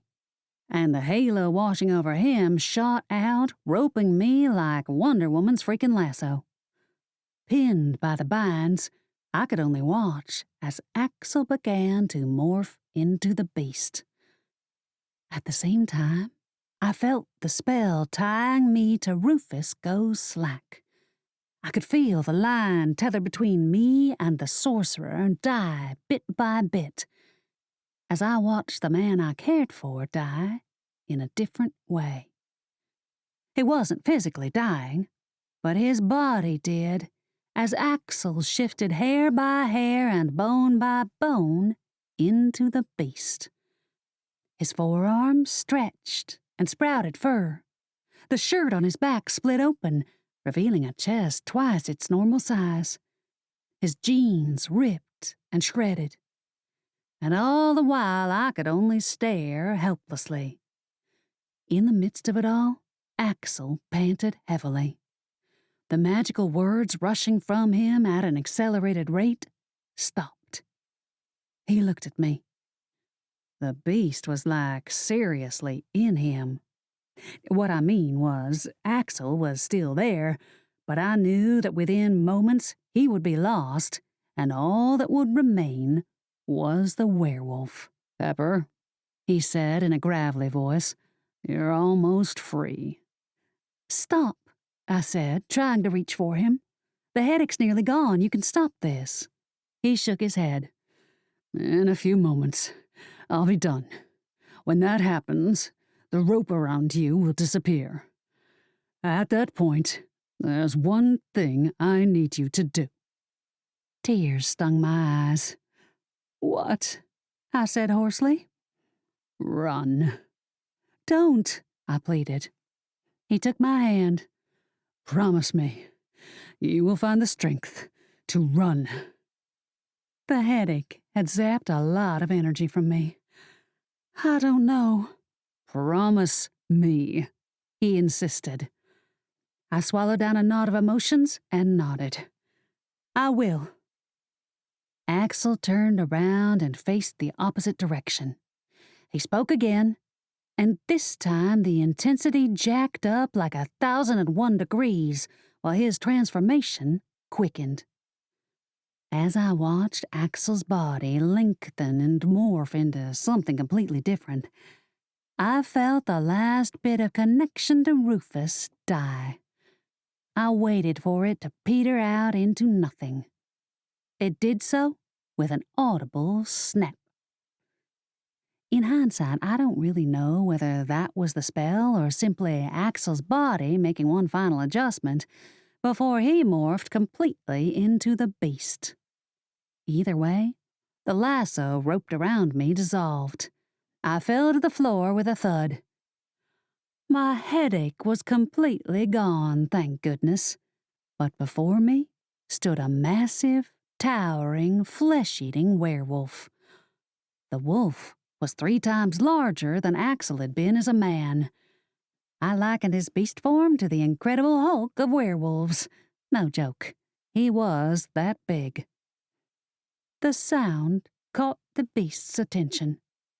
Axel in wolf form flipped around. Dark eyes met mine, and a primal wave of fear flooded every single cell in my body. I scrambled to my feet and did the one thing he'd said to do. I ran. 22. I flew up the stairs and threw the door shut. I could hear the wolf's steps at my back. My only hope of making it out of the house alive was that the doorways would be too small for him to maneuver, and if they didn't stop him, they'd at least slow him down. Like any too stupid to live heroine in a horror flick, I turned my head when I reached the hall. The cellar door flew open. The beast was lodged in the frame, his shoulders too wide to fit through. I saw him push and heard wood splinter as he shoved his way from the cellar. I had to get out and warn everyone. Let the people know that Axel was loose before anyone got hurt. As the beast pushed, I reached the front door. Thank God Axel hadn't locked it. My fingers trembled, my knees shook. If I'd had to work a stupid chain lock, I would probably have been dead by now. Just as I pulled the door open, the beast smashed free of the cellar. I yelped as I yanked the door shut and ran for the car. Axel's Mustang was a stick shift, and even though I was a little bit country and had ridden on my grandpa's tractor a time or two, and had even kissed my first boyfriend between shifting gears in his ancient pickup truck, I wasn't good enough at clutching and shifting gears to make it into town without killing the engine, and thus I'd probably be eaten by a werewolf before I got there.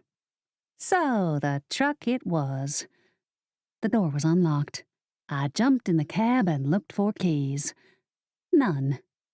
There also wasn't a push button to start the engine. Holy smokes. I was in deep doo-doo. What was I going to do? Maybe the wolf would be stuck inside the house and wouldn't be able to escape. I had shut the door behind me, and the beast had claws. It's not as if he had thumbs that would help him turn a knob. That wasn't going to happen.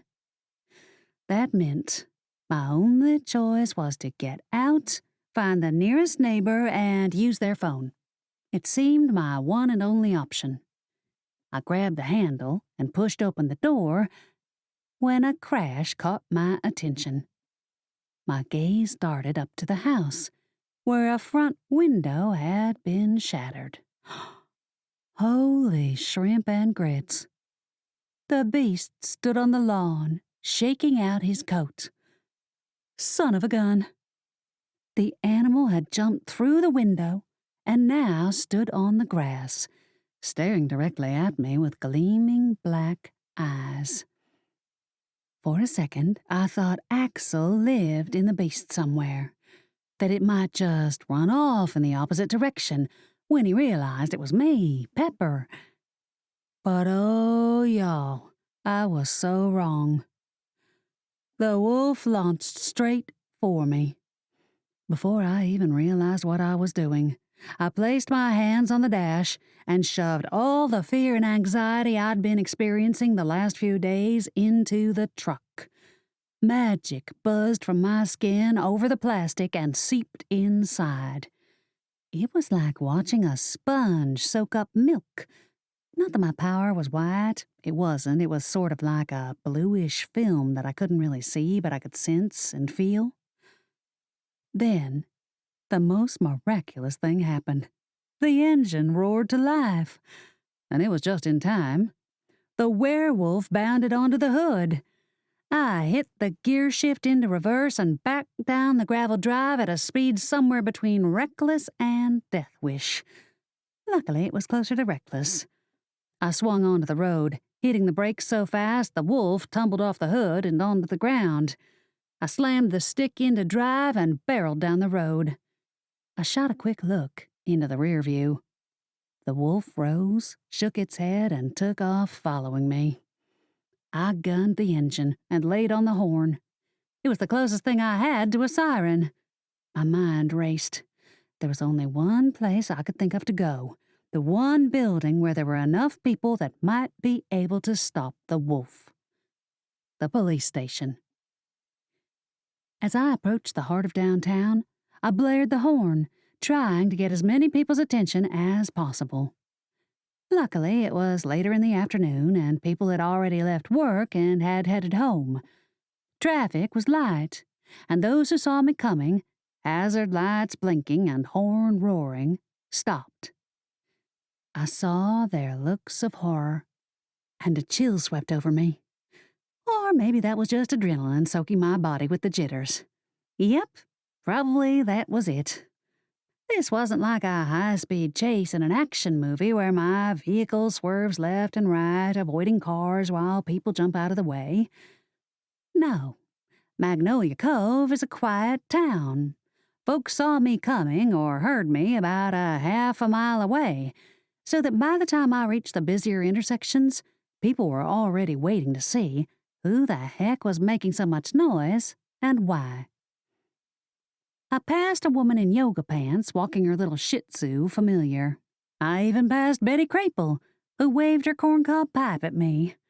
I pivoted my head and saw her get a good, solid look at the werewolf and then take off sprinting behind me. Lord, yes, Betty Crapel could have run in a geriatric marathon if she'd wanted. Grandma might have won, too. I kept my eye on the creature, making sure he was chasing me and hadn't veered off when he saw something else. Luckily, I didn't have to worry.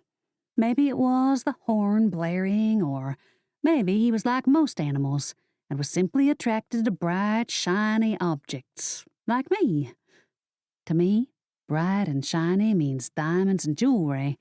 In the wolf's case, the pickup was shiny and loud. Finally, I saw the police station ahead. If I parked in the lot and jumped out, I'd never reach the doors in time.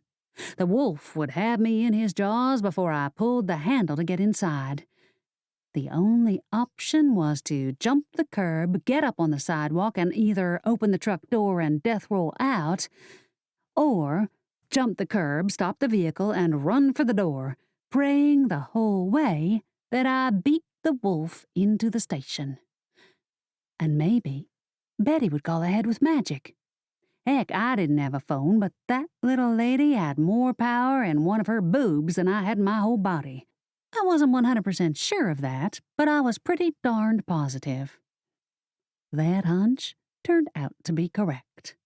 Right as the vehicle lurched over the concrete curb, a half a dozen officers streamed out of the station, hands raised, magic ready to take down Axel.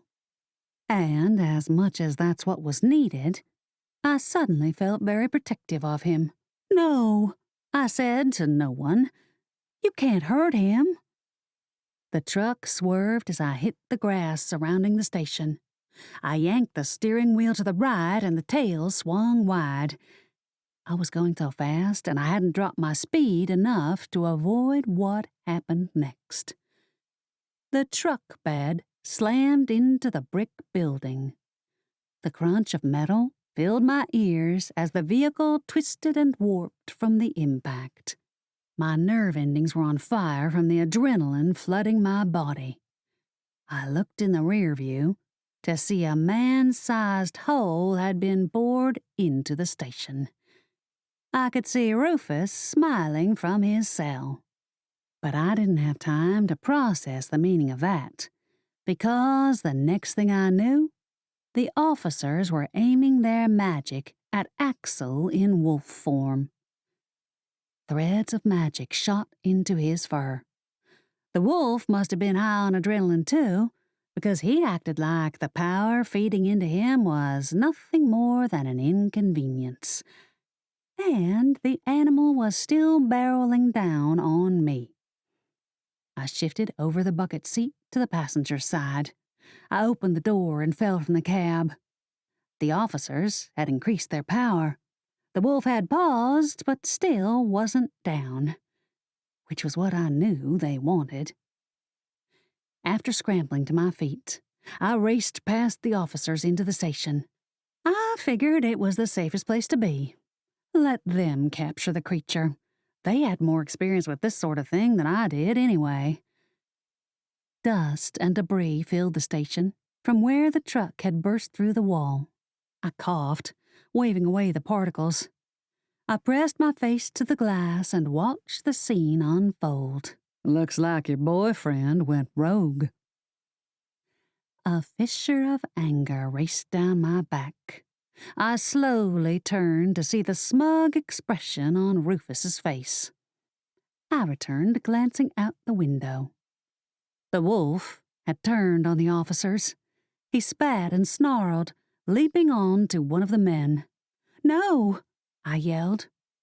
That's what happens when a monster is unleashed on a poor, suspecting town like this one, Rufus said. You can hide a monster. You can even bury it. But eventually, it will rear its ugly head. That's just how it goes. I turned on him. You're the one who did this. You created this havoc just so you could laugh about it." What? he said in a terrible French accent. His gaze swept from my feet to my head. Why would I do that, when all I needed was to walk in here and take what I wanted? Axel broke your stupid spell. He's stuck in that form for Lord knows how long. The officers had managed to free their friend from the wolf's grasp. He looked unharmed. The wolf wasn't retreating, and the men were still trying to bring it down with magic, which clearly wasn't having any impact on the creature. From the distance, another slew of officers appeared, led by Garrick Young. My stomach clenched. Garrick and Axel were friends from way back. He wouldn't want to hurt his friend. But if Garrick had no choice, he'd do what was needed to keep Magnolia Cove safe. Don't worry, Rufus said. I'm sure they'll have no problem containing that beast. Of course, they'll probably have to get a silver bullet to do so. But then, there goes your boyfriend. What a pity. Gone at the hands of the very people he called friends. I whirled on him. You are a horrible person. Just shut up. Shut up. Rufus smirked. You think it's so terrible to want to live in the place that kicked me out? It infuriated me that he wouldn't just shut the heck up. I wanted to walk over to the cell and slap him upside his head. But instead, I stared at the wolf and the men surrounding him. Rufus didn't stop. These people threw me out. Me, the greatest sorcerer they'd ever seen. They got rid of me, left me outside the walls to rot without offering a chance to redeem myself. You play vampire on people. What's there to redeem? He chuckled. That's only one side. The side that believes what I do is for evil. I'm not trying to hurt anyone. I want these people to flourish, to be more than the measly peasants they are. Peasants? Who was he? King of the world? What makes you think anyone wants your help? I finally said. We're witches, Pepper. Witches, wizards, and sorcerers. But we're still racked with disease, have arthritis, grow old. I frowned. In other words, live a human life? Yes. Why? Why are we doing that when we could tap unimaginable power? You, for instance, you could bend metal, build buildings, destroy anything you wanted with your mind. You're only hindered by what you believe hinders you. And what are you doing? Running a familiar shop in the middle of a cotton field. I like my shop, I said rather pathetically. Because I mean, since he put it that way, he made us sound like demigods, like more than what we were. You're acting like we're superheroes, I pointed out. We are. Now you're getting it. But we're bound by what's dictated to us. By myself, I don't have the power to do half the things I know I could be capable of. But with help, I could. What help? My help? No way, Jose. You can hit the road on that thought, Jack. My name is Rufus. I nearly slapped my forehead. For someone so smart or so evil, boy did he lack common sense, or at least a working knowledge of popular culture. I was about to tell him that when a blast from a shotgun rang in the sky. My gaze swiveled to the scene on the lawn. Garrick stood, shotgun raised and aimed at the creature. I stared at Axel, praying to all that was good in the world that he hadn't been hit, because I had no doubt of what was in that barrel. Silver bullets. The werewolf whirled toward the men. He looked unharmed. I released a breath. And the moment I've been waiting for has arrived, Rufus said. I didn't know if somehow Rufus manipulated the scene the way he wanted, or if luck simply worked in his cotton-picking favor. But what happened next made the blood pool at my feet. Garrick shot again, this time hitting the werewolf in the hip. I screamed. The wolf tumbled back with such a force that the beast crashed into the building beside the hole that the truck had made. The station exterior, probably already weakened from the initial damage, collapsed as the creature shot inside with such a force that he hit Rufus's cell. The bars caved in a shower of dust and plaster. Before the police could rush inside, Rufus stepped out of his cell. He straightened the collar of his jacket, smiled at me, and said, "Good luck." With that, he snapped his fingers and disappeared. 23. There was little time to process what had happened with Rufus, because at that moment the werewolf gazed up at me.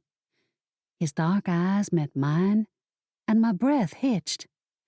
I narrowed my gaze until I felt my brows pinch. "Axel, I know you're in there. You have to be." The wolf stared at me. I reached out again. I can communicate with animals, y'all. There's no reason why I shouldn't be able to communicate with Axel in his werewolf form. Surely, somewhere deep in his consciousness, there was a tiny piece that remembered who he truly was. Not a beast, but a good man, a solid man, one who would fight pretty hard, if not to the death, for me. Okay, maybe I was jumping ahead on his feelings there, but I felt in my gut that the connection between us dug deeper than on the human level. If I tried, I felt I could connect with the beast. "Axel?" I said again. The beast cringed, and in that moment I knew somewhere in his mind that Axel had heard me. Or perhaps it was the wound in his side. I stepped forward, hand outstretched. "Axel?" He craned his neck as if to sniff my hand. Right then, Garrick Young and company barreled into the station. "Grab him! Throw a rope around him!" The werewolf jumped to his feet, shook his head, and launched himself through the hole. He dashed to the left into a copse of trees and vanished from sight. I whirled on Garrick. "He's wounded. We have to go after him." The sheriff grabbed my arms. "I hit him with a sonic blast, not an actual bullet. He's not wounded, but I hoped it would be enough to knock him out." Garrick turned to his men. "Sound the alarm. Get everyone inside their homes. There's a dangerous beast loose in Magnolia Cove. I want officers on the perimeter. I need a spell, a bubble spell." Another man said, "I'm on it." Anger blazed on Garrick's face. "No one leaves Magnolia Cove, and no one enters. You understand?" The officer nodded. "Got it." In that instant, Betty Crapel marched through the hole that the werewolf had created. She shoved up her sleeves. "Y'all need some help working a containment spell?" Garrick pulled off his hat and swiped away the line of sweat covering his forehead. "Help would be great." "But wait," I said. "Rufus is gone. He's going somewhere." And then it hit me exactly where he was headed. "That nuisance is the least of our problems," Garrick said. "We've got Axel in full wolf loose in town. That's my main concern." "I don't think he'll hurt anyone," I said. I didn't know how I knew this, but I felt it. It was like a remnant from the moment I'd connected with Axel. "Not unless he's cornered." Okay, so yes, the wolf had chased me from the house to the station. Yes, he snapped and snarled. But when he'd been lying on the floor, hurt and dazed, I'd touched him. I knew I had. Maybe, in that moment, I'd reached the real Axel somewhere underneath. Perhaps he'd awoken inside the beast enough to hold on to his consciousness, remember who he was, and not hurt anyone. Of course, he'd run off, so that didn't help. "He's a werewolf, ma'am," another officer said. "If you've met one, you've met 'em all. Feral as they come. They'll kill whoever, whenever they can." "Garrick," I said, tears filling my eyes, "promise me you won't hurt him." Garrick squeezed my shoulder in a sort of brotherly way. "I'll do my best. But Pepper, if Axel hurts anyone, he'll be giving in to the very fears this community already has about him. The fact that he's even running wild doesn't bode well for his future here." I started to crumple, but remembered I had to be strong. There were things to do, and I had to do them. The police couldn't help me, which meant I was on my own. At that moment, my aunts, Mint and Licky, walked into the station. A slow, curling smile crept over my face. My aunts were chaos witches, which meant havoc and mayhem followed everywhere they went, which also meant that for what I needed to do, they would be perfect partners in crime. "What the heck happened here?" Mint said. "Looks like a tornado hit the place," Licky added. I grabbed my aunts by their elbows. "Listen, I need your help." "Anything," Mint said. We stepped outside. Suddenly, a siren blared to life. At the same time, a bluish shield appeared in the sky. "We're trapped," Mint said. Garrick's voice boomed over the town. "People of Magnolia Cove, you are on lockdown. There is a dangerous werewolf loose inside our walls. Please do not attempt to take this creature on your own. If you see him, report his presence to the police immediately. But remember, do not engage on your own. The creature is highly dangerous." "Oh," Mint said. "Sounds like we've got a real problem." "You don't even know the half of it," I said. "But I need your help." "Are we going back to Betty's for facials?" Licky said, wide-eyed. She was Amelia's mother, and the character resemblance was pretty spot on. They were so much alike it was almost scary. "We're going to the house to grab Hugo, my dragon," I said. "But after that, we've got 2 places to go." "Why?" Mint said. I nearly growled my next words. "Because we need to stop Rufus from destroying this town. To do that, we need a block of labradorite."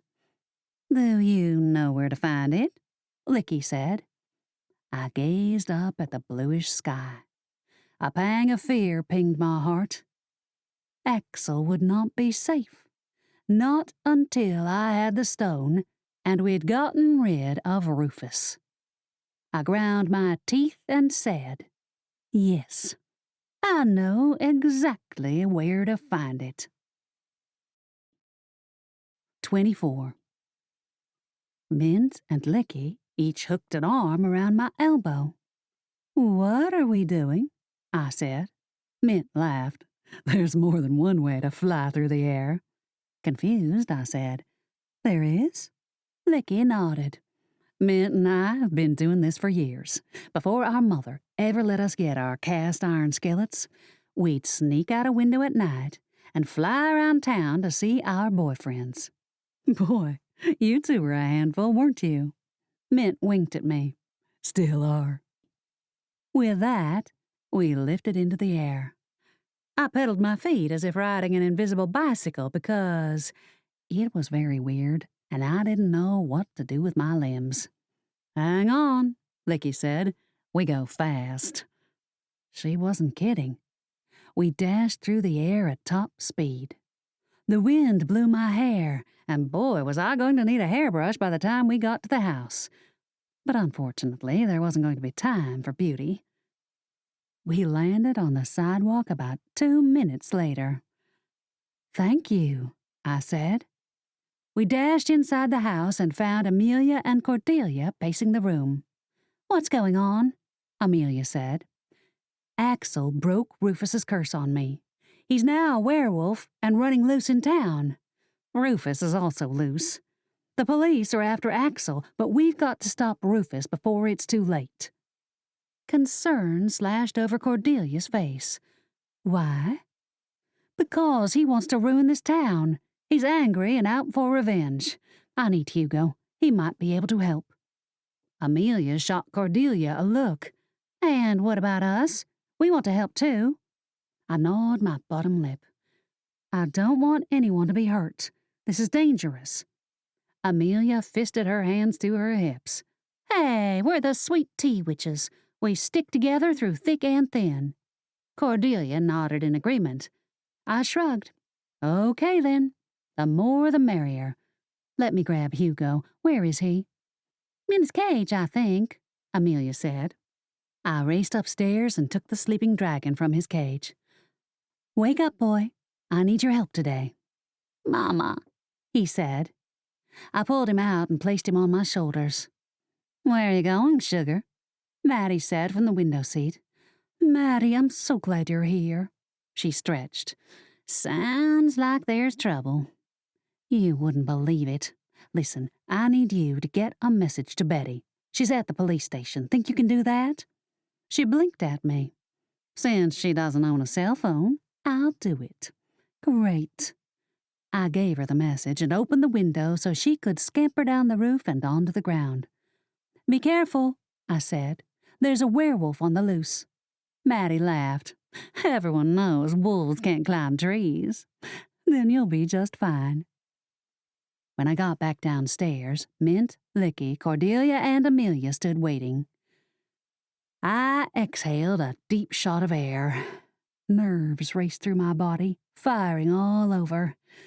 It made me feel like I'd received some sort of jacked-up adrenaline shot. My fingers trembled and my knees were jelly, but I ignored it. There was a lot of work to do and very little time. I forced a confident smile and said, "Okay, this is what we're going to do."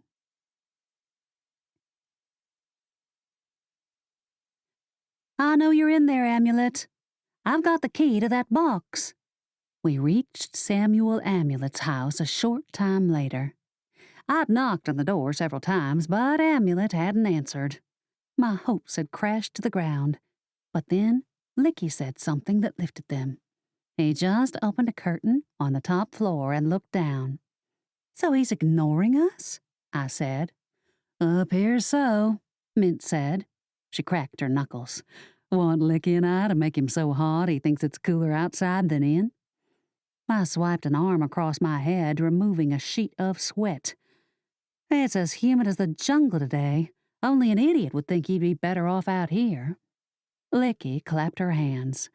"How about a good old-fashioned itching spell? The best ones are those we place down a person's pants." I held up a hand. "That's not going to happen. No, I'm going for something nice and easy." "What's that?" Amelia said. I smiled. "Good old-fashioned scare tactics." I stepped off the porch and down to the walkway. "Amulet, I've got a dragon ready to burn down your house if you don't open this door right now. I've got the key. I only need the Labradorite for a few minutes. Then you can have it back." Finally, I heard the snick of a lock. Samuel peeked his head out from the door. He eyed the four of us plus one dragon. "You promised to give it back?" I nodded. "Listen, all of Magnolia Cove needs this right now, please." He ushered us inside. The interior was dark and smelled of old people. Lace doilies were draped over every bare surface, even the drapes. "You live here?" Cordelia said. "Inherited it from my grandparents. I'm not much for decorating," he said. "Obviously," Amelia said quietly. He led us to a round side table and whipped yet another doily from a square shape, revealing a colorful blue and green box with the same etching as the key. "That's the one I saw at the vault," Amelia said. I dragged my gaze to Samuel. "How do you manage to steal it?" Samuel swiped a finger over his lips. "Let's just say I have connections. Someone inside helped me out." "Oh, they could be fired for that," Amelia said. Samuel shot her a scathing look. "I know. That's why I'm not saying who it is." "That's good," she added, "because they could be arrested, thrown in jail, and that's after they lose their job." I rolled my eyes. "Let's just get on with it. There's not much time." I pulled the key from my pocket.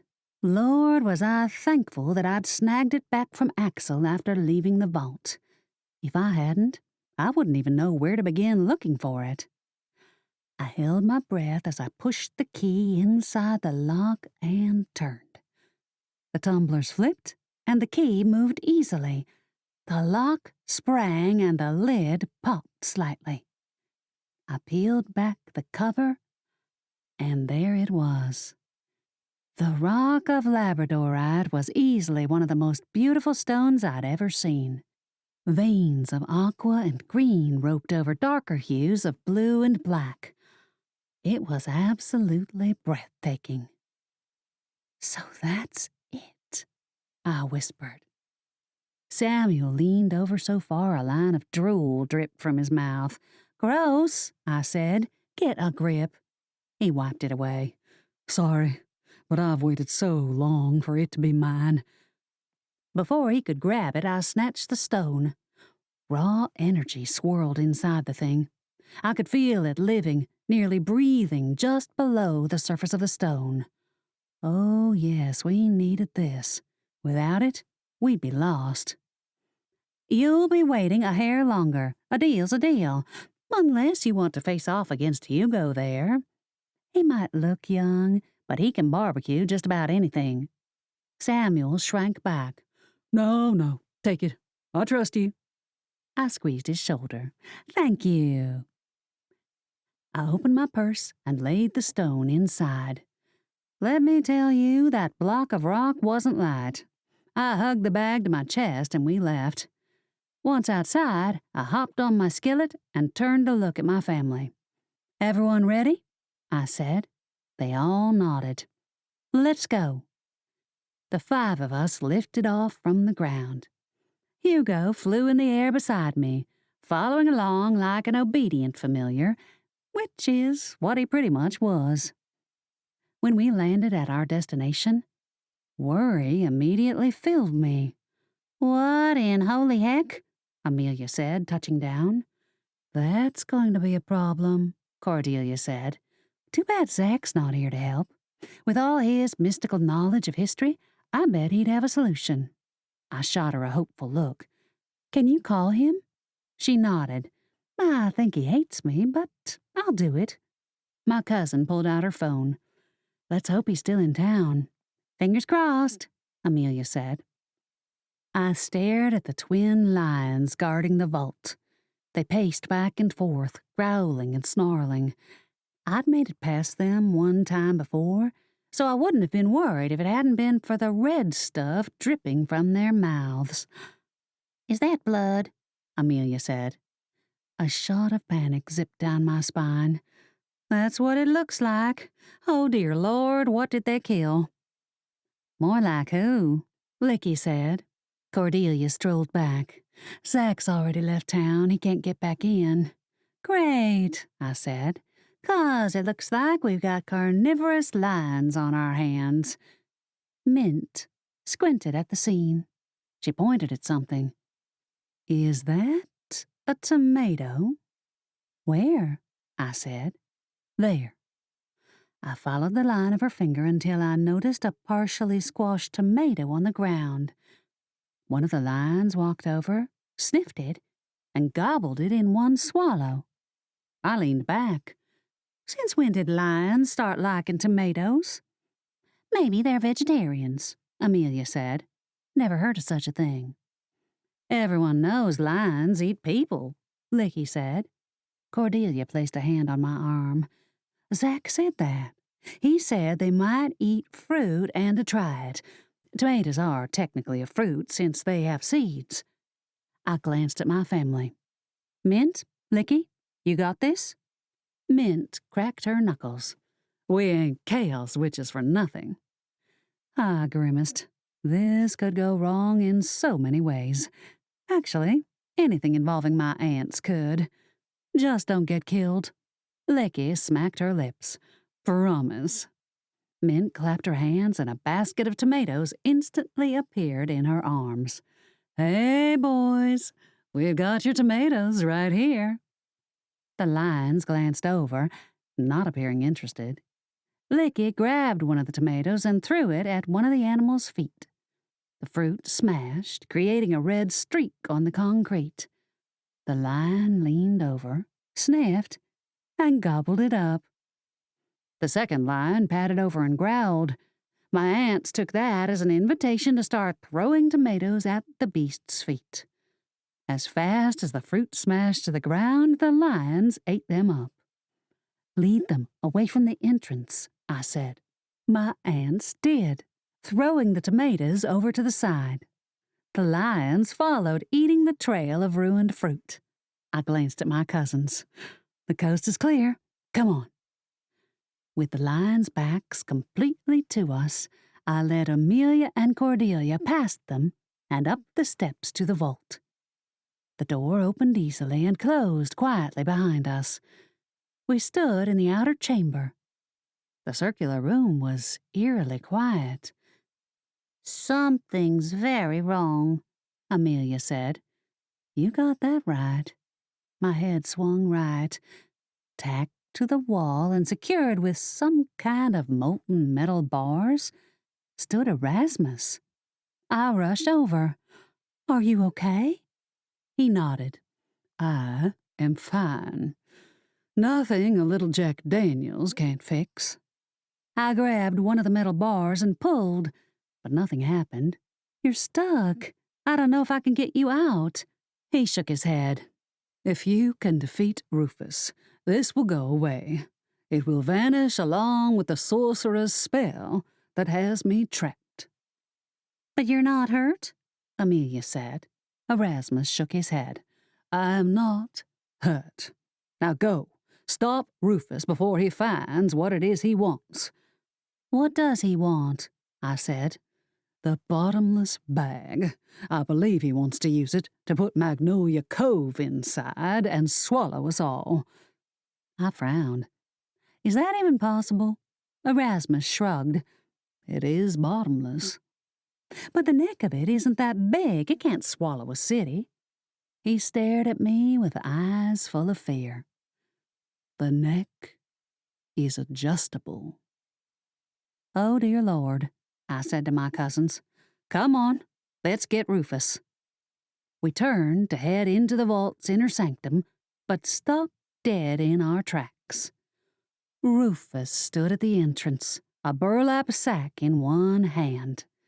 The other hand held his signature blue flame. He smiled wickedly. Hey, ladies. Thank you for joining me. So glad you're here. Now, let's have some fun. 25. Rufus kicked aside a piece of twisted metal that must have been left over from his tussle with Erasmus. You've come just in time, he said. In time for what? His lips curled into a serpentine grin. In time to watch the fall of Magnolia Cove, the bane of my existence. I rolled my eyes. Please, aren't you getting carried away? I mean, isn't it the other way around? Aren't you the bane of Magnolia Cove's existence? You're like a spider that won't die no matter how hard you swat it with a newspaper. Magazines are better, Amelia said. More weight to them. Cordelia nodded. Or even a hardback book. Not one of your own, you don't want to ruin it, but the ones from the library have that nice protective cover that wipes clean. That's a much better choice for spider killing. Will the three of you shut up? He shouted, red-faced. We were only discussing the finer points of spider killing, I said. One day, you might need our tips and tricks. I don't need your help with anything. he said. I have everything I need right here. Behold, the sack of doom. I yawned. All this talk has been great, but I've got a werewolf to help catch after this, so do you mind surrendering now? Rufus gave a belly laugh so deep it nearly shook the walls.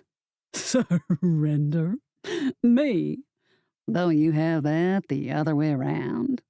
You should be surrendering, because once this is over, you're coming with me. This time, no one will break the spell I place on you, because there won't be anyone to save you. That sounds very scary, I said, but I don't think that's going to happen. Rufus cackled. What are you going to do about it? You don't even know how to touch the power at your fingertips. I opened my purse and pulled out the labradorite, presenting it to him. I don't need to. I have this. His eyes flared. That still won't help you. I smirked and reached into my bag again. This time I lifted out the hat that Sylvia had loaned me.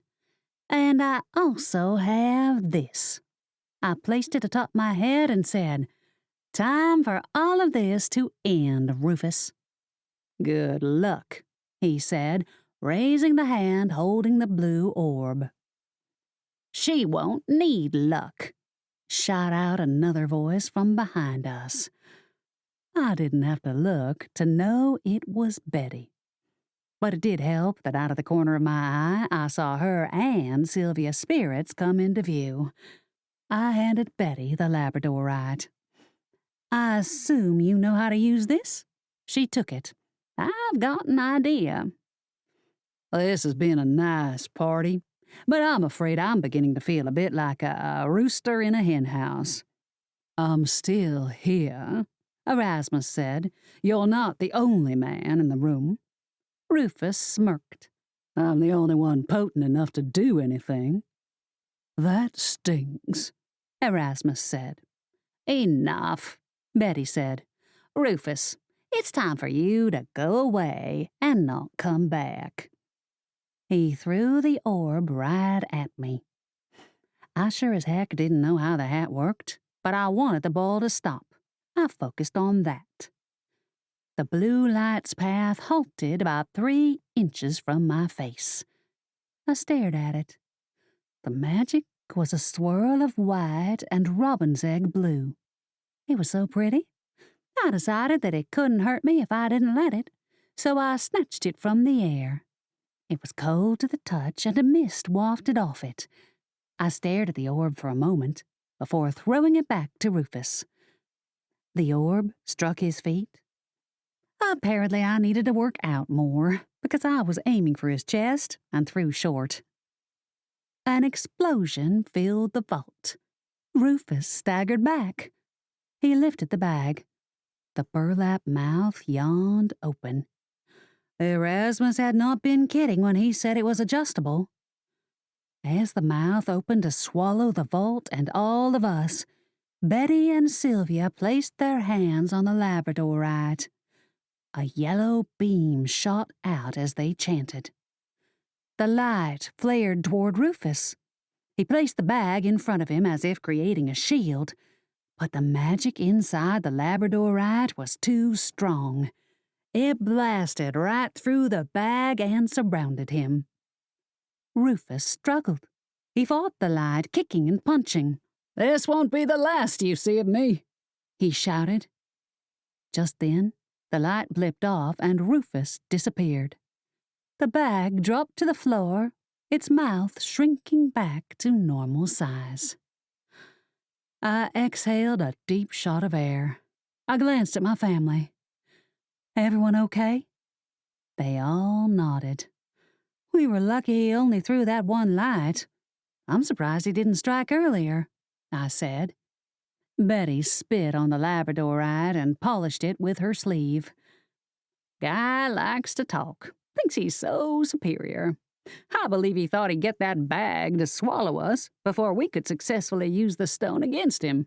Shows what he knew." I smiled. "Thank goodness." "Where is he?" Amelia said. Betty handed the labradorite back to me. We sent him out of town and used the Labradorite to add an extra layer of security against him entering.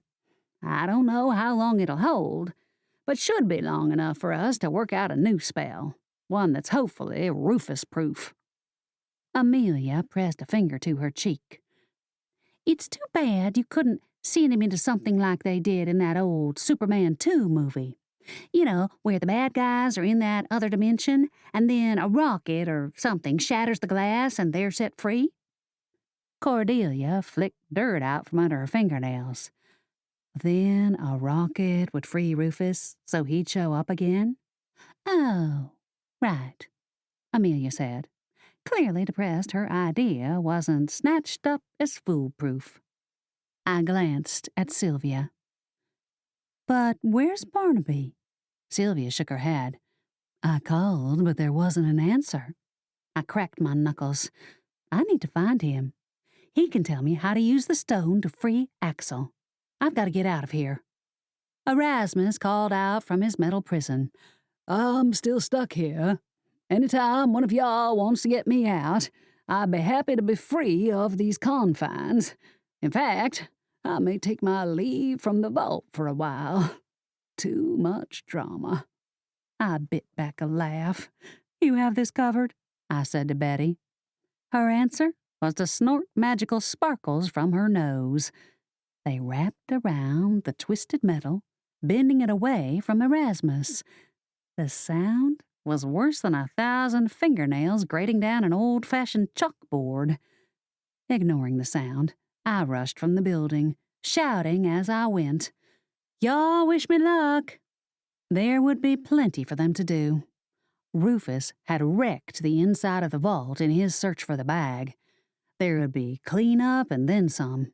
Besides, I could perform the next part of my duty by myself. I knew I could communicate with Axel. All I had to do was find him, and for that, I needed Barnaby. As I headed out the door, I prayed the wizard was safe. 26. I left everyone behind, even Hugo. The dragon was still too young to face off against a werewolf, and even though he wanted to come, I handed him to Licky and made her promise to keep him safe. My aunts, by the way, had the lions eating out of their palms. Literally. The magical creatures were gorging on tomatoes handed to them straight from my aunts. Gross. Now, I know plenty of y'all can eat a tomato like an apple, but the thought of that makes me want to retch. I like ketchup. I like salsa. I do not like raw tomatoes. Ew. I jumped on my skillet and flew to Barnaby's house. Lockdown or no lockdown, I was not about to let the police take down a werewolf without me at least trying to return him to his true form. Besides, the sooner I saved Axel, the less likely it would be that someone would get hurt. If Axel attacked anyone in his wolf form, he'd never forgive himself. I was absolutely certain of that. So I needed to get to Barnaby's, and quick. After all, Sylvia had told me that when I had the Labradorite, Barnaby could help free Axel. Which was why, when I arrived at Barnaby's house, I didn't wait for an invitation to enter. I threw open the door and rushed inside. "Barnaby!" I yelled. I careened into the pocket doors that led to the sitting room. I shoved them aside and gasped. Barnaby lay on the chaise lounge, his head lolled back. Rubber tubing had been roped around his arm. Delilah leaned over him, a syringe in her hand. A bottle labeled morphine lay on the table. Delilah glanced up at me, a look of panic scrolling across her features. Luckily, her needle hadn't been emptied into Barnaby's vein yet. "He asked me to do it," she said quickly. "Like heck he did," I said. "You must think I was born this morning." Her face twisted into a strangely sick smile. "You killed Argus," I said, "and that other woman whose name escapes me because I didn't know her." "Ingrid Gale," she said. thank you. But why? Delilah shivered with what appeared to be some sort of sick pleasure. I love the look on their faces when they pass. Argus didn't have that peaceful appearance since I used the deadly nightshade on him, but my father will. I shook my head. Of course, I'd heard of caretakers and nurses killing patients, but I never expected to meet one, let alone walk in on her when she was about to murder. It was sick and creepy. But why? I love to kill. It's simply within me. I delight in death, Pepper. What can I say? I have a problem. I would say you definitely have a problem. She pricked her finger on the tip of the needle. Too bad you won't live to tell anyone. Delilah flew at me. The needle aimed to plunge into my neck. Feeling a surge of power similar to what I'd felt when I faced off against Rufus, I raised my hand. Delilah paused in midair. At that moment, Barnaby awoke. Huh? What's going on in here? Pepper, why are you working magic against my daughter? I nodded toward the morphine and the needle. Because your daughter was about to take your life, Mr. Battle. It wasn't me, Delilah said. It's her, Daddy. She's the one holding me hostage. For the briefest of seconds, panic flared in my chest. It wasn't me, Barnaby, I promise you. I'm not the one holding the needle. Delilah admitted to me that she killed Argus and was going to kill you. Barnaby glanced from me to his daughter. He raised his hands, and like a conductor leading an orchestra, the wizard completed a series of movements. Barnaby spoke. Delilah, you forget that I see what happened a few minutes ago if I'm in the room, conscious or unconscious. I watched as time moved backward. I saw what I can only describe as an astral projection or ghost of myself talking to Delilah.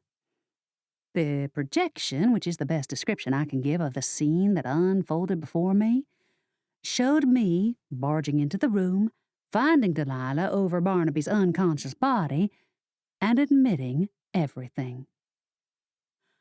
The panic I had felt dissolved. Barnaby watched in silence and then continued to remain quiet for another minute. All the while I was thinking, we really needed to get this show on the road because, man-killing werewolf on the loose, cops ready to kill him at any moment. Yeah, all that stuff. Barnaby stared at the bottle for a long time. How could you do that, Delilah? Delilah couldn't move her limbs, but she could manipulate her mouth. I'm sorry, Father, but I can't help it. Barnaby rose, yanked the rubber tubing from his arm, and tossed it across the floor. He straightened his collar and crossed to face his daughter. I will have you arrested shortly. I do not pretend to understand any of this. I do not understand why you would take advantage of me while I was sleeping, and I will mourn this, but not now. Delilah, I suppose realizing she was caught and there was no way out of the situation, gritted her teeth. I can't help it. I'm a monster. Lock me up, throw away the key and all that. Otherwise, I'll only strike again. I locked gazes with Barnaby. Mayor Battle, Magnolia Cove needs you. I have the Labrador right. Rufus is gone. Betty and Sylvia removed him from town, and not a minute too soon. Axel's a werewolf. Sylvia said you might be able to help change him back. Barnaby grabbed his keys. I do believe I can. He led me toward the front door. Get me up to speed. I smiled. The entire police force is after Axel.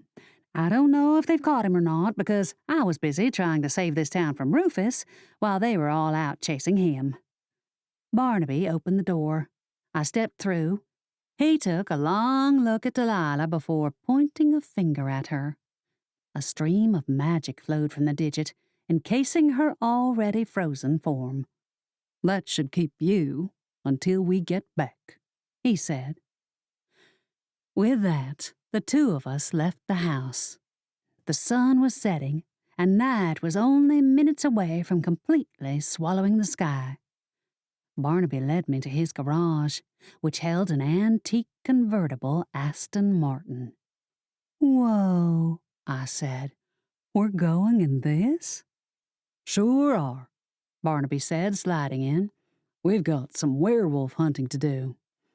"But isn't this like the most unsafe car ever?" Barnaby laughed. "Just watch." He fired up the engine and reversed the vehicle from the garage. Once we were clear of the ceiling, he shifted into F. "F? What's that?" Barnaby smirked. "Fly." And so we did. We rose into the air and headed through the city. Now, I loved riding my cast-iron skillet, but this was something different entirely. This was like being in Back to the Future, or an even cooler movie that I hadn't seen yet. "It's getting dark. I can't see below us," I said. Barnaby flipped a switch, and floodlights lit the world below. I could see a good 200 feet in front of us. "Where do you think he is?" I said. Barnaby tapped the steering wheel. "We're all creatures of habit, no matter who we are. As one of those, what place do you think the wolf knows best?" I thought a moment. "The cobweb forest?" Barnaby nodded. "That's what I think, too. Come on, let's see if our hunch is correct." "And do you know how to use the stone to turn him back?" Barnaby nodded. "That I can do. What worries me is stopping him from killing us before I have a clean shot." "I'll handle that part," I said. "I've communicated with him before. I know I can breach the werewolf's mind and touch Axel." Barnaby squeezed my hand. "This is dangerous work. I'm grateful to you for helping." I smiled.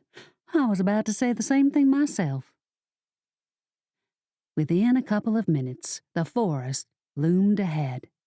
The lights from the town dimmed until only a few remained in sight, while a sea of darkness faced us. We headed toward the slab of concrete surrounded by tall hedges, the place where once a month Axel was chained and held until his night as a werewolf ended and he returned to normal. Below, lights flared to life. Barnaby steered the car toward the copse of trees where shouting voices could now be heard. "Get him! Hit him with that gun!" Garrick's men had found the wolf first. "Hurry," I said. We rounded a copse of trees, and I saw them. 2 men and the werewolf. The creature growled and snarled, sinking back on its haunches as if it was about to propel into an attack. The car touched earth. Barnaby and I raced from the vehicle. We reached the men just as several figures popped into view. Garrick and the rest of his team arrived as swirling mist appeared among the trees. They must have been called in as backup. The men raced toward Axel. Garrick had a different rifle this time, one that I feared might actually take the werewolf's life. Don't ask me what made me think that. Maybe it was the ring of men with determined looks on their faces. Or maybe it was the 2 silver shells I watched Garrick load into the rifle. Yep, that was it. I ran into the fray. "Stop!" I held out my hands, placing myself between the men and Axel. "We have a way to return him to normal. Put your weapons down." "Get out of there, Pepper," Garrick said. "He's wild now, dangerous." I didn't feel any fear when I turned to face the werewolf. The creature's dark eyes seemed filled with sadness as he gazed on me. "Axel," I said, "I know you're in there. Talk to me." I extended my hand, and once again the creature calmed. The growling and snarling stopped, as he looked at me with curiosity. He leaned forward as if to sniff my hand, and did. Hot breath caressed my skin. "Pepper," Garrick warned. "he hasn't hurt anyone yet, but if he touches you, I'll shoot him." "Don't," I said. The beast sniffed me for a moment, and then lowered his head. I stroked the coarse fur. The creature quivered. His muscles trembled. He was scared. Whether it was Axel who was terrified or whether it was the creature, I didn't know. All I was certain of was that you get a group of men together to corner any living thing, and that animal will be terrified. I know I would have been. Then a single word flared in my head. The beast projected it there, and I knew it as plain as the nose on my face. "Help," he said. The word crushed my heart, but also made my chest swell. I could communicate with Axel in this form. He knew who and what he was, and he hadn't hurt anybody. "Barnaby, are you ready?" I said softly, not wanting to startle the creature. "Sure am," he said from behind me. I heard Barnaby explain to Garrick. "I can return the wolf to his human form." Garrick said, "Do it. Let's end this nightmare." "We're going to turn you back," I said to the creature. "Hang on." I tucked my hand to my side and stepped away, giving Barnaby the room he needed. The werewolf kept a steady gaze on Barnaby as the wizard held the labradorite. Golden magic zoomed skyward from the stone as Barnaby spoke quietly. The light flared up and then flew into the werewolf, encompassing him in a cocoon. The beast fought and snarled. "Watch him, boys," Garrick said. "Get back." We all shuffled back. I reached out to him. "It's okay. No one's going to hurt you." But he snarled more. "What's going on?" I said to Barnaby. "We're forcing transformation. It probably hurts." I pressed my fingers to my forehead in worry. "Can you do anything to help?" Barnaby shook his head. "It'll be over in a moment." The werewolf continued to fight the magic, whirling on the men. He sank back on his haunches and lunged forward. Garrick lifted the shotgun and fired. I screamed. The wolf landed on the ground unconscious. I rushed over to him. The beast finally started to change, morphing back into Axel. The fur fell out, the bones shortened, and his face shrank into the one I knew. When he'd shifted completely, I noticed a small bullet wound in his shoulder. Garrick strode over. "It's silver, and will hurt him pretty bad if we don't get it out now." He turned to his men. "Come on, let's get Axel to the doctor. There's not a minute to waste." 27. It was 2 weeks later and a beautiful Saturday morning. Summer was finally retreating, and cool autumn wind blew through Magnolia Cove.